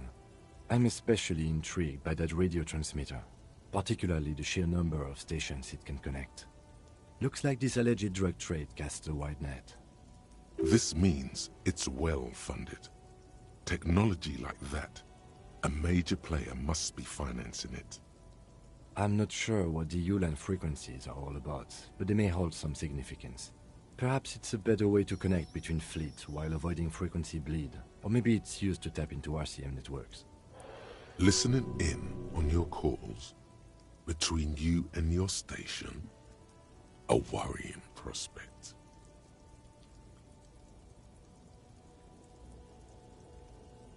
How do you think this is connected to the Union?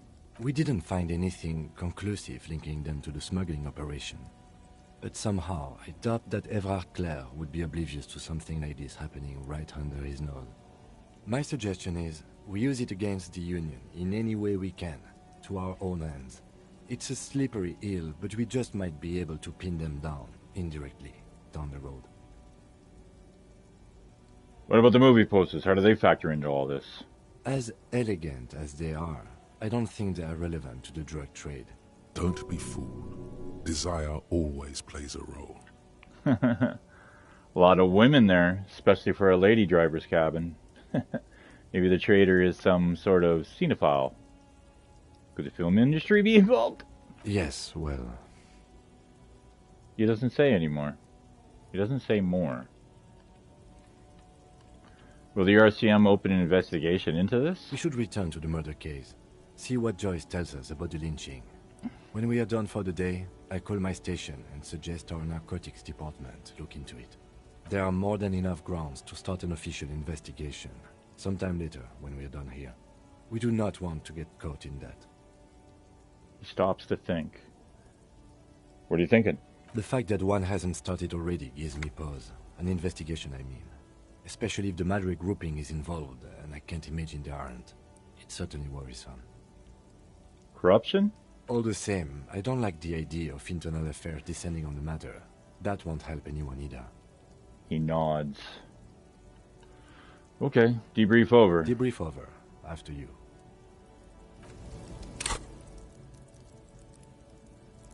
Another level. Okay. I'm kinda curious. Why? I don't know why I'm getting locked like that. I should be able to move my guy immediately, but it's like the camera has to do its thing first. A lorry abandoned by its owner. The smell of cigarettes and perfume welcomes you. The cabin inside is plastic. A metallic drawer slides out. It's an issue of Peripherique. It looks like an art. These four... The Ulan frequency system? I've never heard... It's an... It looks... These four... The Ulan frequency... The pull-out toolbox slides back and close them. Right. Yeah, see. Move, damn it.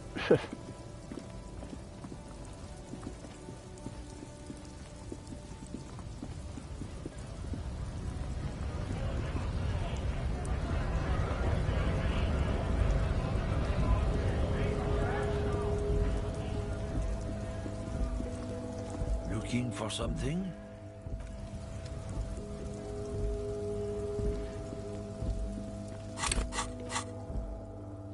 Report back to Joyce. Ultra liberal creeped up a little bit more.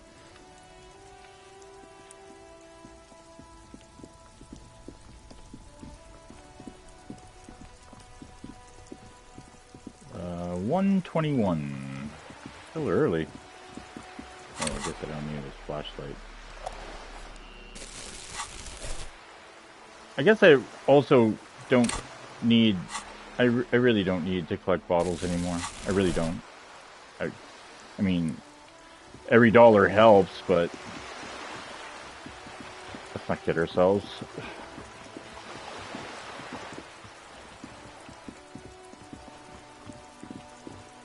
Cindy, you got anything else to say? Hello again, officers. Have you come to admire my mural? Well, you haven't been working on it too much. The aerial graffito is a kind of cool idea. I like the concept of her writing graffiti so goddamn big across everything on such a scale, but you could only be able to see it from the air.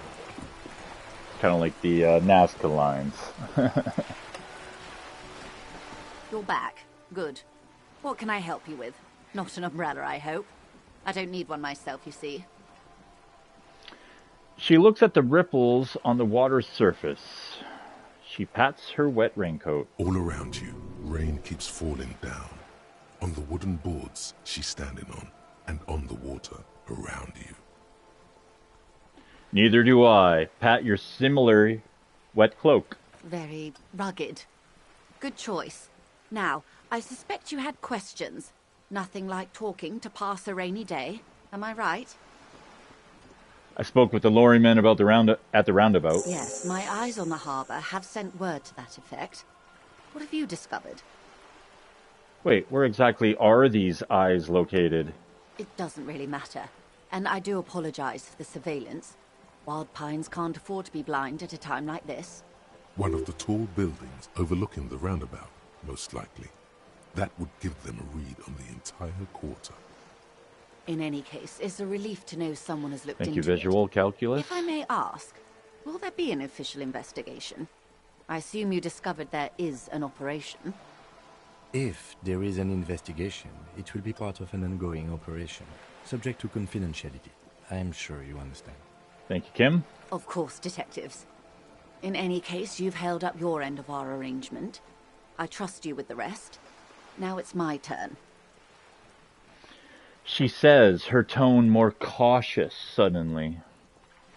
I wouldn't normally break protocol like this, but the situation demands it. If you don't solve this murder, I'm afraid we may have a bloodbath on our hands. The words bloodbath sound cold in her mouth. They taste of iron and strawberries. What was that about a bloodbath? Yes. I'm afraid this strike may descend into a small-scale civil war, with possible consequences for all of Rivershoal West. Since you are sharing, ma'am, this is also the RCM's worst-case scenario.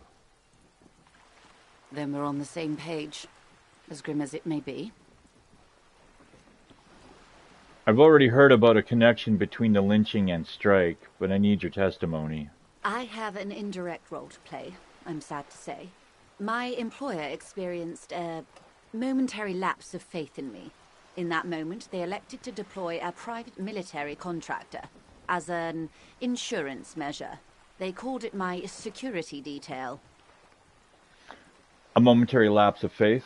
They were dispatched after I relayed the union's initial offer. Every worker... A member of the board. I tried to convince my employer it was simply an opening gambit, like you suggested, or a joke even. They did not appreciate the humor. Do you need a security detail? Absolutely not. These mercenaries are muscle, pure and simple. They are meant to intimidate the Union into surrendering. Who are they, exactly? Crenell, an Oranese military company. As far as I know, 3 arrived in Martinez. They report to me sporadically, but they do not answer to me.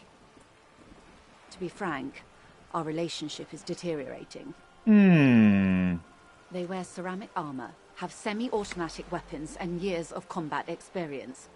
They also have trauma and stressor disorder, and no idea how to conduct themselves in an urban civilian environment. So, what happened?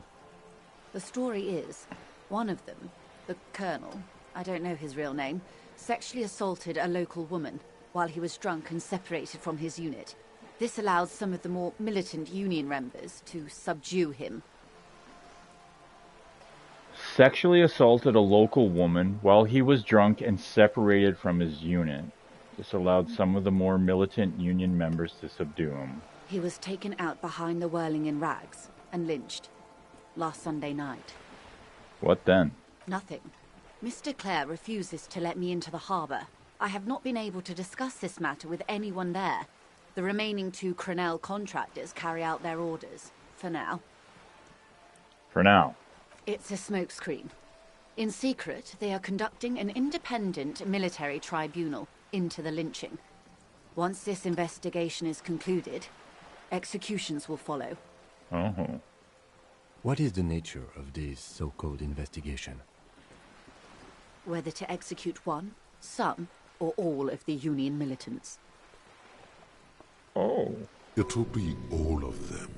The decision is already made. There's Half-Light for you. You've made a mess here. I have to say this is not disco. Maybe the investigation can team up, share resources, intelligent. Oh boy. Is that not good? Boy, oh boy, is that not good. You've made a mess here. It was the Union who strung him from that tree.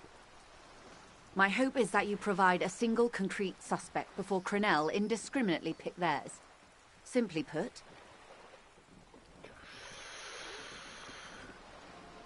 A wave crashes against the side of her boat.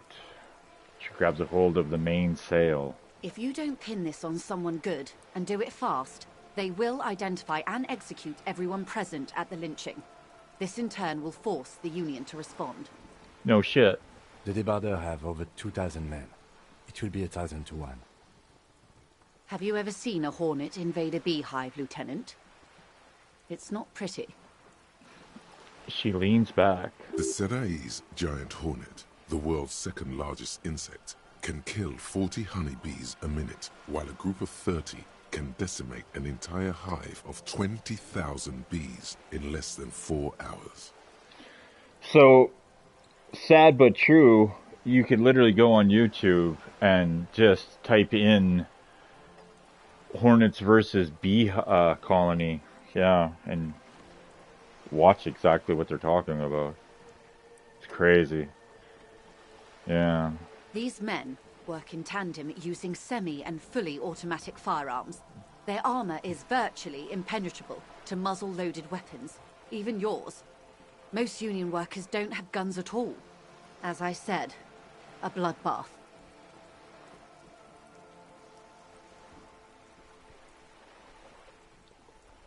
I can't see it happening. Too many things would have to go wrong first. Isn't this a pretty bleak scenario you're describing? I think the confrontation is inevitable. It doesn't have to be like this. Nameless, badgeless officer of the citizens' militia. Thank you. One single concrete suspect delivered into civil court, and I may be able to defuse this situation.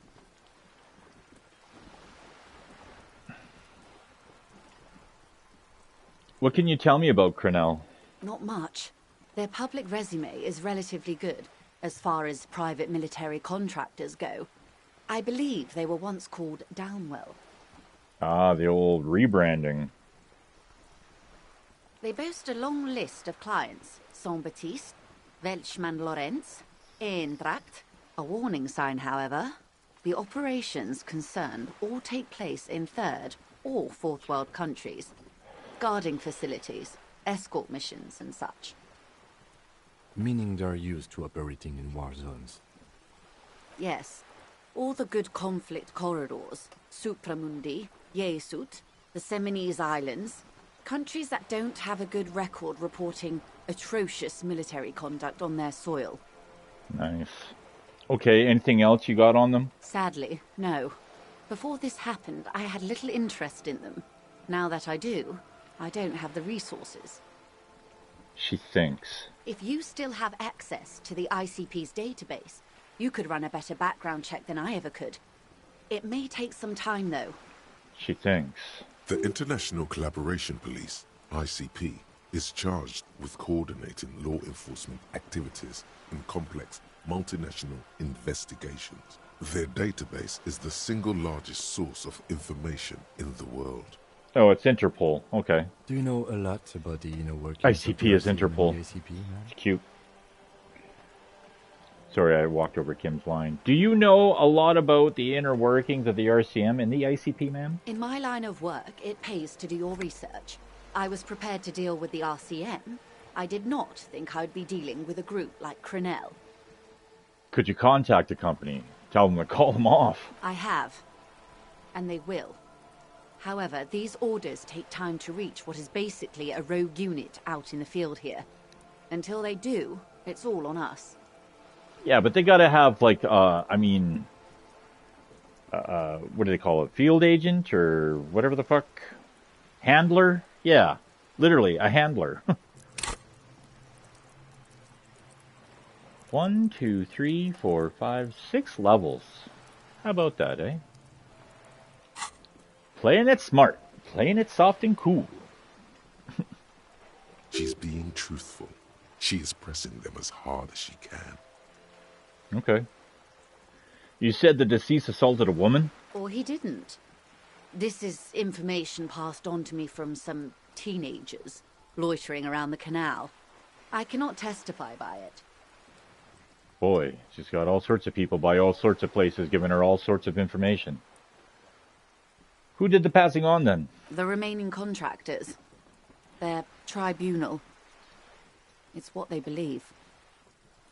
What did these teenagers by the canal say? That the man was killed because he assaulted a local woman. I've asked around a bit. This seems to be the accepted story around Martinez. The lieutenant consults his notebook, his eyebrows knitted in concentration. Odd. We haven't heard any reports about an assault in connection with the lynching. Where did it take place? And when? Last Sunday night, at the Whirling in Rags, the hostel by the gates. Supposedly, the colonel was drunk, maybe on narcotics too. Either way, he's alleged to have sexually assaulted a woman. Sometime later, a group of dock workers got their hands on him. And who was this woman? That's a good question, officer. I don't have the slightest idea. As I said, it's a rumor. About a rumor. In any case, it's what the colonel's remaining colleagues believe. This colonel, the one who was hanged, did you know him? If you mean did I see him alive? Yes. But I did not know him. His name was? Lely. His service name. A nom de guerre, most likely. He wouldn't divulge his full name. Only one of them did. A bad sign if there ever was one. Tell me about the others first. One is a man. Corty, they call him. A nickname as well. The other a woman. Phyllis DePaul. Corty is the gunner, I believe. DePaul is a radio operator. What would you say was his eye color, the deceased's? She closes her eyes, trying to picture the man's face, then shakes her head. I can't remember. There's a pang of regret to her voice. The lieutenant was testing her, asking a small detail first to see if she knew him better than she let on. She passed. That's all right, man. Anything else? Nationality? What would you say was his age? Fuck, that's clever as shit. Right there, Kimbo. He was 40. Or 50. It's hard to say which. He had a combat injury on his lower jaw. It made it difficult to estimate his age, or gauge his facial expressions. Hell of a scar then. What else? Nationality? Accent? He was, Occidental, I think. Light brown hair, a mixed accent, Oranese, or Messinian, maybe. His injury gave him an accent all his own. In a way, it was humanizing. He had to learn to speak through it, through the injury. That's all I know, I guess. I only met him once. And right there, day 2, almost 2 p.m., we get our first little bit of information about the victim in the crime we're investigating. How about that? Where are the remaining 2 mercs now? They've gone to ground, as it were. I don't recommend seeking them out. For one, they're almost certainly armed to the teeth. She puts her foot on the guard wire for balance. They don't have the same respect for the Revachol citizens' militia as I do. To put it bluntly, they think you're vigilantes. Ghetto savages. It will not be a fruitful meeting. We still need to know where they are. We'll confront them directly. Okay, we'll still clear of them. We still need to know where they are. You're likely to run into them eventually. When that happens, I'll be in a better position to mediate if I don't appear involved. Look at that. That's very interesting. Okay, so logic, 6, high, 92%. +1, sent by the Pines. -1, someone you haven't met yet. Yeah. A certain individual we have not had a conversation with. Interesting. But it's medium logic. It is a red check. Fuck, we could fail this.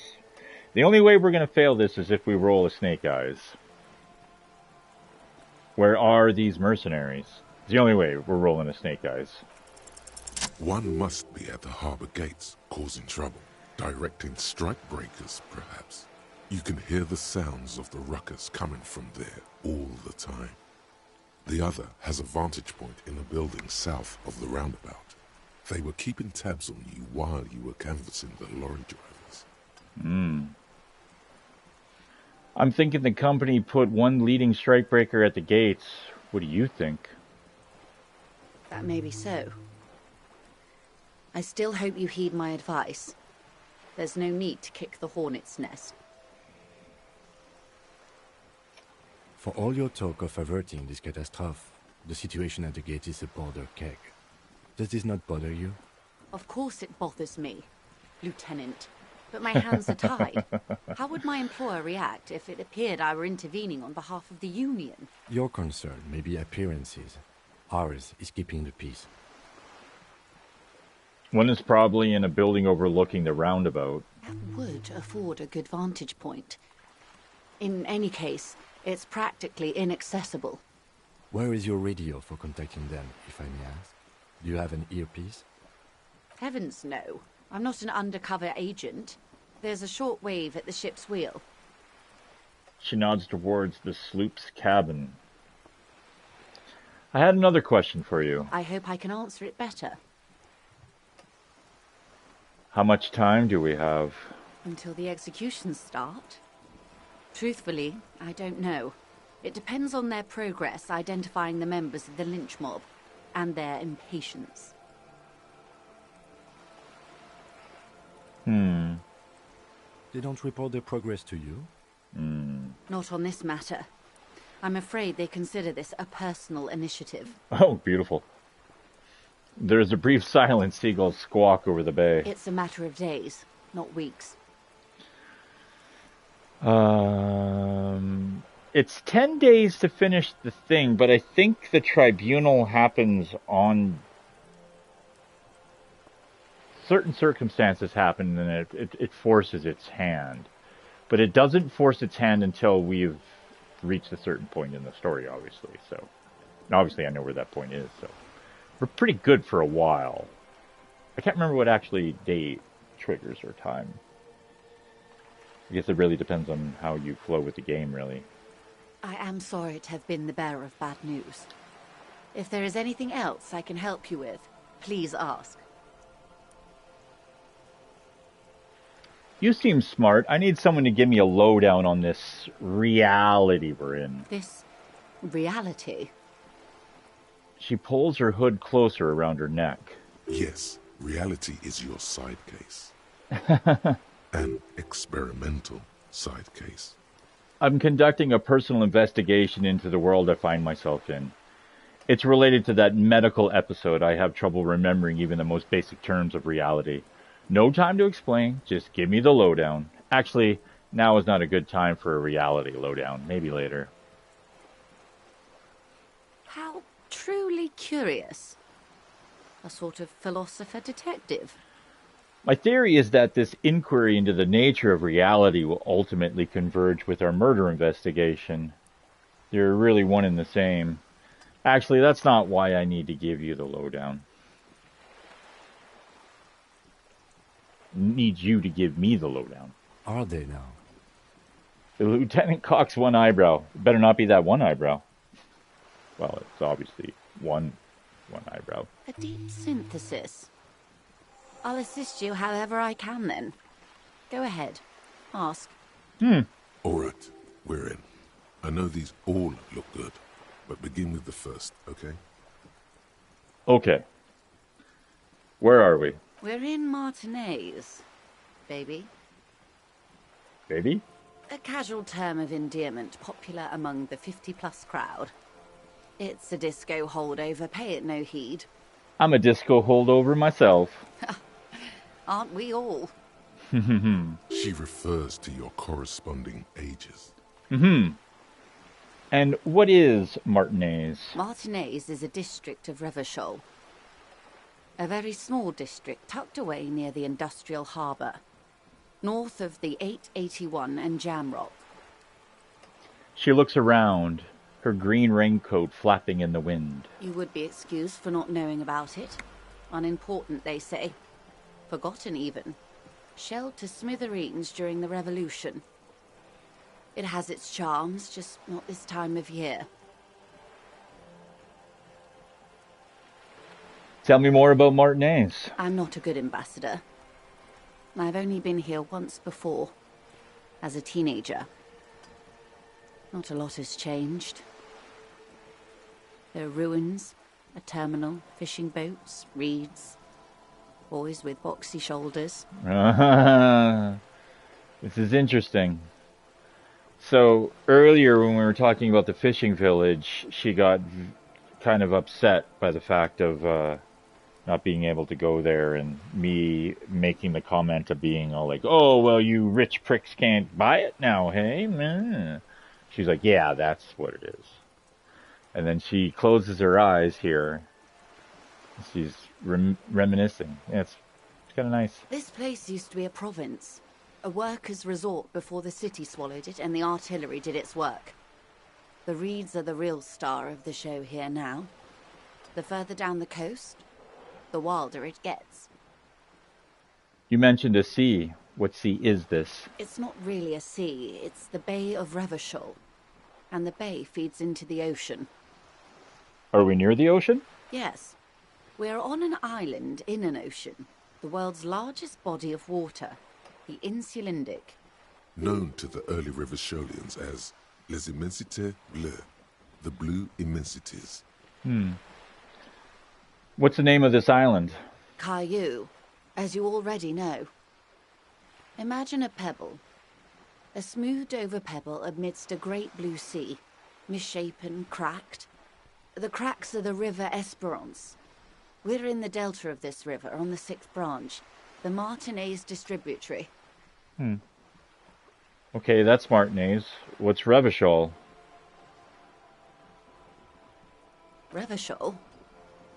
Revachol is what you call a city. What kind of city is Revachol? The great kind. What makes Revachol great? History detective. They built this city to resolve history. Our part in it, at least. Our centuries. Okay. Who built this city? The nations of the Occident, or migrant workers from Seminine and Ile Marat, depending on your creed. When was Revachol built? In the DeLorean century. 380 years ago. Oh, wow. Getting close to a 400-year anniversary, whatever the centennial fucking thing that would be. Centennial. They have the dumbest names, man. Bicentennials, tricentennials, and then it just gets silly. And why did it resolve history? They say it's where the terrible questions of our time will be answered. The tensions are highest, the fault lines deepest. By that I mean conflicts. Ideological conflicts. The stuff of men. Why here? We are standing on a fertile, self-sufficient island able to sustain up to 200 million people.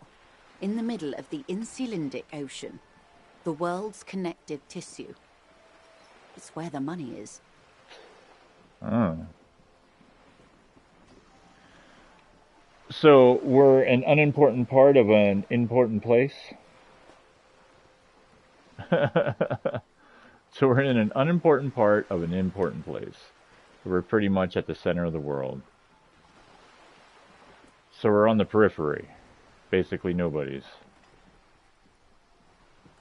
I think it's fair to say so. Martinez is about...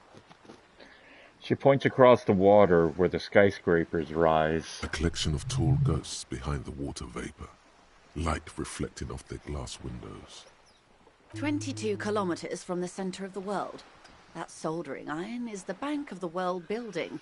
The bottom floors are Insiacom. Coalition government, Insulindian Mission Command. Look to the sea. Silence. She lowers her hand. The water, the light. It's as though you're seeing it for the first time. Interesting. Inland Empire piping in. There is no recognition. Only the immensity of the sea and the cold radiating from it. Where are we? We are where we are.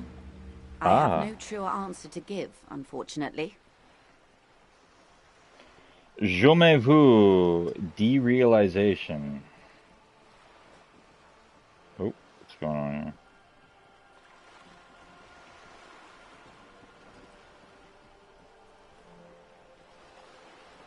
Just look this up real quick.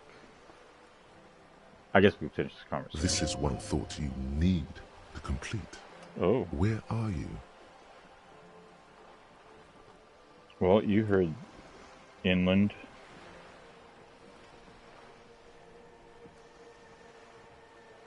Jamais vu, derealization. No temporary side effects. And we get a +1 experience for every orb clicked.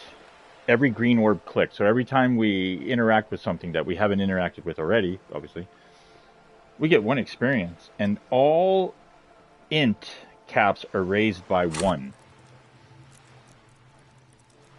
So everything on intellect will go up by 1 point. Interesting.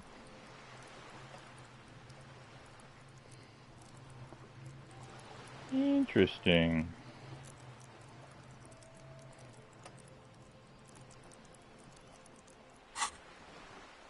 Was there something else you wanted to know?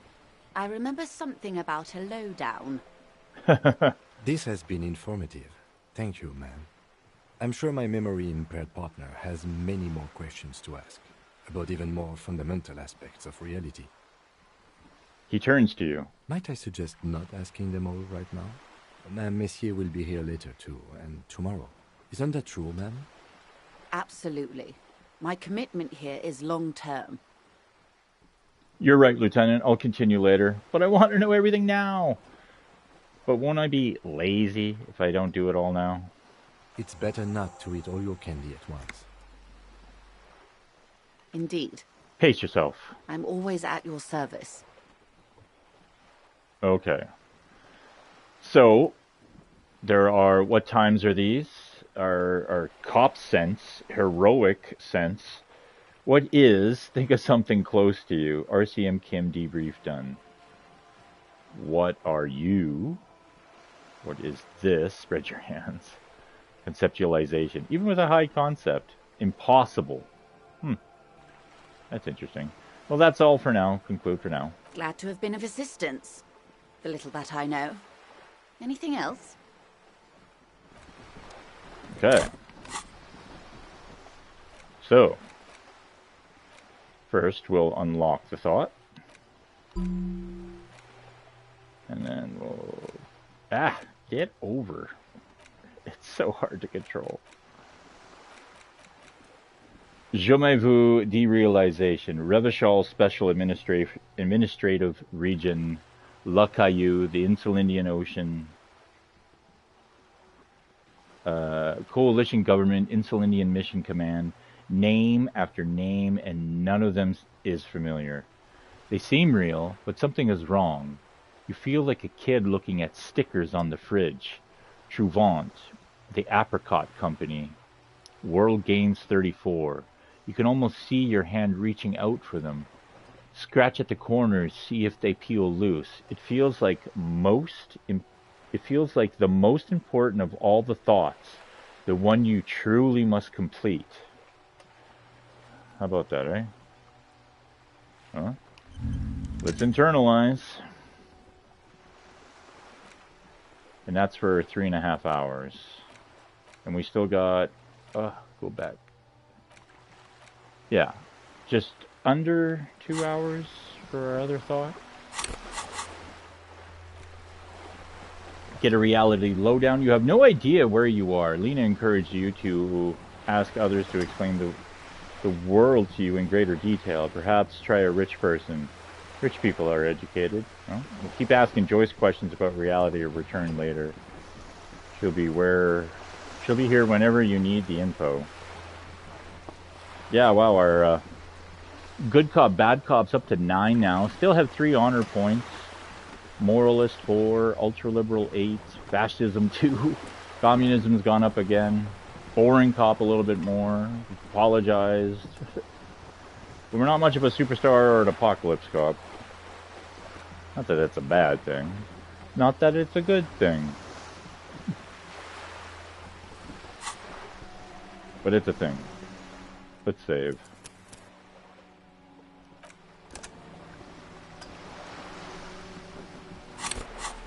Well, I think, honestly, let's take a look here. Our tasks are thinning out here, so this one we can't do until 9 o'clock. We still got lots of time before that. Reality lowdown, that'll be a later thing. Probably even an after hours thing after, really. If you wanted to play it in that regard. That's not till Wednesday. We got a long ways to go before we sing karaoke. Secret passage, that'll be some time coming before we can pursue that any further, really. Find out about the call. The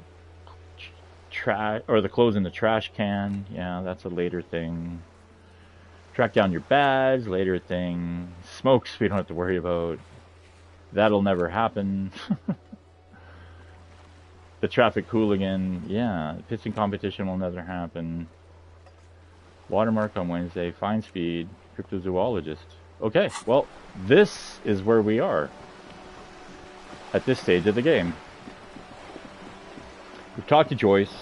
We've gone through the building. We set up the guy, or to have the conversation with the guy in the apartment. Cindy the fucking Skull's done. We have not talked to Kuno or Kuno S. To the two kids in the courtyard over there.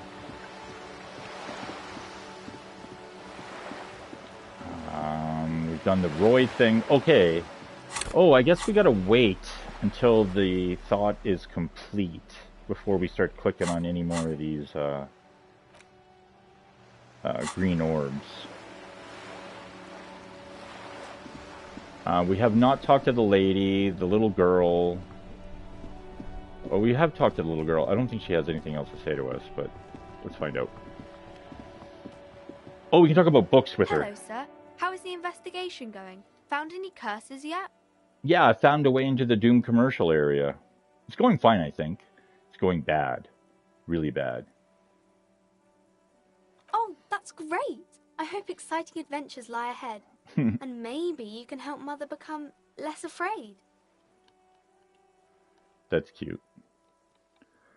What is this crime business? Crime fiction is about murders or burglaries or things like that, and the work of a policeman or a private detective who's trying to solve a crime and catch the criminals.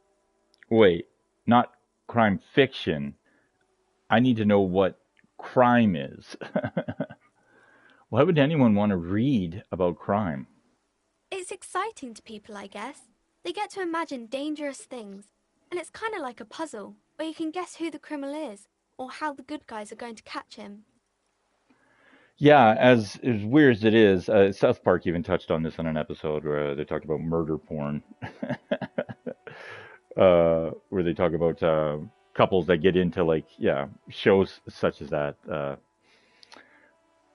I was in a relationship with a girl, and we, for a while, we binge watched The Living Hell out of Forensic Files, and that's exactly what we were doing when we were watching it, trying to piece it together like it's an episode of Murder, She Wrote. Try to figure out motive or, the people that did the crimes and stuff like that. Really fascinating stuff. And there's so many episodes of Forensic Files. It's been on forever. Fascinating stuff. Anyways, crime fiction. That wasn't fiction, though. Forensic Files is real stories. I'm a policeman myself, by the way. You don't look much like a policeman. She examines you as if to find something policeman-like. Well, what does the cop look like then? Okay, then maybe I'm not a policeman, or should stop being one. Didn't mean to offend, sir. Sorry, sir. It's just that you don't look like Dick Mullen. She points to a book cover on which you see a strapping Vespertine officer. He stands grimly over the body of a dead woman. I used to be exactly like that Mullen guy. Then I decided to live a little. You know, nobody actually looks like the guy in the picture. That's just a stupid fantasy of a man. It's not your body that's important in police work, anyway. It's your point to your head. Wow, look at that guy. Look at the guy. I'll never be as good as Mullen. Actually have other questions. No. Point to your head. Head? Yes. No, your resilience. Not head, child. Heads. Yes, the slithering heads. Flexibility. There are millions of different people out there, and you have to get into their heads. Sometimes you got to be the killer to catch the killer. Grit. A total disregard for personal safety. You gotta take the pain. This Mullen guy looks like he'd run to his mom. Ain't got no balls. Fuck. Isn't that very dangerous? She examines the picture of Dick Mullen. Policemen live and breathe danger, little girl. Mullen obviously lacks the chameleonic skill. Unlike you, sir. Chameleonic? He's just a fictional character. He's no match for you.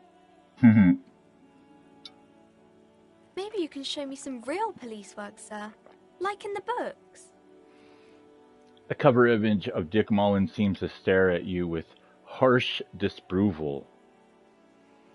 What is romance? It's the type of book where there's a rich lady and she has to choose between the good man and the bad man. She smiles at the thought, perhaps imagining herself in that situation. Or there could be a story about a poor lady getting a rich man. It's about man and lady business, sir. What about a poor man getting a rich lady? It happens, but usually the guy gets rich in the process. Or should actually be rich himself, but has lost his family property unjustly, like during the revolution or something. I see. Those are unhappy books, for most of the pages. People sad about what they have lost, but then it all turns out just fine in the end. What about when both of the men are bad? These are not very common. You can't have a choice between bad and bad. Nobody wants to read a story like that. What if it's written really well? Well, maybe then it's fine. Maybe if the lady then decides not to pick either, because she doesn't need a bad man. Yes, that would be interesting. What about when everyone is poor? That's really not a proper romance story. That's more like everyday life. Sometimes you have to write about real life things. Not in romance books, sir. These are about nice and pretty people, and everyone is happy in the end. Yeah, I guess that's the genre. Touché. What about a book where a man and lady business doesn't work out at all? I haven't read many of those. Maybe you should ask Mum.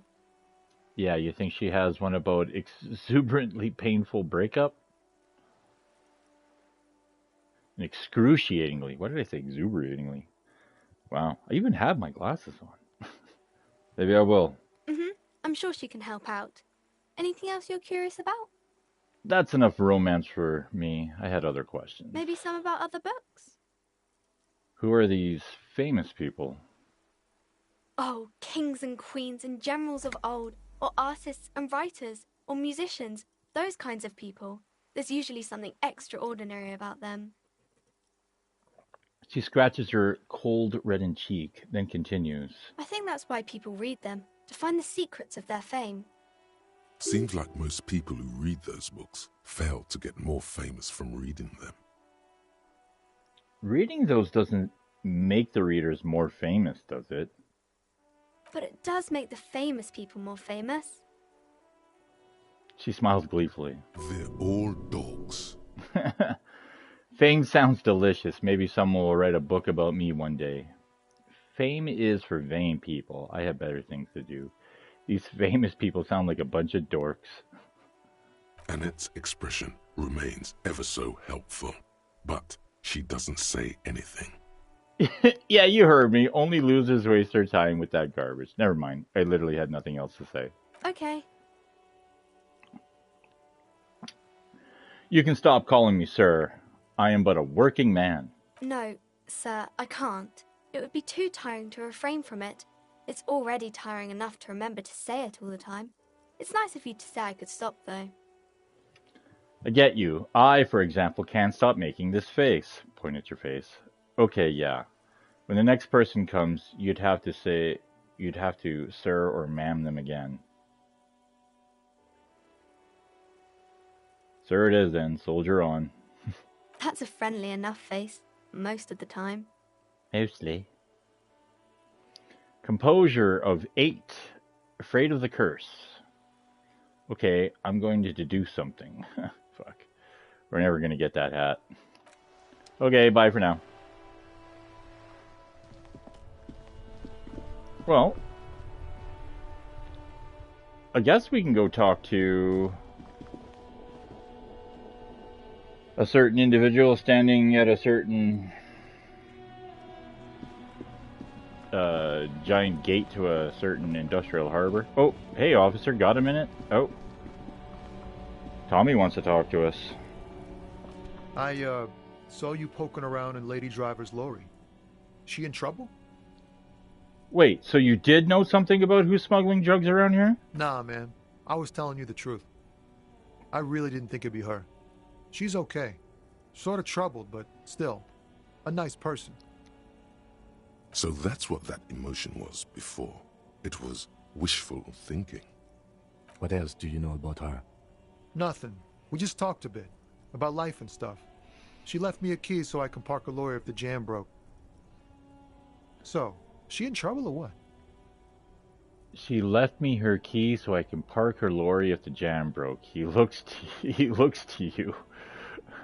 No trouble. She's going to be fine. There's going to be an investigation. Sorry, man. I can't disclose the facts of an official investigation to you. It's that bad. Man, what should I do? What should I do to help her? He lets out a whistle, looking about 10 years older suddenly. No need for you to do anything. Don't worry. The police are looking into it. The last thing we need is more civilians involved. Yeah, maybe I should just keep my head down and work on my rhymes while I can. What's the plan with those rhymes anyway? Oh, you know. Tommy Leham's gonna be a musician. Sprechgesang, but with beats. I've got a lot of free time on the road to hone my craft. The correct grammar is Tommy Lahom. Why Tommy Lahome? Tommy Lahom was taken. My real name's Jerry Lafitte. Tommy's way better. Alright, I had another question actually. The man taps his fingers rhythmically against his arm. That's all for now, bye.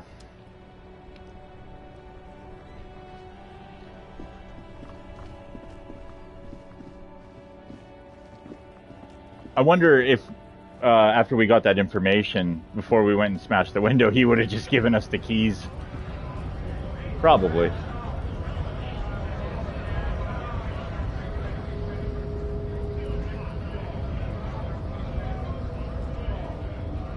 Went native on the chief, huh?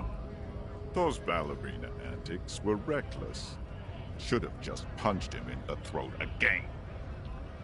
I gotta pause for a moment, be right back.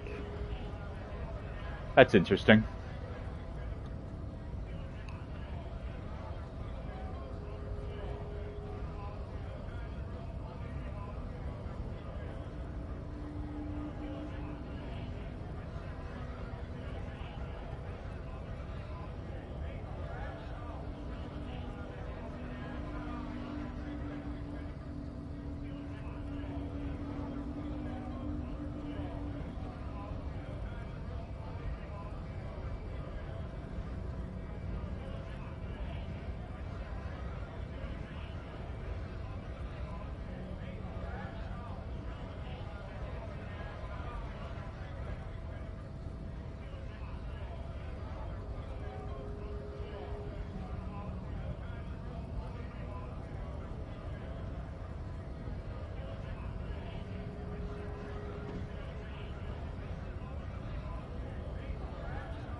Okay.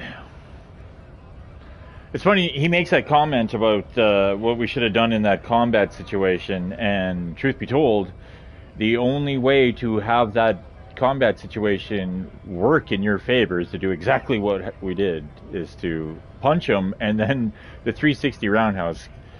Yeah, I pretty much save-scummed my way through a lot of playthroughs in this game, a lot of times. Not a lot of times, but I mean, like, you know, you want to see results and shit like that. And you want to see, like, oh, what would happen if I tried to just, you know... There's even the point of, when you first hit him, you catch him by surprise. The whole idea is, like, you catch him by surprise, and when you... By the time you have that whole little thought conversation in your head on what to do next, and then either, like, punch him in the throat again or, like, do the 360 spin... If there's even an option to stop and think about it for just a moment, And that fucks you right there, because the moment has passed, he like regains his shit, and you try again, and he just catches your fist right in his fucking hand. But yeah, he wanted you to punch him in the throat again. Wrong.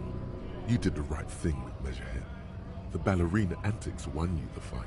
Thank you, Coach. Let's talk about our right to work. He pauses, then abruptly changes the subject.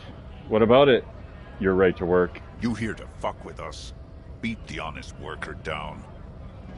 Why should I? We're here to fight for a cause.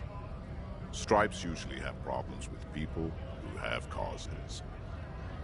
Okay, then I'm thinking no. Good.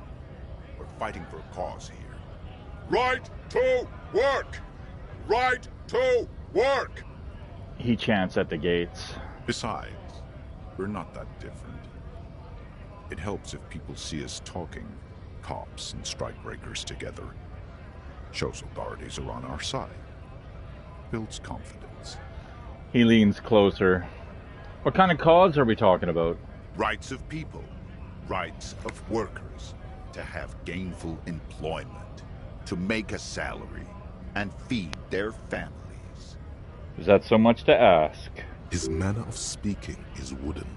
The tone of voice bland and uninspired. Almost as if compiling replies from a set of learned phrases. I don't think I've chosen any sides yet.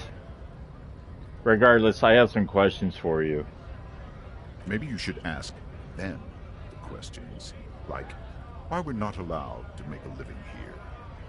Shame on you! He bellows to the gates. We have families to feed, you piece of shit. He points his finger at the man sitting on the railing. Hey, leave Manana out of this. He's a man on the winds of change or some shit. So do we, Scott. The loitering man hollers in return. Wow. Yeah, he's loitering, but aren't we all there in the entrance here? Come on.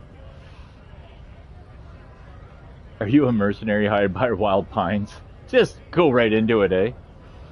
What is a strike? When a bunch of ungrateful, lazy cockroaches can't get their act together, decide to block honest work for other people. He shifts uncomfortably in his workers' overalls. What do the strikers want? Beats me. They mumble nonsense about boardrooms and workers' rights, while we have the right to work! When the man moves around, you perceive some serious abs underneath his tight-fitting shirt. This man is in shape.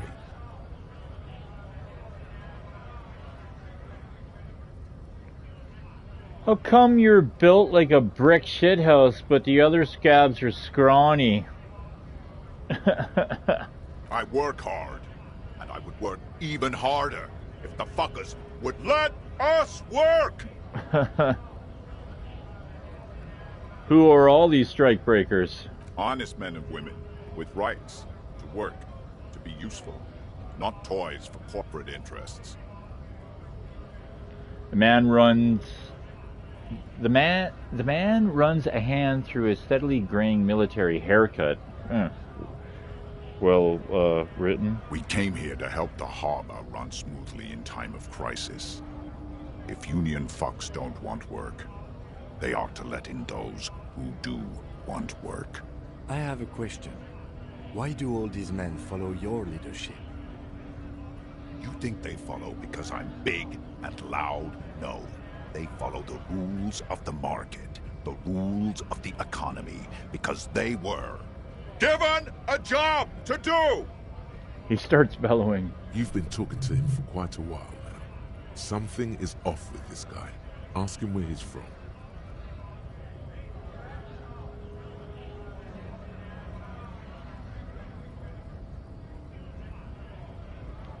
What exactly is your goal here? We were promised work. We'd be in there, working, if the bastards hadn't shut the gates. He points to the gates. And you are unable to breach the entrance? Main gate's locked. Would take heavy ordnance to bust it open. Could try to get in through the secretary's office. Door's locked. The guard's blocking the way to the access panel. He points up the stairs. And I don't mean the scrawny mess punk either. I mean head measurer. Or whatever he is. Wait, you can't get by Measurehead? But I got by Measurehead. I kicked him in the face. Why don't you just talk to him? Yeah. I saw your ballerina moves up there. In a real fight, these acrobatics will get you killed faster than a bullet. You caught him off guard. That only happens once. Now he's alert, standing on a narrow bridge, and my men are tired and hungry. Have you considered storming in? Like, all of you? Why don't you go arrest them instead? I'm sure they've done plenty of criminal shit. They have that look. Oh, yeah. It would be better for the neighborhood if you went home, at least for now, if you can't get in anyway. No! They will give up eventually. Or get drunk. Leave the button unguarded. Then we charge. The man rubs his jaw, a perfect, light-bearded square wedge. He seems to be following his orders well enough for now. But beneath it all, there is a boiling rage and a dangerous carelessness. Well, I'm just going to leave now.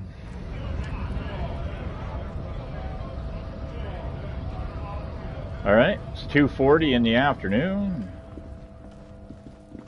We have done pretty much everything that we can do, besides talk to the old gentleman, Kuno, the lady here by the books,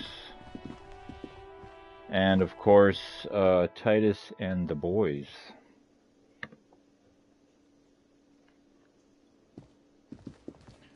It's fucking quiet in this fucking room.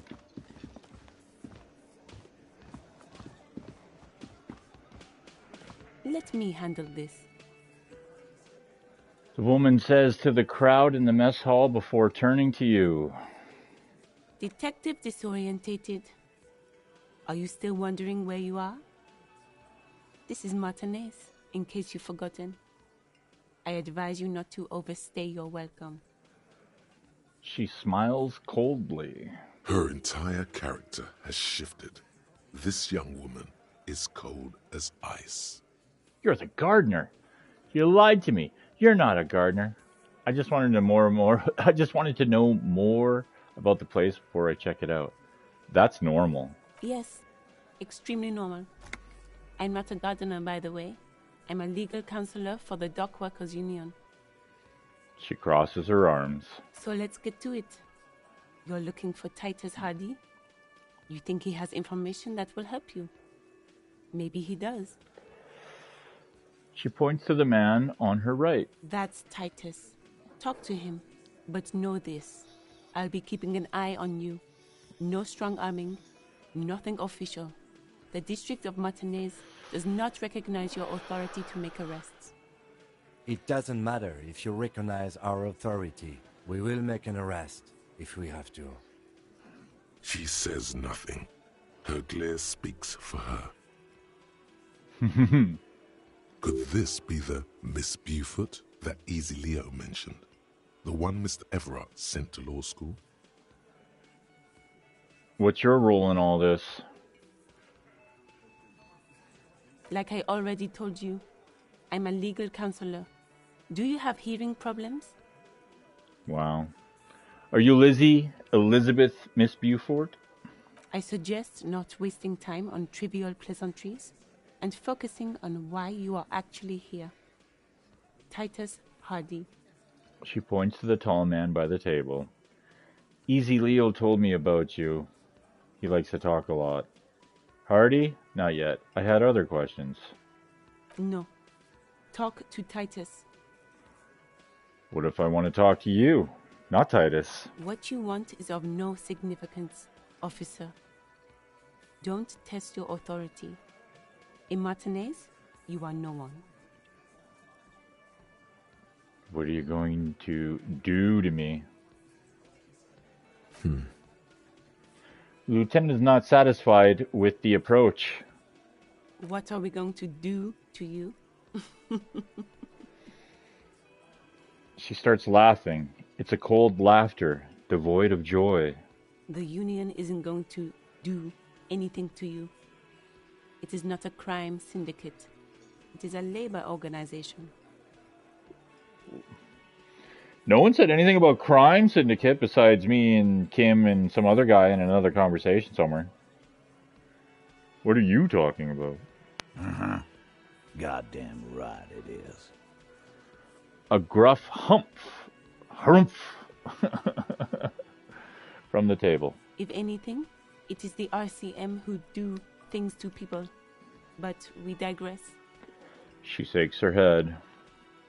Why are you so aggressive? Aggressive? You make your living enforcing violence.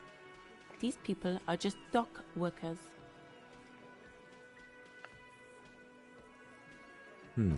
So you were spying on us, and now you represent murder suspects. Just dock workers. Nice, Kim. We've talked to Everard Clare. We know who these men are.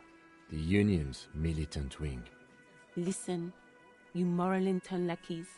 You're a mob, enforcing the unlawful privatization of Revachol.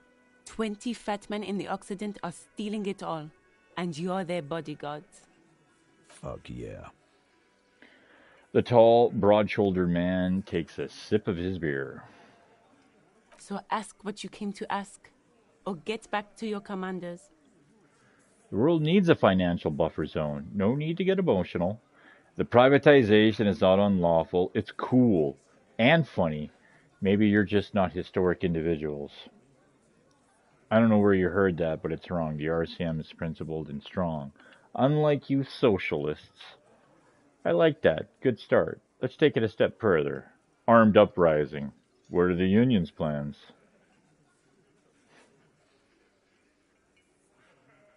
I liked that. Good start. Let's take it a step further. Armed uprising. What are the Union's plans? Look, a comedian. Do your job, ask your questions, then get out of Martinez. Her expression stiffens. Strange. It's as if people don't believe a cop could be a socialist revolutionary. Oh, was that a communist thing I just said? Must be. Because communism's going through the fucking roof.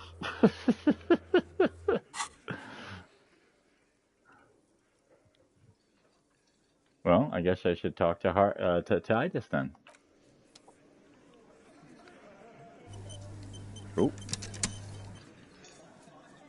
We got an autosave. This is where you say your bit. New task, interrogate the vigilantes. A broad-shouldered man points at you with a beer can. Detective. The lieutenant acknowledges you with a sharp note. He's leaving it to you. Don't say anything yet. First, we need to talk about your attitude.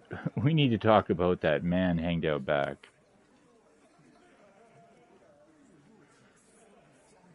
Oh, this is about him. A real looker, that won't. He looks around. You're sure taking your time, waiting for him to get ripe and pretty for you, huh? Yeah. Oh, he was a real pretty boy by now. Real hot stuff. Letting out that pretty boy smell. Glenn nods along. Time to go to work in the shit factory! Easy, boys. These janitors have a hell of a job cut out for them. I mean, I wouldn't go in there for $1 million. He slaps his forehead. You might want to start asking your questions now. It's not going to get better than this. Do a head count first. Connect these men to the tracks you saw in the yard. Chances are they're going to match. Scan the room. Starting from the right. Boot size 44. Blonde man. In his 30s. overbearingly masculine. Overbearingly masculine. Sitting on his right, standard working boots, size 45 or 46, eldest in the room, probably mid-50s, smoker, quiet. Across at the other table, hobnailed working boots, size 43, gang tattoos, Mesk or Sarah Mauritian, in his late 30s, early 40s. He spent his youth in Villa Labos, a housing project in the Jamrock Quarter. There were incarcerations, hard to say what else. The ink is fading.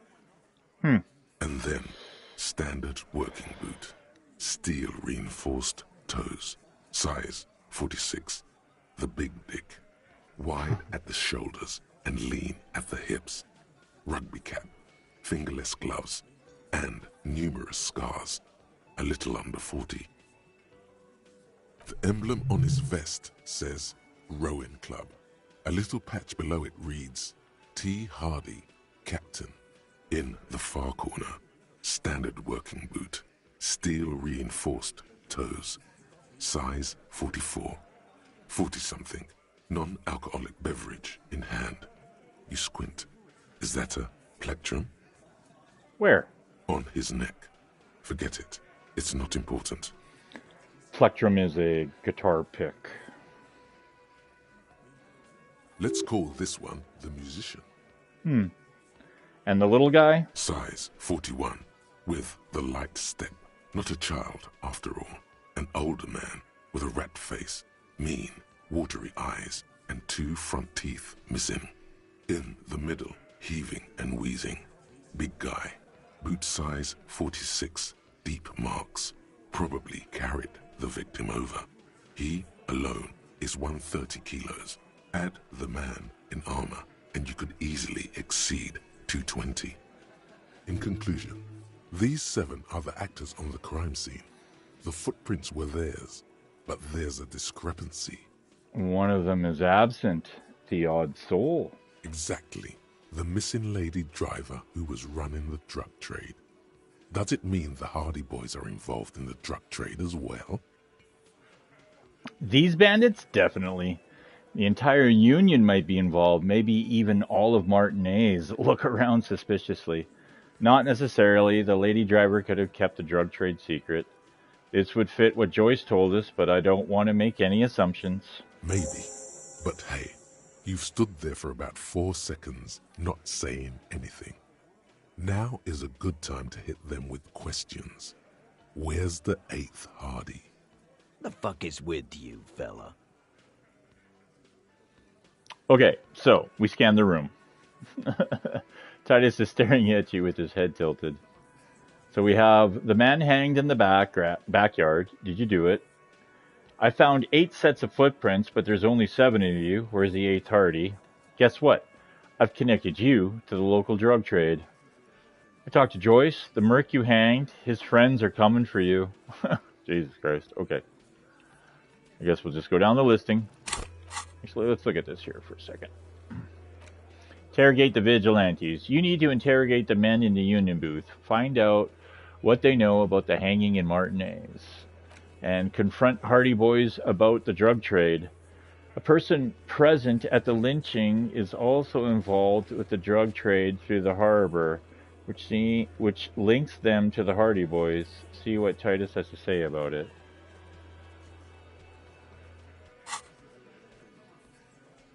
The man hanged in the backyard. Did you do it? The pretty boy. You guys really love talking about that pretty boy. He takes a sip from his can. Funny, but my partner and I have a serious matter to discuss with you. The lieutenant says without a smile,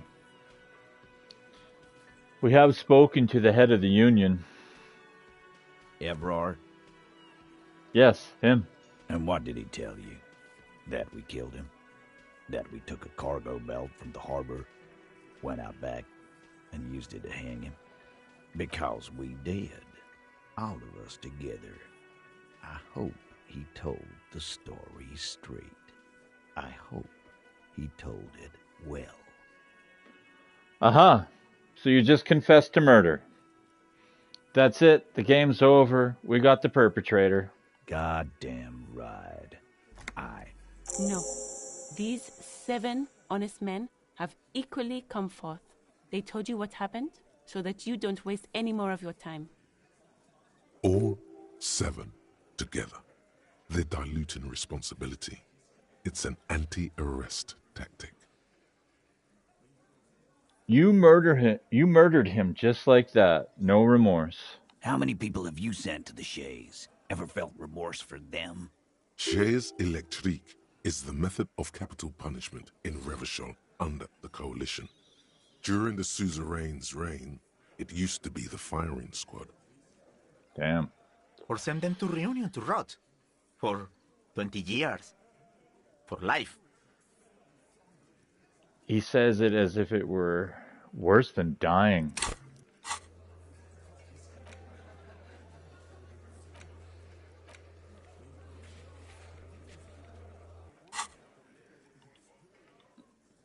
And Reunion? What's that? The River Esperance Correctional Facility, a military prison run by the Coalition, dubbed Reunion by the inmates. The origin of the name is unknown. Yes, but these were all bad people, criminals, the scum of the earth. Look, I'm just doing my job, that's all. What we do is different. We enforce the law. You just kill people like it's nothing. Honestly, I drink so much I can't really remember anyone I've sent behind bars.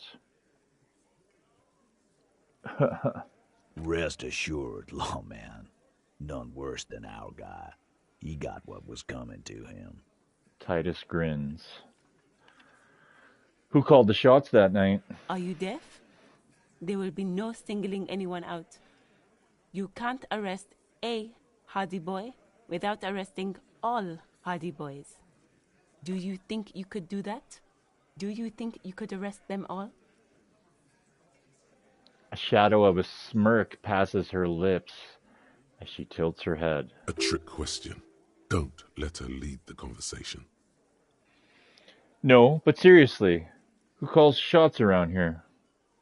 Who do you fucking think does? He sounds more amused than angry. Point at Titus. You do. You give the commands. Point at Elizabeth. I thought she did. Point at Fat Angus. The biggest animal dominates the herd. I'm guessing it's the big one. Bow to the bearded man. Gangs are usually run by the oldest, most venerable member. Point at the harbor. Everett Clare runs the union. You answer to him, right? You keep him the fuck out of this. We have autonomy. It's all on us. Everard runs the union. I run the Hardy Boys. He leans towards you. When the shit starts spinning, it will not land on Mr. Clare. That's the deal here. The Fixer will ignore the notion completely, focusing on Titus's culpability. When Titus Hardy says he runs the Hardy Boys, he means that in an administrative capacity. On that night, everyone acted as one man. When did this hanging incident occur? You don't have to keep answering his questions. The Fixer turns to remind Titus. I know, Lizzie. Relax. We killed him last Sunday night. Seemed like a good way to end the week. How long have you known the victim? Known him? We don't associate with scum like that, asshole. Yeah! Who do you think we are? Quiet. He came around about 3 weeks ago when that Pines cow first sailed into town. Happy? Titus gives Glenn a stern look. By the Pines cow, you mean Joyce Messier, the representative for White Pines? The same company you are striking against? The lieutenant pretends to check his notes. No. I mean the Pines cow. The stupid-ass cow they sent in to fuck us over. But you know what? He rubs his chin, pretending to mull it over. Why don't you ask her about the pretty boy? I'm sure she has interesting things to say when you ask her hard enough. That's enough insinuation for today, Titus. Officer, your interview is drawing to an end. Don't waste your last questions. She turns to you. Why'd you kill him? Why? 'Cause he was worthless mercenary scum. And he stepped out alive in my town. He hisses through his teeth. So he was a mercenary, that's it? And he stepped out of line. He repeats, jaws clamped shut like a vice. What kind of mercenary? The kind that shows up when you start a strike. The experienced kind, too. Had Cohoy and Semenine written all over him. Ex-Oranese Special Forces. A live grenade. Right here in our bar. I can't prove it, but I know he was sent by the Wild Pines. They hire merc shit like that. Story of every strike from here to Samara. Hold on, how do you even know he was in Special Forces? Cause one night, he walked straight up to the mic and said, I'm Oranese goddamn Special Forces, and I'm gonna fuck you all! Really? Yeah, really. Had a gin and tonic up there, sang some Oranese paratrooper song, and said he's gonna fuck everyone. We couldn't believe it either, but he fucking did, right there. Like some kind of animal. He points at the stage. Sire, the tale is true. This is a serious violation of the karaoke code. Okay, right. But what did he actually do wrong? Okay, besides crimes against karaoke, what did he actually do wrong? Wrong? He harassed women, raped one, harassed workers, threatened to kill some as a warning. He wipes spittle from his mouth. From rape to harassment to threats of violence. Why the strange de-escalation? To kill us all, if we don't open the gates, if we don't let the scabs in, if we don't bend over. And that was before he started coming here. Yeah, he said it was his favorite joint now. Started coming here every night. Drinking, grabbing girls. Grabbed one of ours mid-karaoke, right there on the stage. He grabbed someone? The lieutenant is trying to make sense of this flood of information. Yeah. This girl's on the mic. A beautiful girl. Young. Gets into the second verse of Lover Lake. The fucker grabs her legs, starts screaming. Show me your cunt! Why don't you show me your cunt? Then, he gets knocked on the head with a wine bottle. Doesn't even fall down. He shakes his head in disbelief. Was this the same girl who was sexually assaulted? Raped, you said? Aren't you fucking listening? My man is talking to you. He took care of it. They got the girl out before anything else could happen. Yeah, me and Eugene got her out. Aren't you fucking listening? He repeats like a parrot.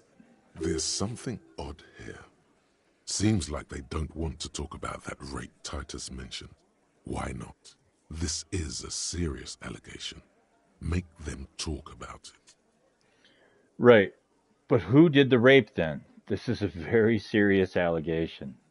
No. You're not getting the name. That's a Martinez matter. And I'm not discussing it with you clowns. There's a moment of silence. There's nothing you can do for now. He's stonewalling you. How did you kill him? We hanged him up by his neck until he got real still.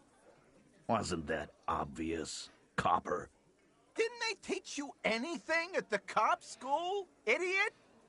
This is where an autopsy would come in handy. You have to work with what you know. Okay. We need more. Did you muffle them? We haven't heard any reports of screams. Titus, you don't have to clarify anything. We overpowered him, dragged his unconscious body to the tree, put a noose around his neck, and hanged him till he was dead and steady. Then we left him for seagulls, maggots, and you fucks. Small man points at you. Make them a bit more uncomfortable first, then see if it all adds up. Wasn't he a trained killer from Orkney Special Forces? If yes, then how did you manage to overpower him? With numbers, asshole. How do you think? You're right, Lizzie. I've done enough explaining here. Where did this overpowering happen?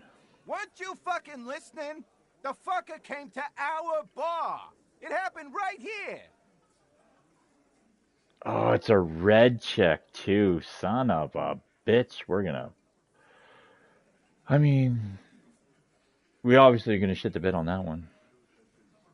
All right. Things aren't quite right here, are they? Spin to win.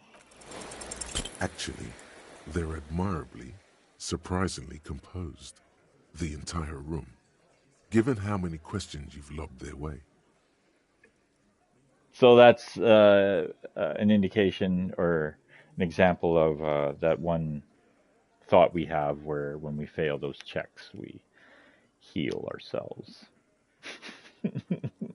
Challenging, failed, yeah. All of them? Maybe one of them is fidgeting, crackling under the pressure? Well, this one. But he's always fidgeting, so don't get your hopes up. Right. I have other questions about the lynching. Like what, Copper? So what are we going to do now? I don't want to say the why don't I just arrest you? Yeah, that just turns ugly. Conclude the questioning. Nothing. Your investigation here is done. Leave Martinez, go back to your stations where you belong.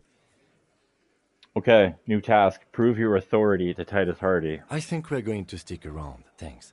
Some things don't add up here, Titus. The lieutenant closes his notebook. I've done this job for long enough to know that people don't just confess to first-degree murder. Even if it is a group responsibility. We're going to look into this. Good luck with that. You've heard everything a rent-a-cop is gonna hear from us. Real law officials. You're lucky you didn't get a beating. He grabs another beer. Want to talk about the hanging again? I told you already I spoke to Everett and he said you'd cooperate. Oh, so you went and talked to my mommy. And now she's making me play with you. Is that it, lawman? He spits. And what's gonna happen if we don't? You're gonna go and tell on us? Very mature, guys. Everett sent word, right? Why don't you push some more and find out, Gimp? I would never tell on someone. You gonna let him talk to me like that, Titus? Turns his eyes full of hurt to the big man. Let's see. Yeah, I guess I am, you big pussy. The old man sent word you'd be around again. That's the reason I'm being so forthcoming with you. Don't wear it out. But having Everard back you up like that did seem to have some effect. It would take an army to bend Titus to its will, but having Everett's back you up like that did seem to have some effect. Yeah, I guess. I found 8 sets of footprints, but there's only 7 of you. Where's the 8th Hardy Boy? What are you talking about, madman? There's no 8th Hardy Boy. There's 7 of us and we're all here. He sizes you up. Or what? You want to be the 8th Hardy Boy? We ain't hiring. He shakes his head. Actually, boss, we've been talking and we think she could maybe... Shut the fuck up, Glenn! I do the talking here. Now what the fuck do you want, cop? It has to be good if he won't let you pursue it. Looks like the lieutenant thinks so too. So let me get this straight. There is an 8th Hardy boy. It's a she, and you don't like us talking about her? That's right. We're not talking about this. This is a private Hardy Boys matter. Nothing to do with your shit. End. He points at the lieutenant. You're not cops here.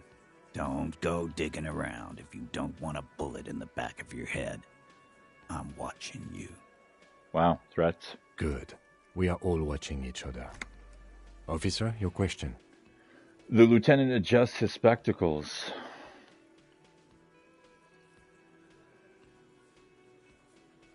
$3%. 3%.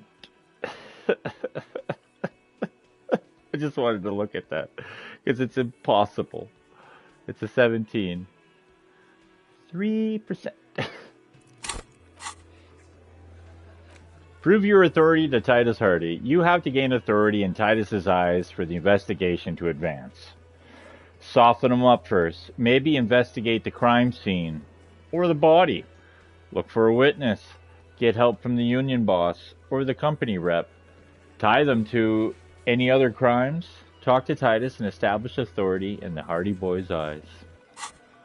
Yeah. Guess what? I've connected you to the local drug trade. Like hell you have. There is no local drug trade. This place is as clean as a rifle. Go back to Jamrock and ask the local junkies how clean your streets are in Precinct 41 kilos. He leans back unruffled. We'll do that. In the meantime, did you know that there's an abandoned lorry at the intersection that was used to move raw ingredients for drugs from Terminal B to Jamrock? The person driving it was present at the hanging. It was one of you. We've connected the footprints. Detective, do you want to deliver the coup de grâce? No, do the honor. You've earned it, not at the lieutenant. Thank you. You're right, Titus. There is no local drug trade because it's all controlled by you. You're the drug trade. That's a mighty interesting theory. I guess that's what you would need to do, theoretically. A big, strong, state-run monopoly would outcompete the runts on the street. He rubs his jaw, smiling. Yeah, man. Theoretically, that's what you would do. To get rid of the gangs, the dealers, even some of the junkies. You would need good, trustworthy people to take their place, of course. Hardy men to run such a monopoly. For the good of the community, of course. Yes, but that just sends everyone else to Jamrock, doesn't it? You've just diverted the flow to Jamrock. You've made it our problem. This is disgusting. You're admitting to profiting off of poisoning your own people. Good idea. People are always going to do drugs. At least this way you have some control over it. Yeah, keep telling yourself that. I know for a fact that there's still plenty of drugs out there. We haven't done anything. But theoretically, it has to be someone's problem. So it might as well be yours. He takes a sip of his beer and smiles. Titus, I'm amazed. Where is the same professionalism when it comes to other topics? You're doing great. I hardly have to interfere at all.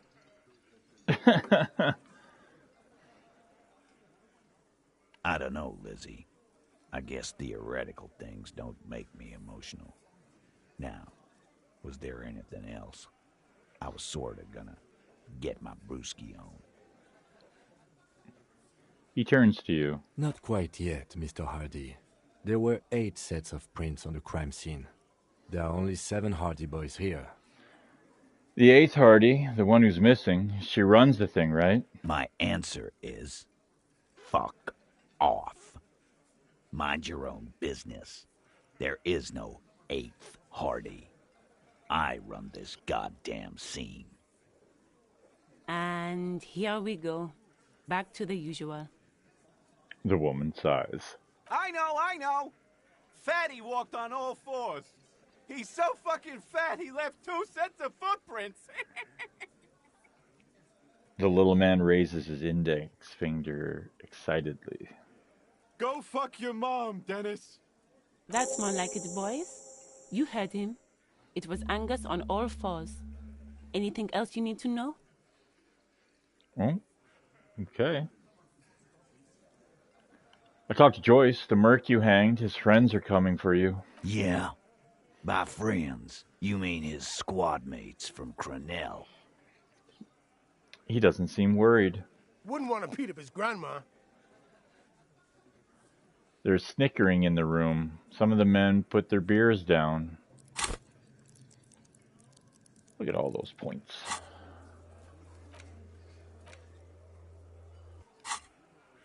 Nervous snickering.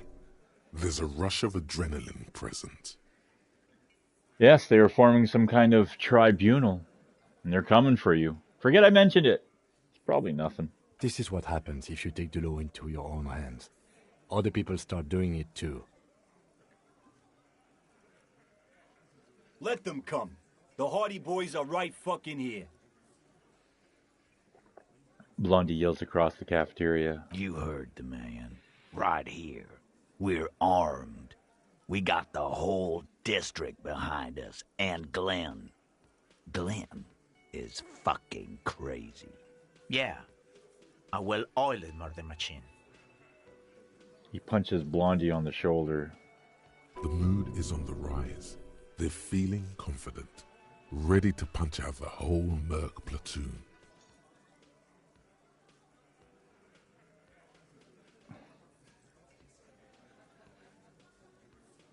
Do you know that a single series giant hornet can kill 40 bees a minute? This Crenell is bad news, you know that, right? The mercenaries are armed with automatic weapons. Joyce said they've gone rogue. Nobody's controlling them. The fuck is that supposed to mean? You're the bees, they're the hornet.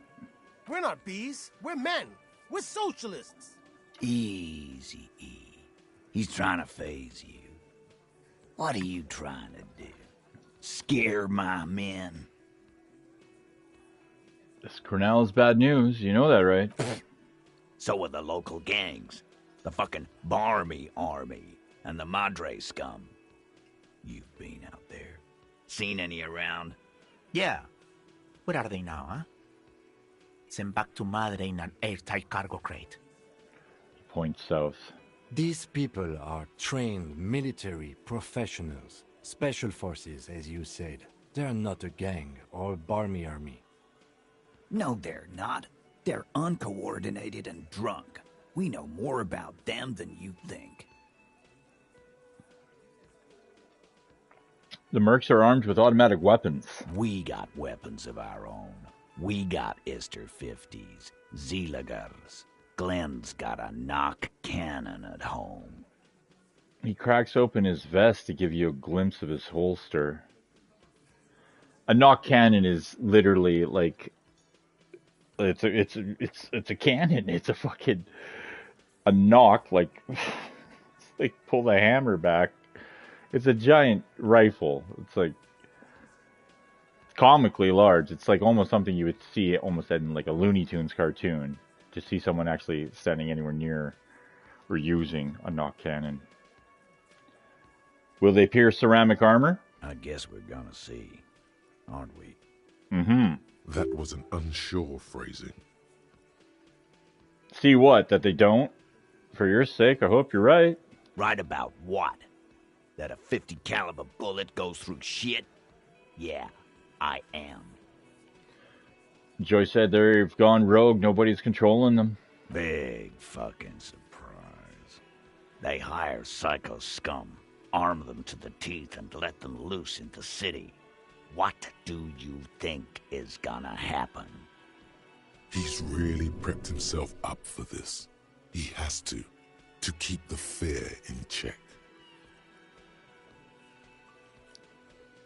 Okay. What do you mean, okay?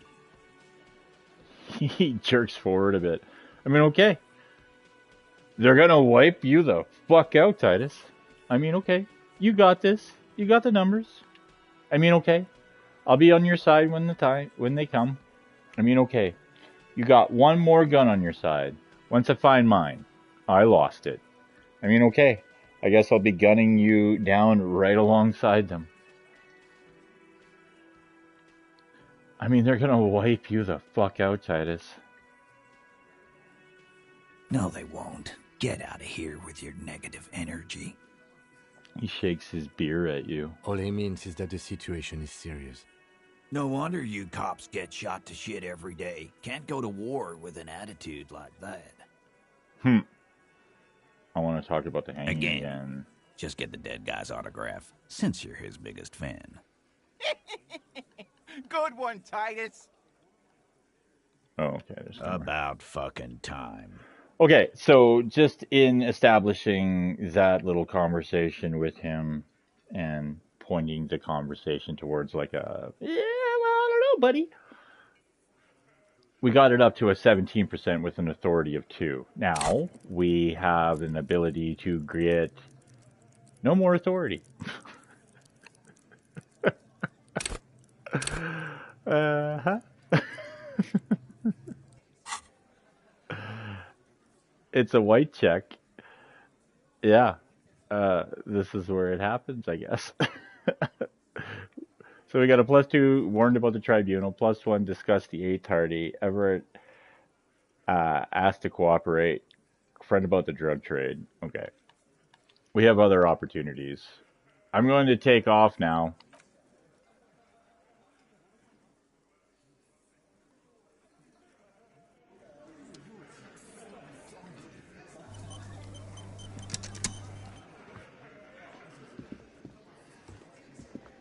I've got nothing to say to you. Why are you wasting your time? Are you the hardy girl? I am not. She says dryly. You could be, Liz.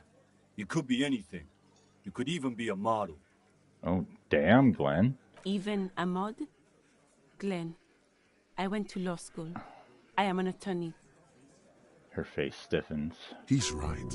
With a face like that, she could be on the cover of Le Debutante International. He's right, you know. You're very pretty. Get a grip, Glenn. She went to law school. The cold look in her eyes speaks louder than words. She is not amused. It's not her. She's not a hardy girl. Definitely.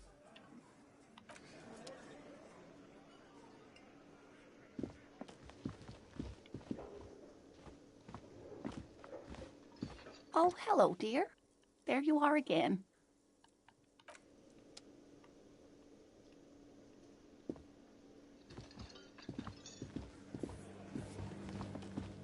The man ponders his cooking utensil.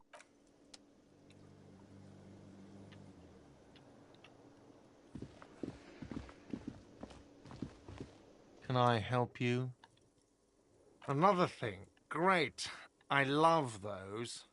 So the phone line is dead? Yes, and the phone company is taking its sweet time sending someone to fix it. Losers. He shakes his head. That's pretty strange. It's not strange, it's inconvenient. Is it true that there was foul play? Who told you that? I would never disclose my source. That would be dishonorable. Fine, yeah. It looked like someone had messed with the wiring. It was shortly after the hanging, but I don't know if it's at all related. Plenty of assholes around here who aren't murderers.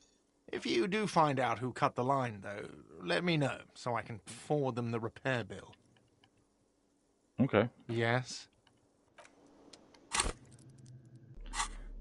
Did that do anything for our honor? Look at that. It did too. We got an honor point for that. 11's a long road. I don't think we'll get there, but fuck, I'll try.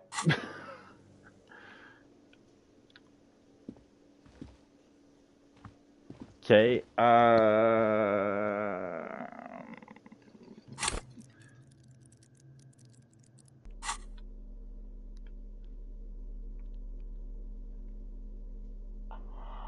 Yeah, authority.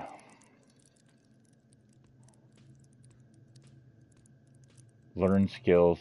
Oh, sorry, I'm looking at the wrong thing. Psyche base, learn skill. Bonus from items. Bonus from thought. So...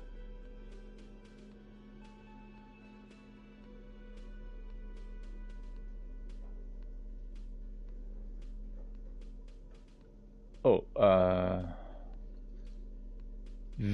this would help give us 1 point. And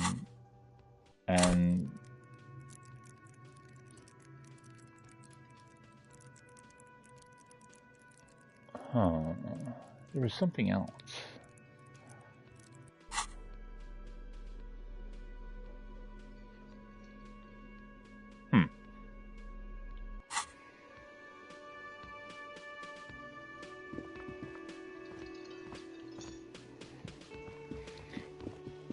Yeah, I think there's more that we could push towards the conversation. The door is closed. Still nothing. The lieutenant gives you a quick glance. You should punch a fucking hole in it. Punch the door. You slam your fist into the vinyl. It does not produce a hole. The door sits sturdily in the frame, and your fist hurts. This was all a very good, normal thing to do. Thank you. Not to mention, great exercise. Coach, dig it. Stop that. This door can only be opened with a key or from the inside. Did I lose honor? No. I think Kim has a secret scoreboard, though.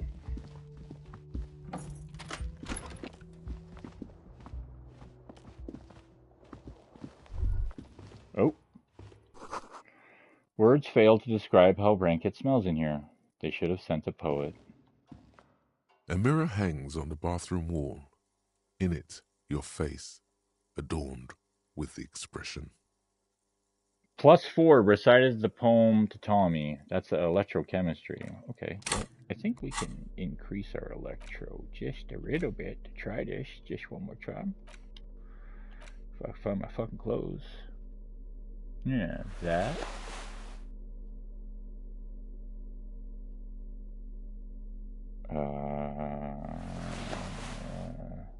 Yeah, both our pants do electrochemistry.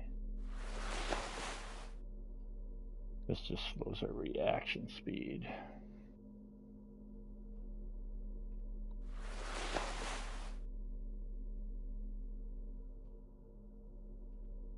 Obviously, there's those sunglasses that we never bought. That would also help increase that, but... Oh, what happened? The pockets of these new jeans are perfect for sticking your hand into. Oh, makes you look cool, right. calm, and collected. As your hand enters the pocket, your fingers brush against something, soft, yet crinkly. Take the item out. I forgot about this. Hey, it's a chewing gum wrapper. It reminds you of the fruity juice of apricots. You should inspect it closer if you have time. Something about the wrapper's texture is familiar. Not familiar in a good way, you might say. There's pain in there somewhere. By the way, the raw materials were most likely exported from Seaguy, the apricot suzerainty, and processed in Sur-le-Clay into the apricot-flavored chewing gum loved by kids of today and yesterday. Something about it is familiar, and not only to your fingers. I guess we never put on our new pants. So, in our pocket, we got this, the apricot chewing gum wrapper, a gleaming chewing gum wrapper found in the pocket of the laborer jeans. It gives off an ever so faint scent of apricots. Your mouth starts watering. A crinkled chewing gum wrapper. The worn label reads, Tutti Frutti. It smells faintly of apricots with a barely noticeable twinge of cinnamon. You feel compelled to point out that there's nothing fruity about cinnamon. It's a spice derived from tree bark. Okay, cinnamon's not a fruit. Can a used wrapper shrug? Seems like that's what the wrapper is doing somehow. This is not about flowers or bark. What is this about? Why are you looking at this wrapper? Why do I even care about this? Good question. There is no answer or secret phrase written on the inside of the wrapper. Yet you're drawn to it. Drawn by regret. Stop before you hurt yourself with a Tutti Frutti wrapper. Throw it away, please. I'll hang on to it, just in case. You carefully fold the wrapper into a square before putting it back into your pocket, lovingly even, despite the strange feeling of regret.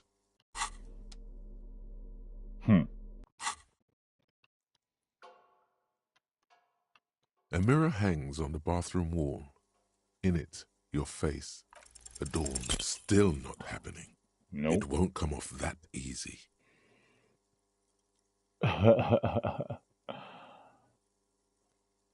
Alright, let the mirror be.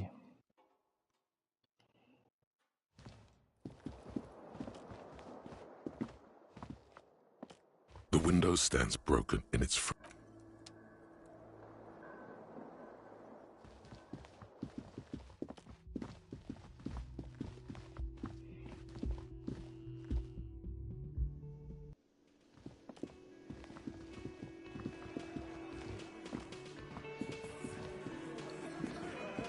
Behind the dockworkers, a ceiling-height window.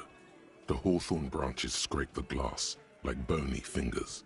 You see 2, maybe 3 bushes grown into a single thicket over a period of circa 50 years. It takes time for a head. Still not time yet, so I wonder if the time frame being after establishing authority? I don't know. But you know what? We are just creeping up to the 6-hour mark of this stream. I think we'll call it for today. Thanks so much for hanging out, checking this out. Yeah, we'll get back to Disco Elysium here in the not-too-distant future. Of course, we're still going through Kingdom Come Deliverance. With the much-anticipated sequel coming out. They pushed the release date early February. Getting closer to that. I should like to think that I would have the goddamn game done before then, but who's to say? My first playthrough took quite some time. But it was also a...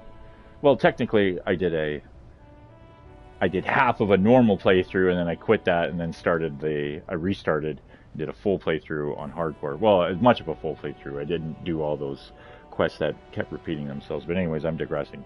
Thanks for hanging out, folks. Take a good care. And we'll do this again real soon. Cheers.